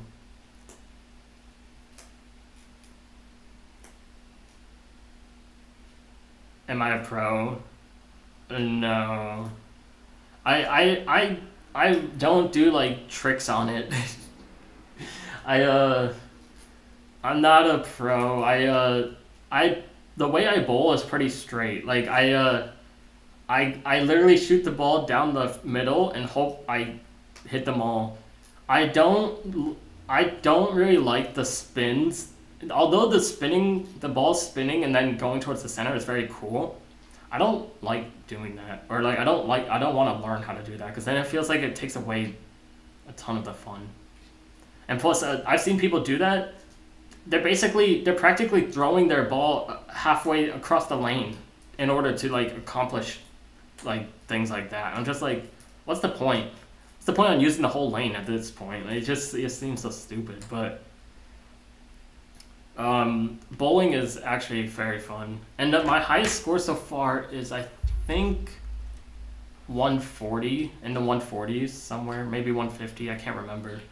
I've posted some bowling stuff. I have screenshots somewhere in my phone of bowling, but it's fun because it's just the satisfaction of getting a strike. And I've also been very good at getting my spares too. Is whenever I get like a 9 and I have to hit one more pin, I'm very good at actually hitting that one pin left. So I'm actually glad about that. That's another thing that me and Emily have in common is we both like bowling. Like, there's so many things we have in common. That's the thing. Like, when I texted her last week on Monday, I texted her a long text, and the text was very sappy in a way. I almost told her in that text that I love her, but I didn't. I controlled myself. Oh my god. I spent an hour and a half writing up that text, and she responded to it pretty well. Which I was surprised. I was like, damn, okay.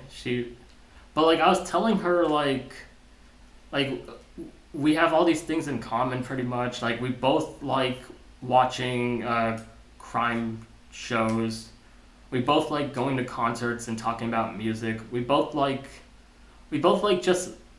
just so much. And then I didn't even include that we both like bowling. Like, it's so odd to feel like you have so much in common with someone, and you have so much like what feels like would be a good relationship and isn't. And then I'm just thinking like, maybe one day she'll just look back at this and realize she messed up.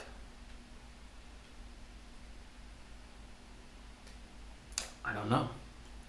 I'm very my ex says I'm very delusional, and I wouldn't deny it, but yeah, that rarely happens. Yeah. Girls only care.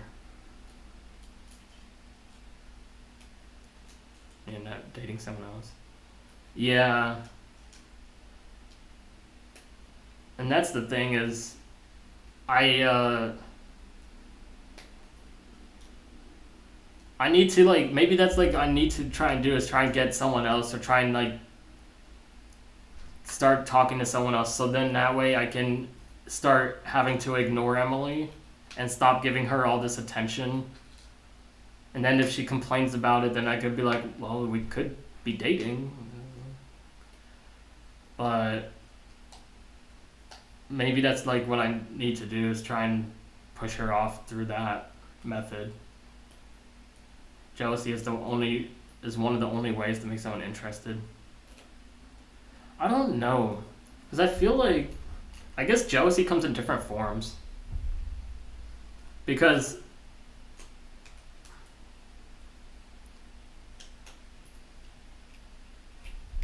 I don't know. I don't know how to like really make her jealous, because she doesn't seem like the type of person to get jealous, because she doesn't give a fuck about a lot of things. When it doesn't pertain to her, she doesn't care. And I feel like, you know, if I do end up having this money conversation with her, it will end up leading to a different conversation in which we will have to see.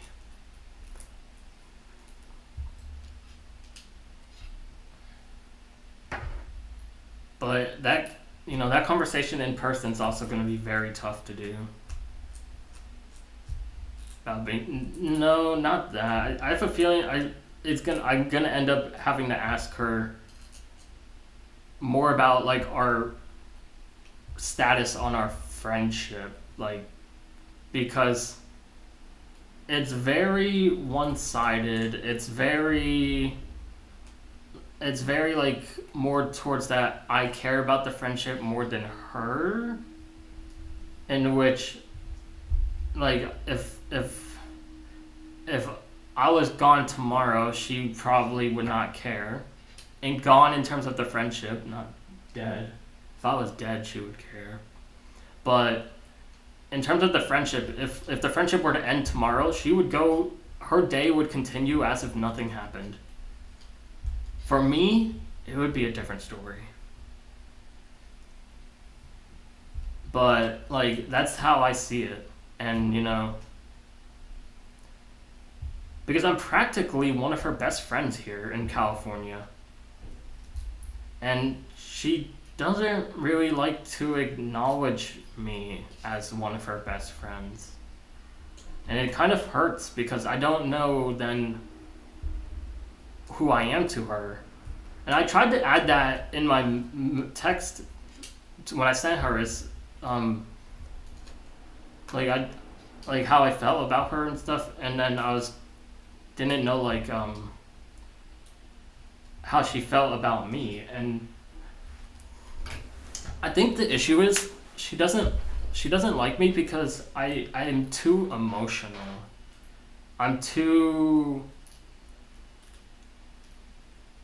I'm thinking too much into things, and I'm too I don't think the same way she does, because every time I think of something or think about something, it's more analytical. Whereas, because even when she tells a story, I tend to ask certain questions in which she kind of brushes off because they're irrelevant. But I think of they're more analytical questions about the story. And it's kind of I can see how that's sort of annoying.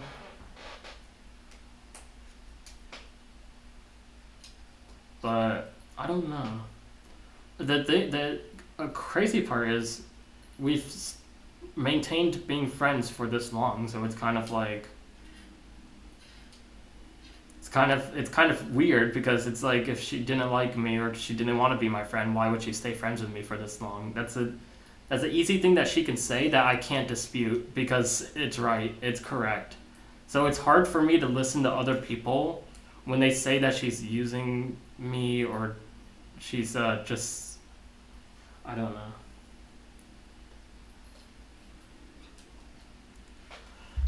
But we'll see.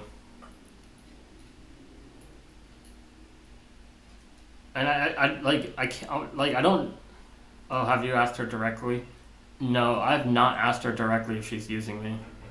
That's something that I don't know if it would come down to me asking her directly.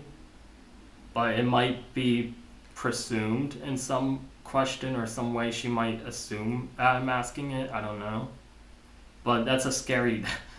You're asking me to die, basically, if I ask that question. There's a lot of questions I want to ask her directly, but I know if I do, I'm about to start a war. It's just...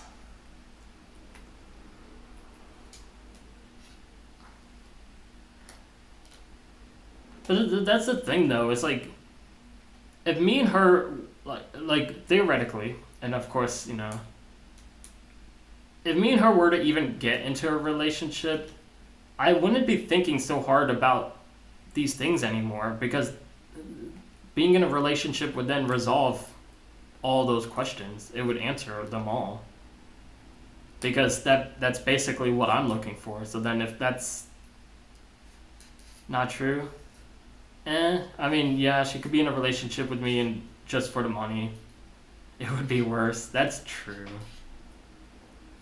But the thing is, though, I feel like as long as I'm happy, I would be fine.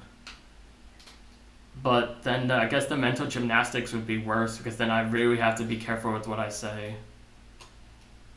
Yeah, never want to upset her. That's true, but I mean, I've seen her get me and her she'll get upset with me, but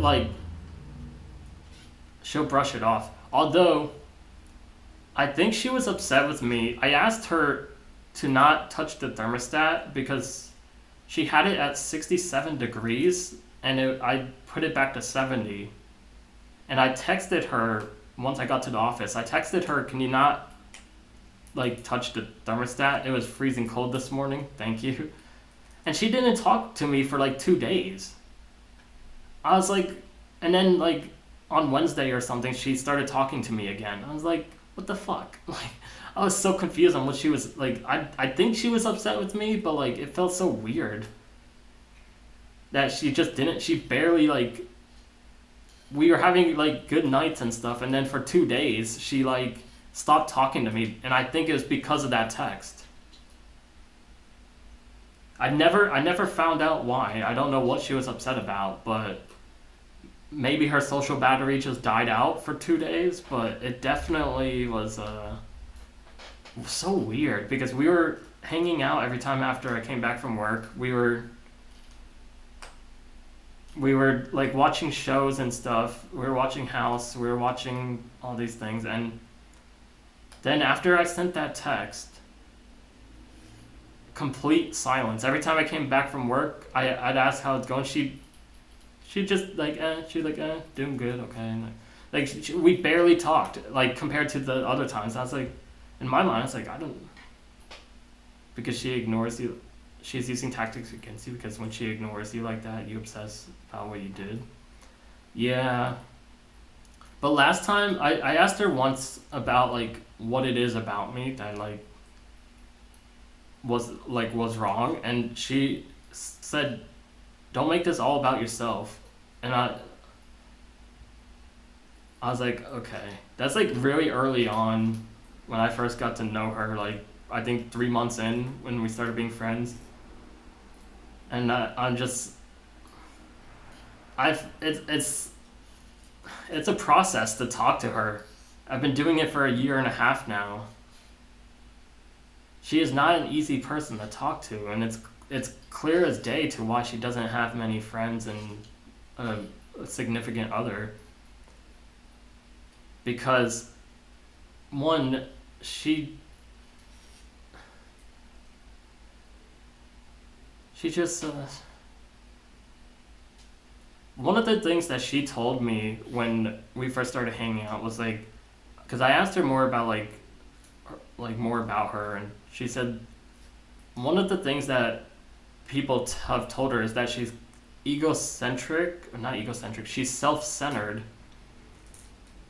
This is what she said people have told her, that she's self-centered, she's a lot to keep up with, and I know she is, and that she is mean sometimes, or she said something like that. I forget exactly, but I do know she said she was self-centered, that's what people thought about her, and I can see it, but at the same time, it's self-centered feels like the wrong word. No, it's not honest of her, because she said that's what, she denies it, of course. She denies it. I don't know if she still denies it, but that's, at the time, she denied it. But she did say that she is a lot to maintain. Like, if she were to get in a relationship, it's a lot to maintain. And, with being friends with her, I think the only hard thing to maintain is 2 things. Her spending, whether, if the relationship comprises of, the money being shared, so who knows, but if like, it would be the spending as well as these mental gymnastics. And I don't think, she's shared on her Twitter about some of these dates that she's been on in the past year or 2. She hasn't been on many dates at all for the past few months, but earlier this year she's been on a few dates, and she would tweet about them and all that.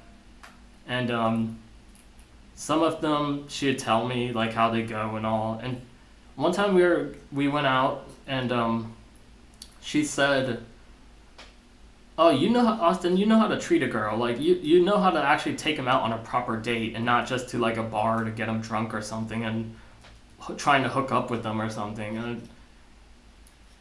And I thanked her for that compliment, and it's interesting that she compliments how I treat a date compared to some of the dates that she's been on.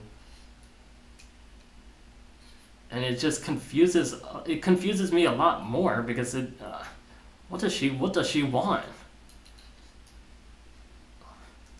she clearly looking for something else in a man, and the only thing I can think of is physical appearance.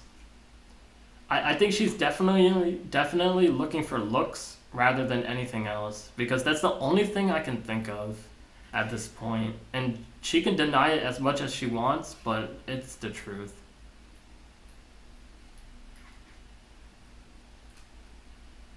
So that's the only thing I've concluded after going through everything that I've talked to her about. Gonna get buff for her. That takes I mean, first, to get buff, I need to lose weight, and I'm trying to lose weight, but that's also a process to do. And I've been lifting a little, but it's,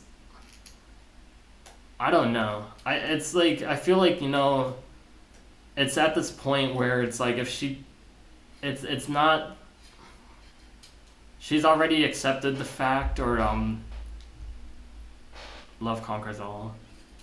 Yeah, I think she's already just, it doesn't matter, like, what I do. So get buff. I don't know. Thing is, like, someone like her, I feel like she can easily go out with someone, like, nice looking, but she doesn't. Or, like, she's tried, and it's just because her personality, it just doesn't go well. And so it's just like, wow, I wonder what the issue is. But that's the thing, is I think I don't know what, I think her current priority right now is finding a place to stay at. So I think finding a relationship is the least on her mind, but, like,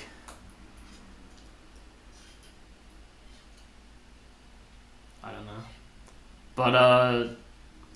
But like, the thing is, though, is like, if I go get buff just for her, then it's not staying true to myself.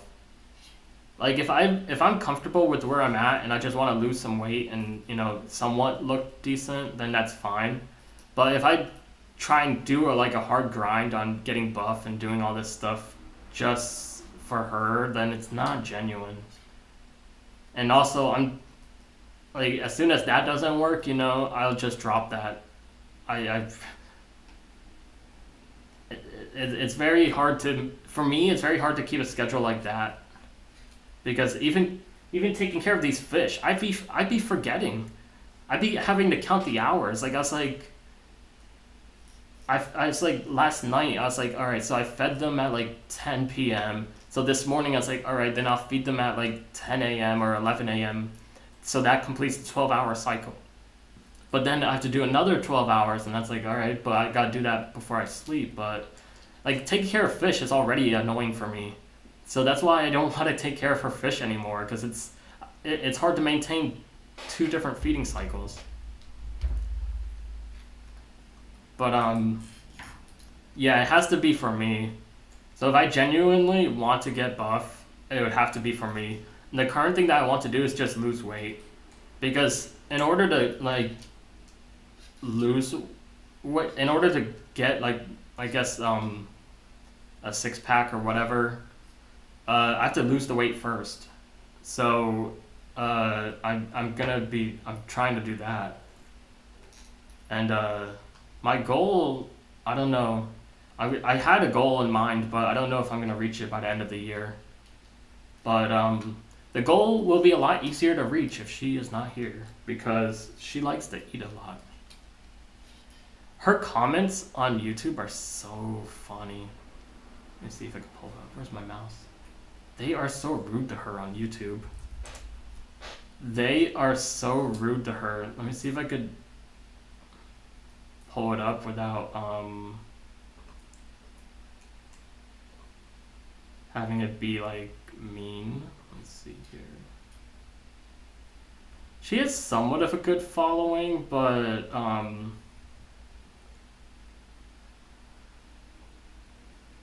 look at this. These comments are insane. It's painful to see you get fatter and fatter. Oh my god, what the hell? It's so rude. I couldn't imagine telling someone this. It's crazy.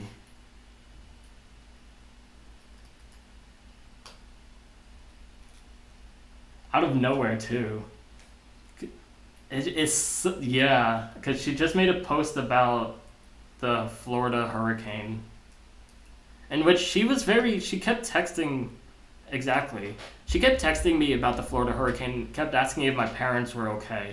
So, I can't, that's another argument. Is like, I can't say she doesn't care about the friendship if she was worried about my parents. Like, it's not something like someone who doesn't care would be doing. So it's. But yeah, these comments are so. When I saw these, I was like, oh my god, that's insane.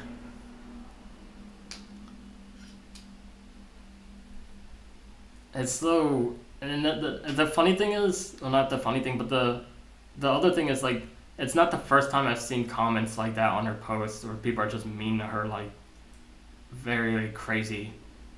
So it's kind of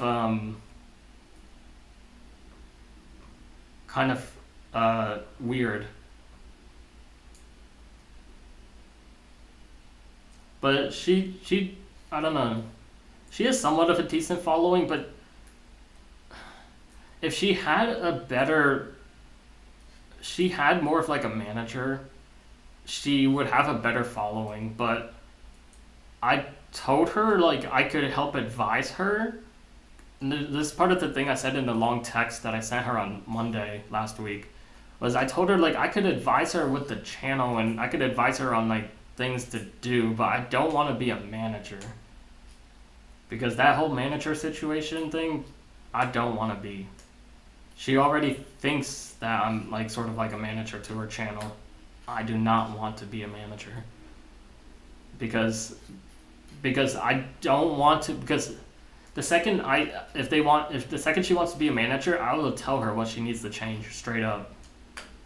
And she will not like it. Because she's a beautiful girl. She needs to play the system. If you want to do this, if you want the, what is it? What do you mean? Oh, I know what you mean. So yeah, when we were at the Olivia Rodrigo concert, she is sort of like on chocolate. She was on drugs, and she was saying she was mean to me in person, so that was kind of annoying. And she said, "Oh, you're like a manager to me, but like you're a friend, but like a manager too." And I took that. I just did not like that at all. And that annoyed the hell out of me. That's why when I texted her on Monday, I was like, I'm not a manager. I don't want to be seen as a manager. What does she have to change?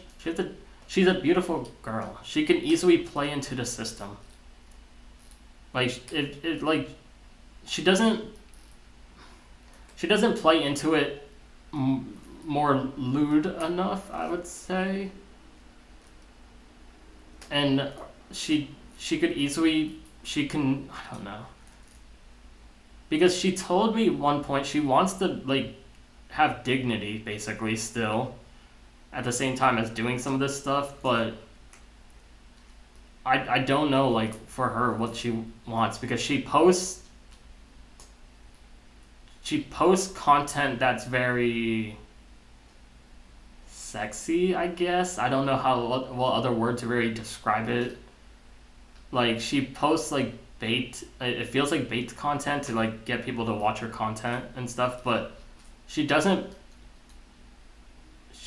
post about it on like Twitter or like her Instagram. She doesn't post like selfies like that. Like she doesn't do a lot of the actual social media thing. She'll post it and go on with her day. And then every now and then she'll go through the comments. But like when it comes to like the audience that she built, she needs to work around it and play into it, feed into it.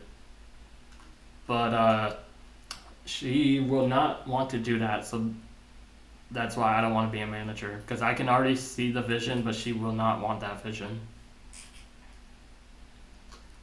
Though she told me she might want to start a second channel and talk about like music or talk about, and yeah, it would make her bigger, and it would help overall because it would, if it makes her social media bigger, then everything else grows with it. Because the way that people like this type of content, they follow everything. They follow the Twitter, they follow the Instagram, they follow all the medias. I told her I told her months ago to start a Patreon because she got demonetized on YouTube and she's still not back in the YouTube monetization program. And I told her a few months ago, you should try Patreon, and she eventually did it. And her Patreon makes like $400 a month. And that's because of me, literally because of me, because I told her to make a Patreon. I said, Patreon is like, because she sort of does OnlyFans, but her OnlyFans is not full nudity. It's just lewd content, like a lot of like softcore hot girls are. And so she wanted to get away with that stigma of, because she wanted an actual job, but she didn't want OnlyFans to be like labeled on her, like sort of. So she wanted to step away from that somehow, and I told her, why don't you just do Patreon, because people literally do Patreon for that same exact thing. Yeah, she's adventurous, all right. And so she uses both, I would think. I don't know how much money she's making on the OnlyFans, but on the Patreon, she displays it. You cannot handle a girl like this. I've been handling it for the past, I say handling it, it's, past year and a half I've been friends with her. That's another thing too, is she said she went on a date, and one person she went on a date with didn't accept that she did like OnlyFans or something, and that really hurt her. So that's why she's been on this like mission to have like a real job for the past year. Which is funny.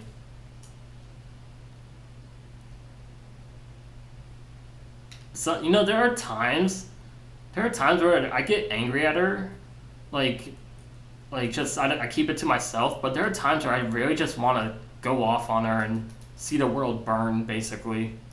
I know, I can say a lot of things to make her cry and upset, but I can, I just feel like I want to see the world burn sometimes, but I don't do it because it would make me look bad, but, damn. I feel evil sometimes. I'm just like, is today the day? Because I know a lot. I know a lot more personal stuff. I still feel like I don't know a lot about her, but I know a lot more than she's put out publicly. The reason you're good is because you don't let those thoughts win. Yeah. Yeah. It's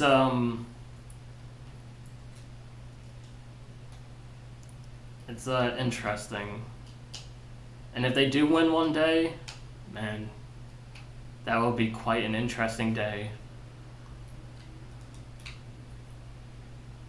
But, I know. She oh my god. I know she would block me on everything, but I will still post it publicly. I will use hashtags, I'll use all her usernames, I'll use all the keywords for, if you want to look her name up, I will make sure those search results are fucked. I am evil. I definitely can be evil, and I've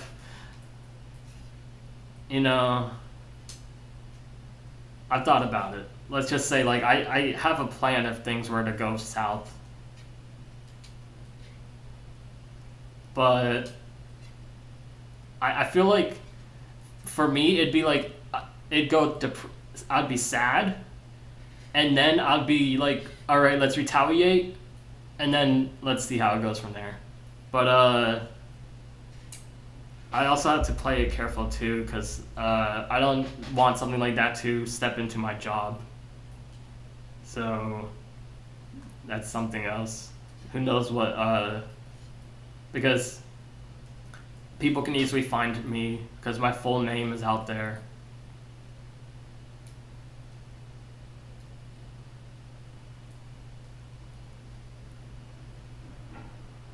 But yeah. But she's pretty much also, her full name and full information is out there too, so there are certain things that I can publicize that wouldn't exactly be doxing at the same time as, you know, it's public information if it's on LinkedIn, but to each their own. It isn't worth the self-destruct for someone. It isn't, but, you know, if certain buttons start getting pushed, something's gonna self-destruct, you know? So it's, you know, I've maintained my saneness. A lot of people who, like, a lot of the people in the Discord have said, like, had this been their situation, they would have been long gone. Emily would have been out of here. They would have been moved on to the next one. Some reason, well, it isn't. I know the reason, but, you know, I'm still here. I still have to deal with it. I still have to. But I'm getting to my limit soon. The thing is, though, every time I've asked her out, or every time I've asked her out, she's either just said no, or just like she's not ready yet or something. But it's only through text that she's confronted me about, like, when I've asked her out, or like the topic of, like, the day after, pretty much. And she's never talked to me in person about, like, her, like, thoughts about me, or like wanting to maintain this as a friendship. And it was only like one time when like it's very rare, like, 'cause there's only one time where she was like, oh, as friends and all, and it's like, yeah, I understand. But like she doesn't like to talk in person, which is ironic because I don't know. But yeah, oh my god, it's been 5 hours I've been yapping about Emily. I'm gonna have to change the stream title to the Emily stream or something, because this stream has really just derailed. The Emily yap session.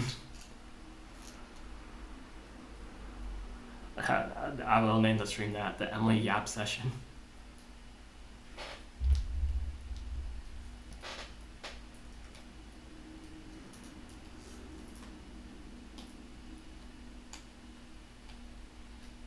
The one good thing about her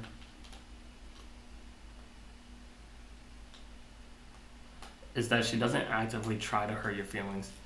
That's the thing, is it's hard for me to understand certain things, and she knows I have issues with understanding things, and I don't know why she makes it difficult. Like, she makes it difficult for me to, like, understand things already, and it feels like she tries to make it more difficult, like, for some reason, because she seems to forget that I have issues with understanding and comprehension on things because of my Asperger's and ADHD and all that. And some of the things she says does hurt my feelings, but it may never be intentional. It might just be how I input it or take it in. But it's hard to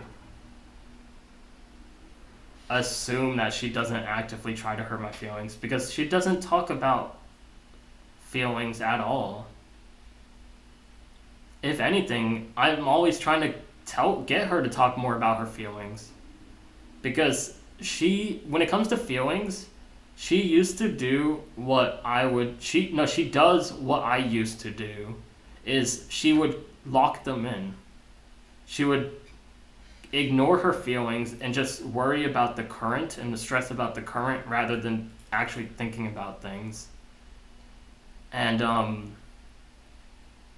that's why she brushes off a ton of stuff, is because if she doesn't care for currently, why bother with it?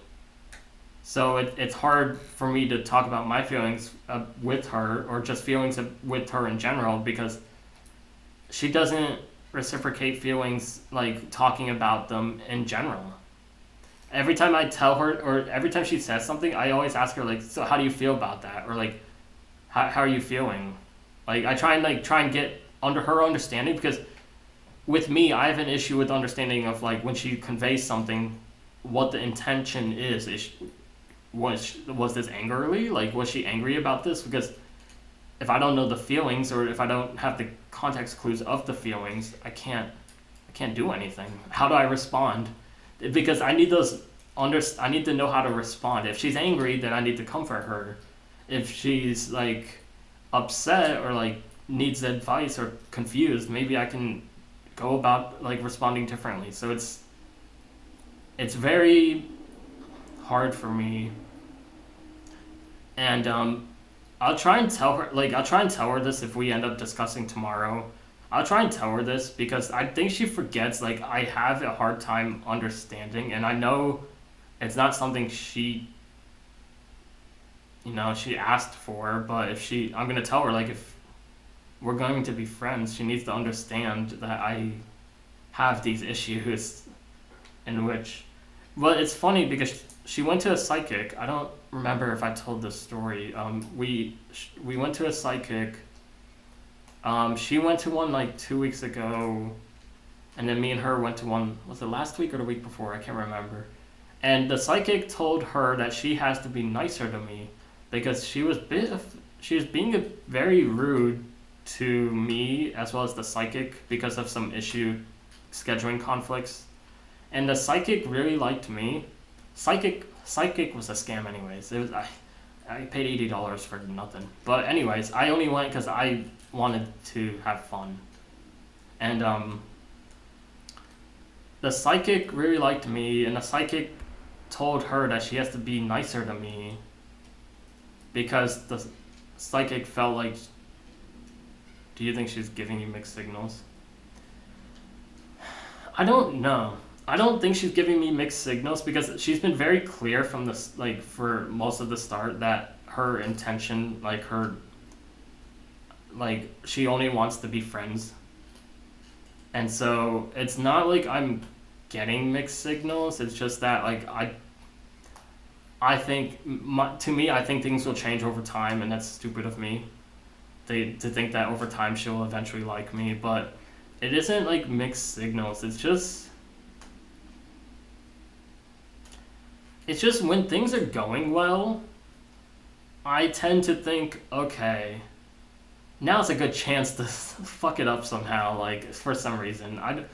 That's why I'm just like, when things are going well, I'm just like, alright, now let's ask her out.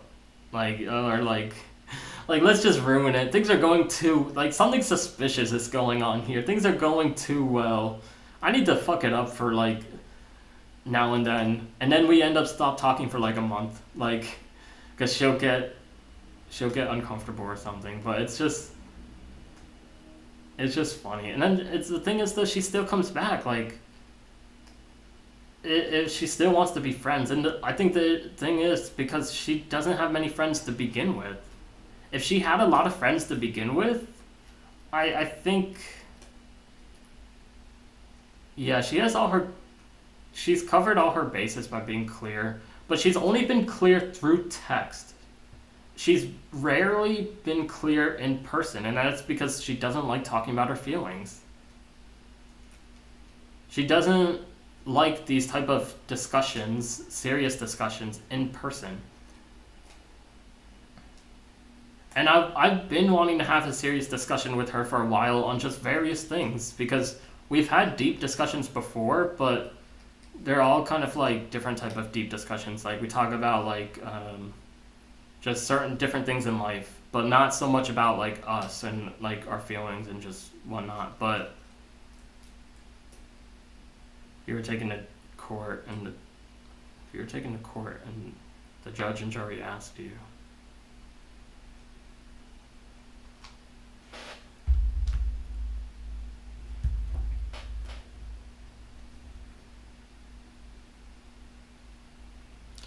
was she clear that she just wanted to be friends? Yes. Yes, she was clear. I would have to say yes. It's in the text messages.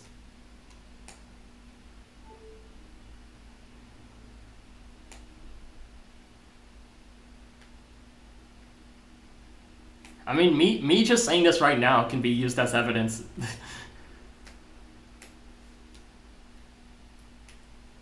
Yeah, that's true. But the thing is, though, she doesn't tell me to stop. There only times she's like I've crossed boundaries is like when I've asked her out.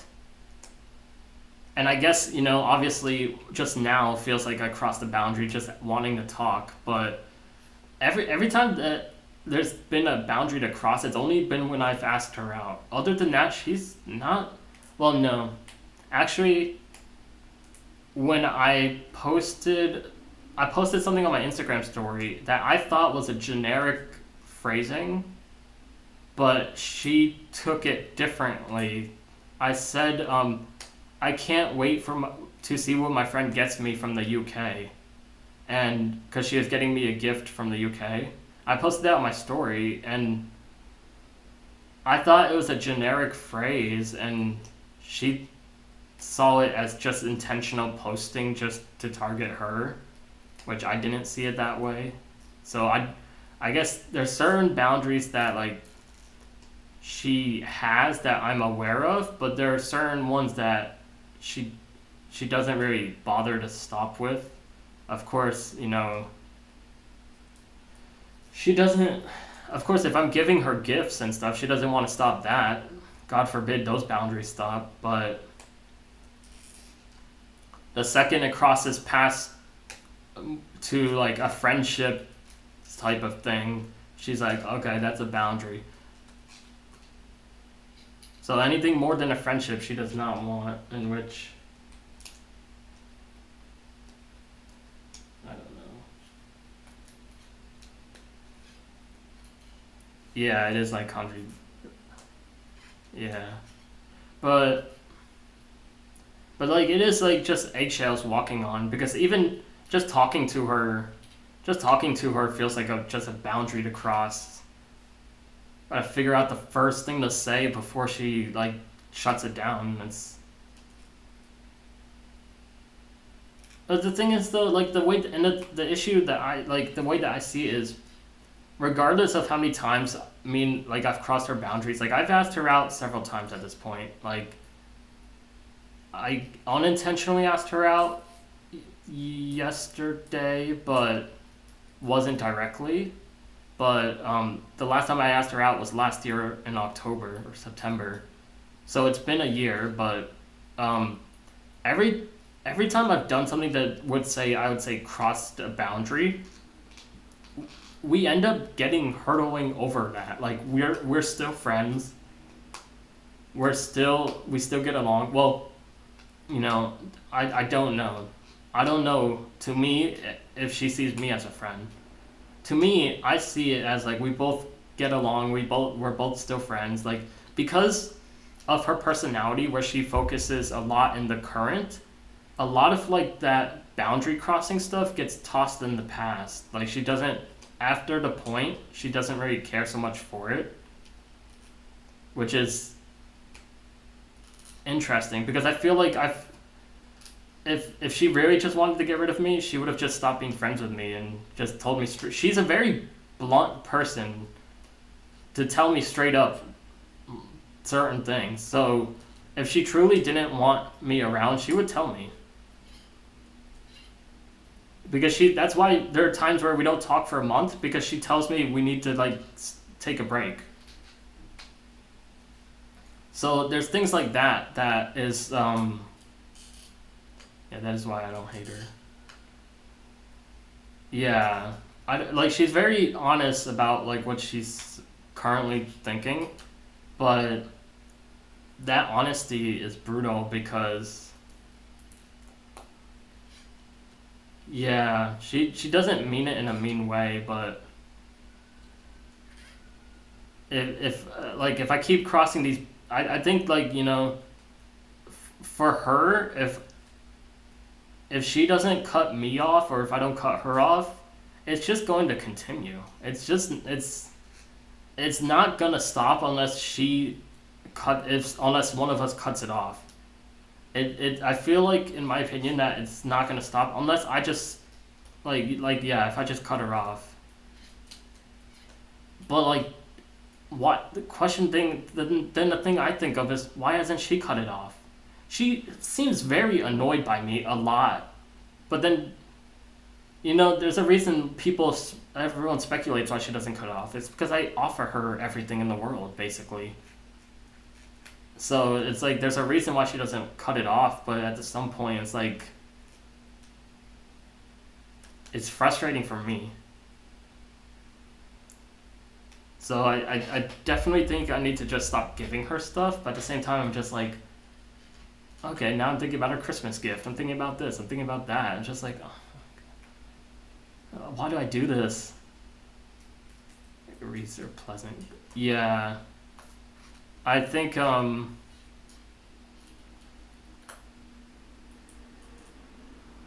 since you are a person that thinks of her in a positive light.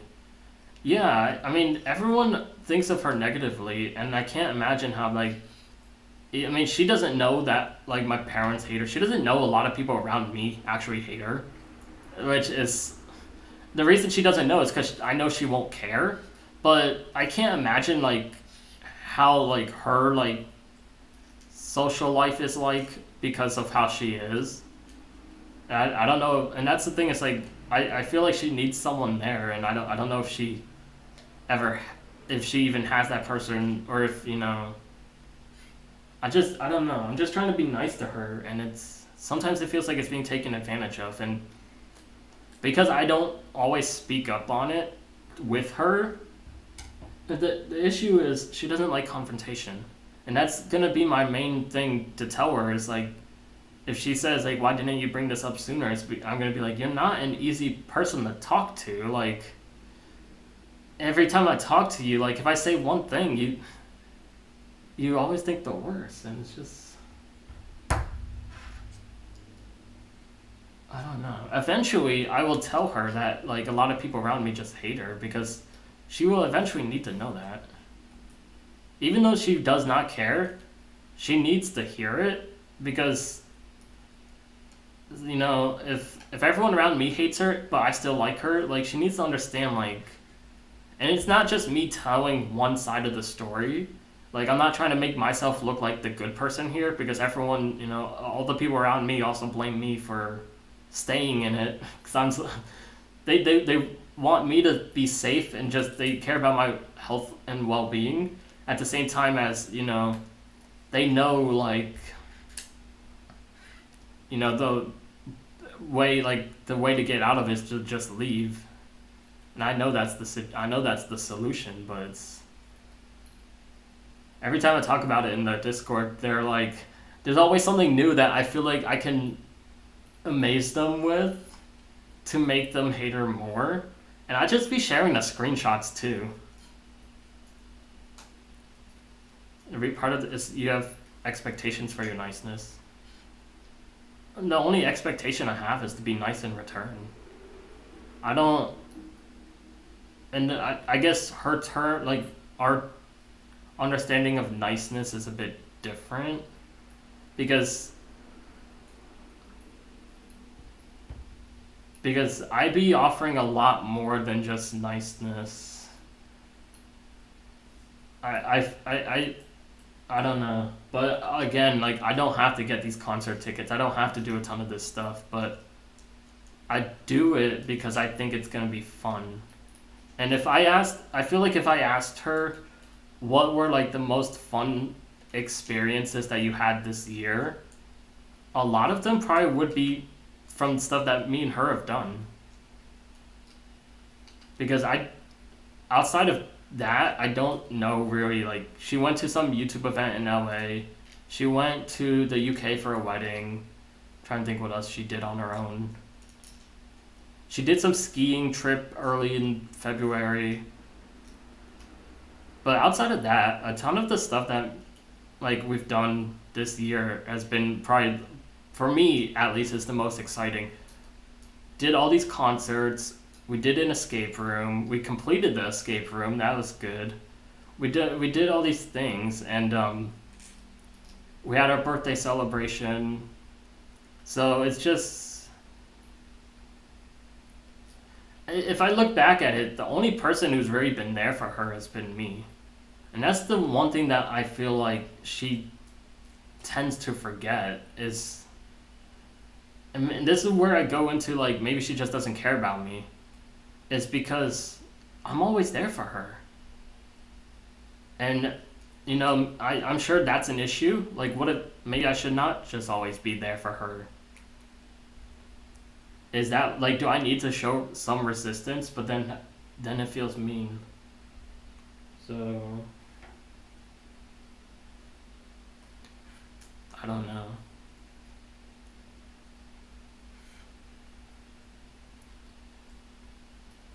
But yeah, that's the.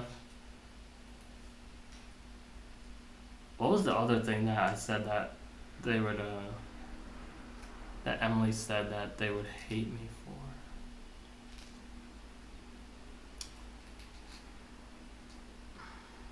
Yeah, I mean, there's a ton of things like in the Discord, like I've shared about Emily and stuff, and I don't know. They all hate her. They all, I can't really talk about her in the Discord anymore because it's my doing.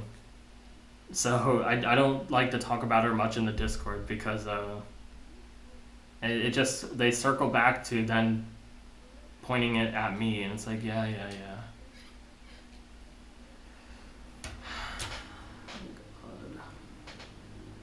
Talk. You see, that's how I know I love her. It's like only I could talk about her for 5 hours. Still care for her and all this.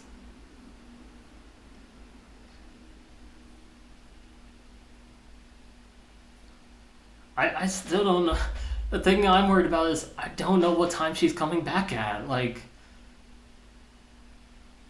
she'll probably tell me tomorrow. I'll look at the flights tonight and see. But it's crazy how that conversation was quite.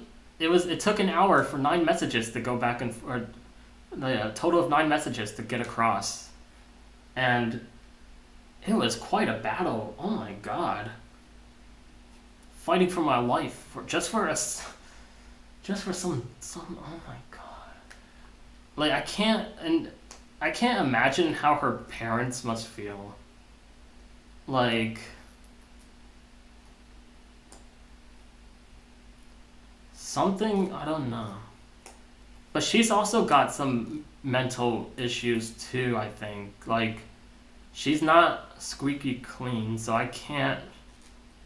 That's why I don't see so much about the self-centeredness about her, because to me, with her wanting to only worry about the current and stress about the current rather than some external stress and things, that's not self-centeredness. That's, to me, that seems like normal behavior. Or like it seems like it's something else. To me, that doesn't seem like self-centeredness. And self-centered is more like she only cares about herself, but she's shown me that she doesn't just care about herself. So I don't see it at all. But I don't know. The only time she's really fun, I would say, is after she gets one drink. She becomes talkative. She becomes more talkative.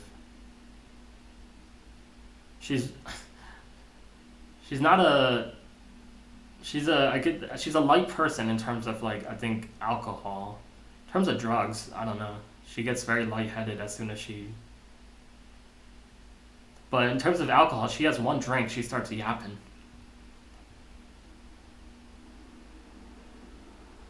It's funny is that's where most of our good conversations come from is when after she has one drink. But yeah, I think I'm going to end the stream here. There's not much else I can talk about. I'm sure there's more, but I don't want to just attack her this whole stream. I'm definitely gonna retitle the stream. The stream is gonna be like the Emily podcast or something. Or I'm not gonna put Emily's name in the title. I'm gonna rename it though. But it's definitely yeah, she's fun. She's definitely fun. And that's the issue. It's like I don't deny I don't have fun with her. I do. I have a lot of fun with her. It's just I want that fun to always be there, but it won't. If she moves back to Georgia, oh my god, there goes my friendship. I mean, everyone will say, "Finally, it's good for you, Austin. You can be free," but it's still something I gotta deal with. And she's saying oh, she might not be here for the Billie Eilish, and my dumbass was thinking hold on.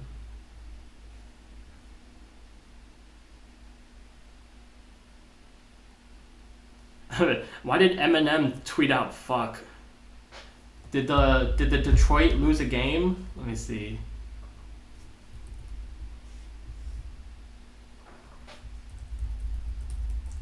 It's Sunday, right? No, what the fuck?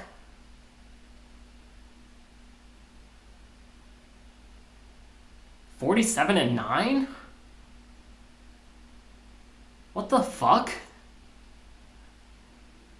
What the fuck? That's insane. That's what's the highest?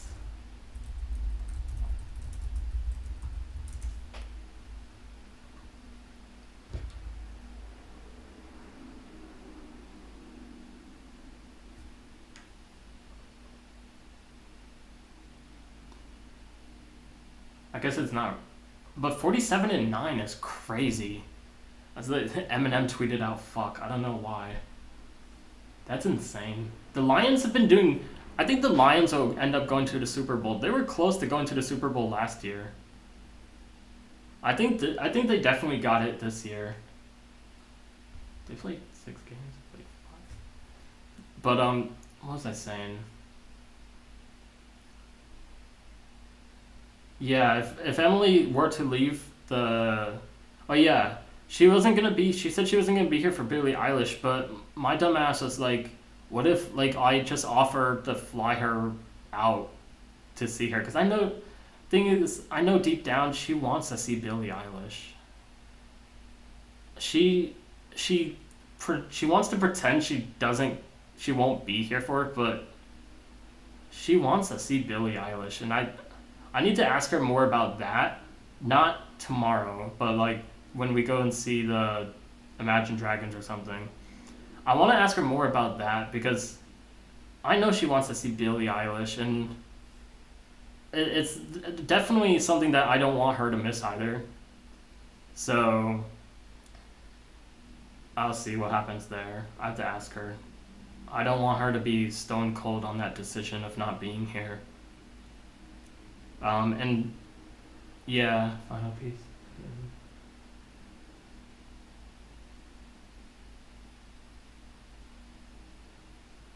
47 is insane.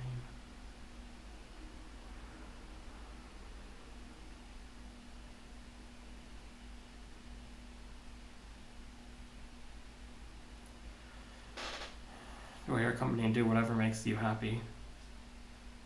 Yeah. That's what I'm trying to do. But at some point, with that, I gotta start asking questions because her spending habits definitely don't add up. Don't force anything. Yeah, I'm not trying. I don't force anything. I want this friendship to last. I think this friendship is good for me and good for her. And despite how she probably doesn't see the friendship in any, like, I don't know what she thinks about the friendship, but it's definitely something that I feel like I need to keep. And but yeah, with her spending habits, I gotta figure out like what that means, because I don't want her staying here if she's complained about financial issues and financial struggles. If she's gonna be spending money left and right, like, save it. Because she even told me, she's like, I don't know how you just stay around and don't spend a lot of money. I'm just like, because I don't travel. It's she travels so much that it's like she can't stay still. But like, she's definitely not telling me something about her financials, and it's confusing me. And if she tells me to clear it up, maybe it's a misunderstanding, you know. So maybe we'll see. I don't know if I'll post. I definitely won't post about it. Yeah, no, but that's the thing though. If she's rich, then why is she out here complaining on Twitter about? No, yeah, and that's the thing, is my intention is to help her. But if she's rich, am I even helping? Like, what am I doing? It feels like she's playing me for a fool, you know? Because I'm out here thinking she's actually struggling, and then she's out here spending money left and right. Like, what the fuck? Oh, so you got money now, huh? All of a sudden? Like, that's crazy. Like, it's just, maybe she's like, she's gonna end up saying something like, oh, I'm spending money that I would have spent on rent if I did have a place.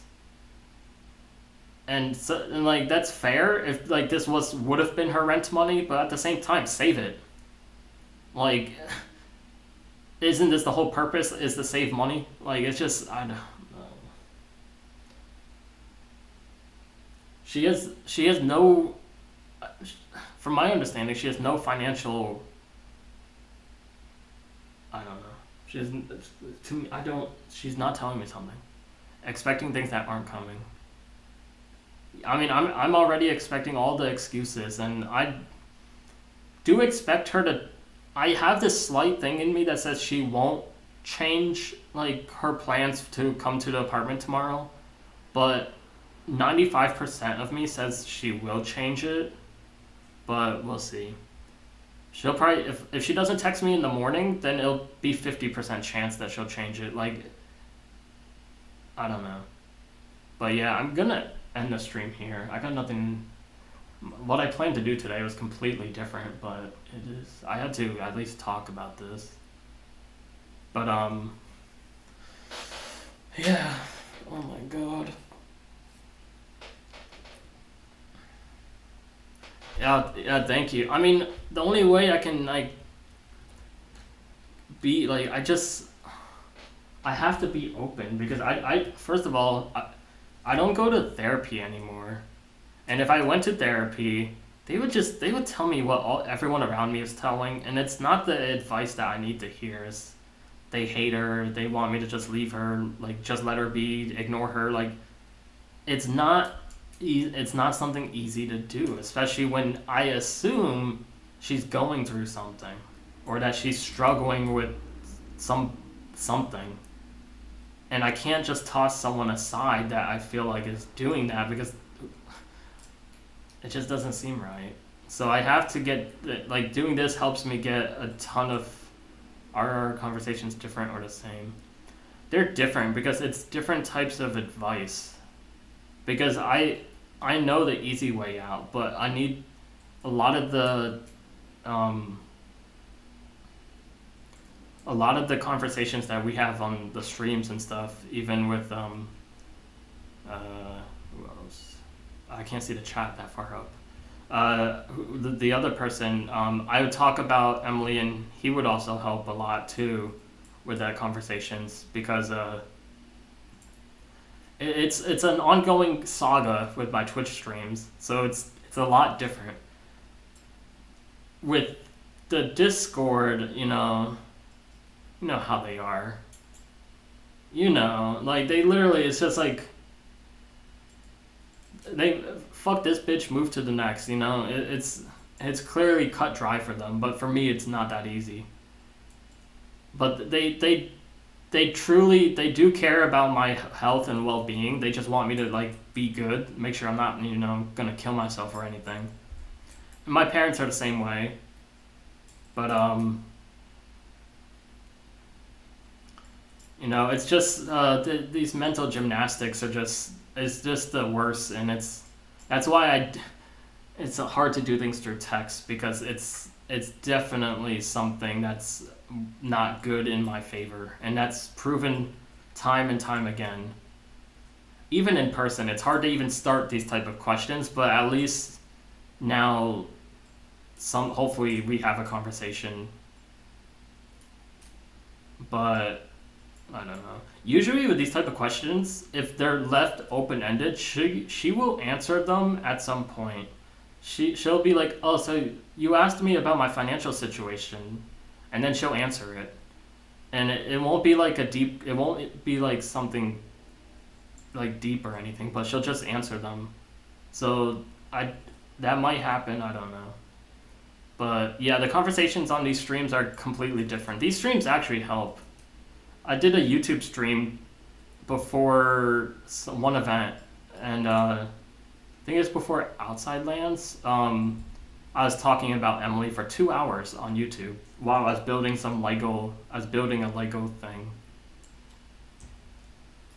But yeah, I talk about Emily a lot.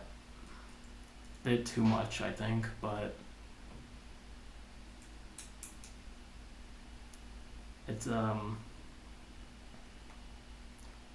definitely one of those things that you say that people don't typically look back on and be like, there was something there. I do think she will get to that point where she will then recognize something that was missed. And she also knows, like, I'm going to be successful in life, so clearly she doesn't care for the money or for the success of the significant other. But I don't know. I feel like the arc is coming towards an end. If by January, me and her are still friends, oh my goodness, I will have to. I don't know. That will be when we get there.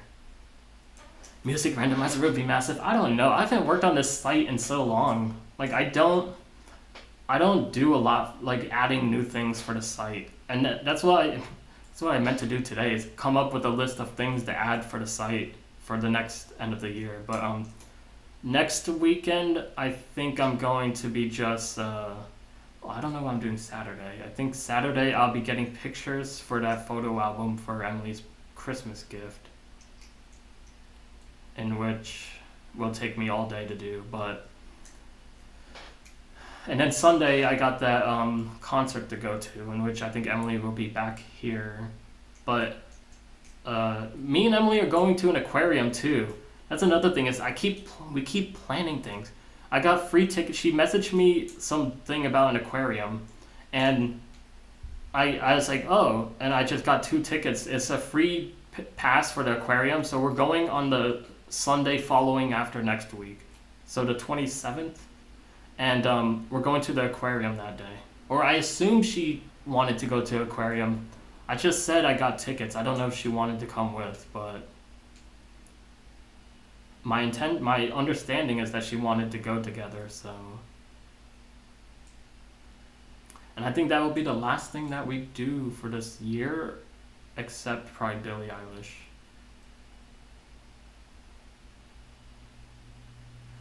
But yeah.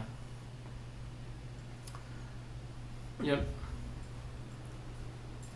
But I'm gonna leave it there. I don't, like I said, I don't know if I'm gonna post like what happens. At some point I will stream, and if she's not here on Saturday, then I'll stream on Saturday next week and explain what happened or what is happening. But eventually I think in November I'll stream, but whenever she leaves, I will stream. I don't if she were to be my roommate, I don't think I'd be streaming anymore, or I'd be doing silent streams. That would be, but yeah, we'll see how it goes.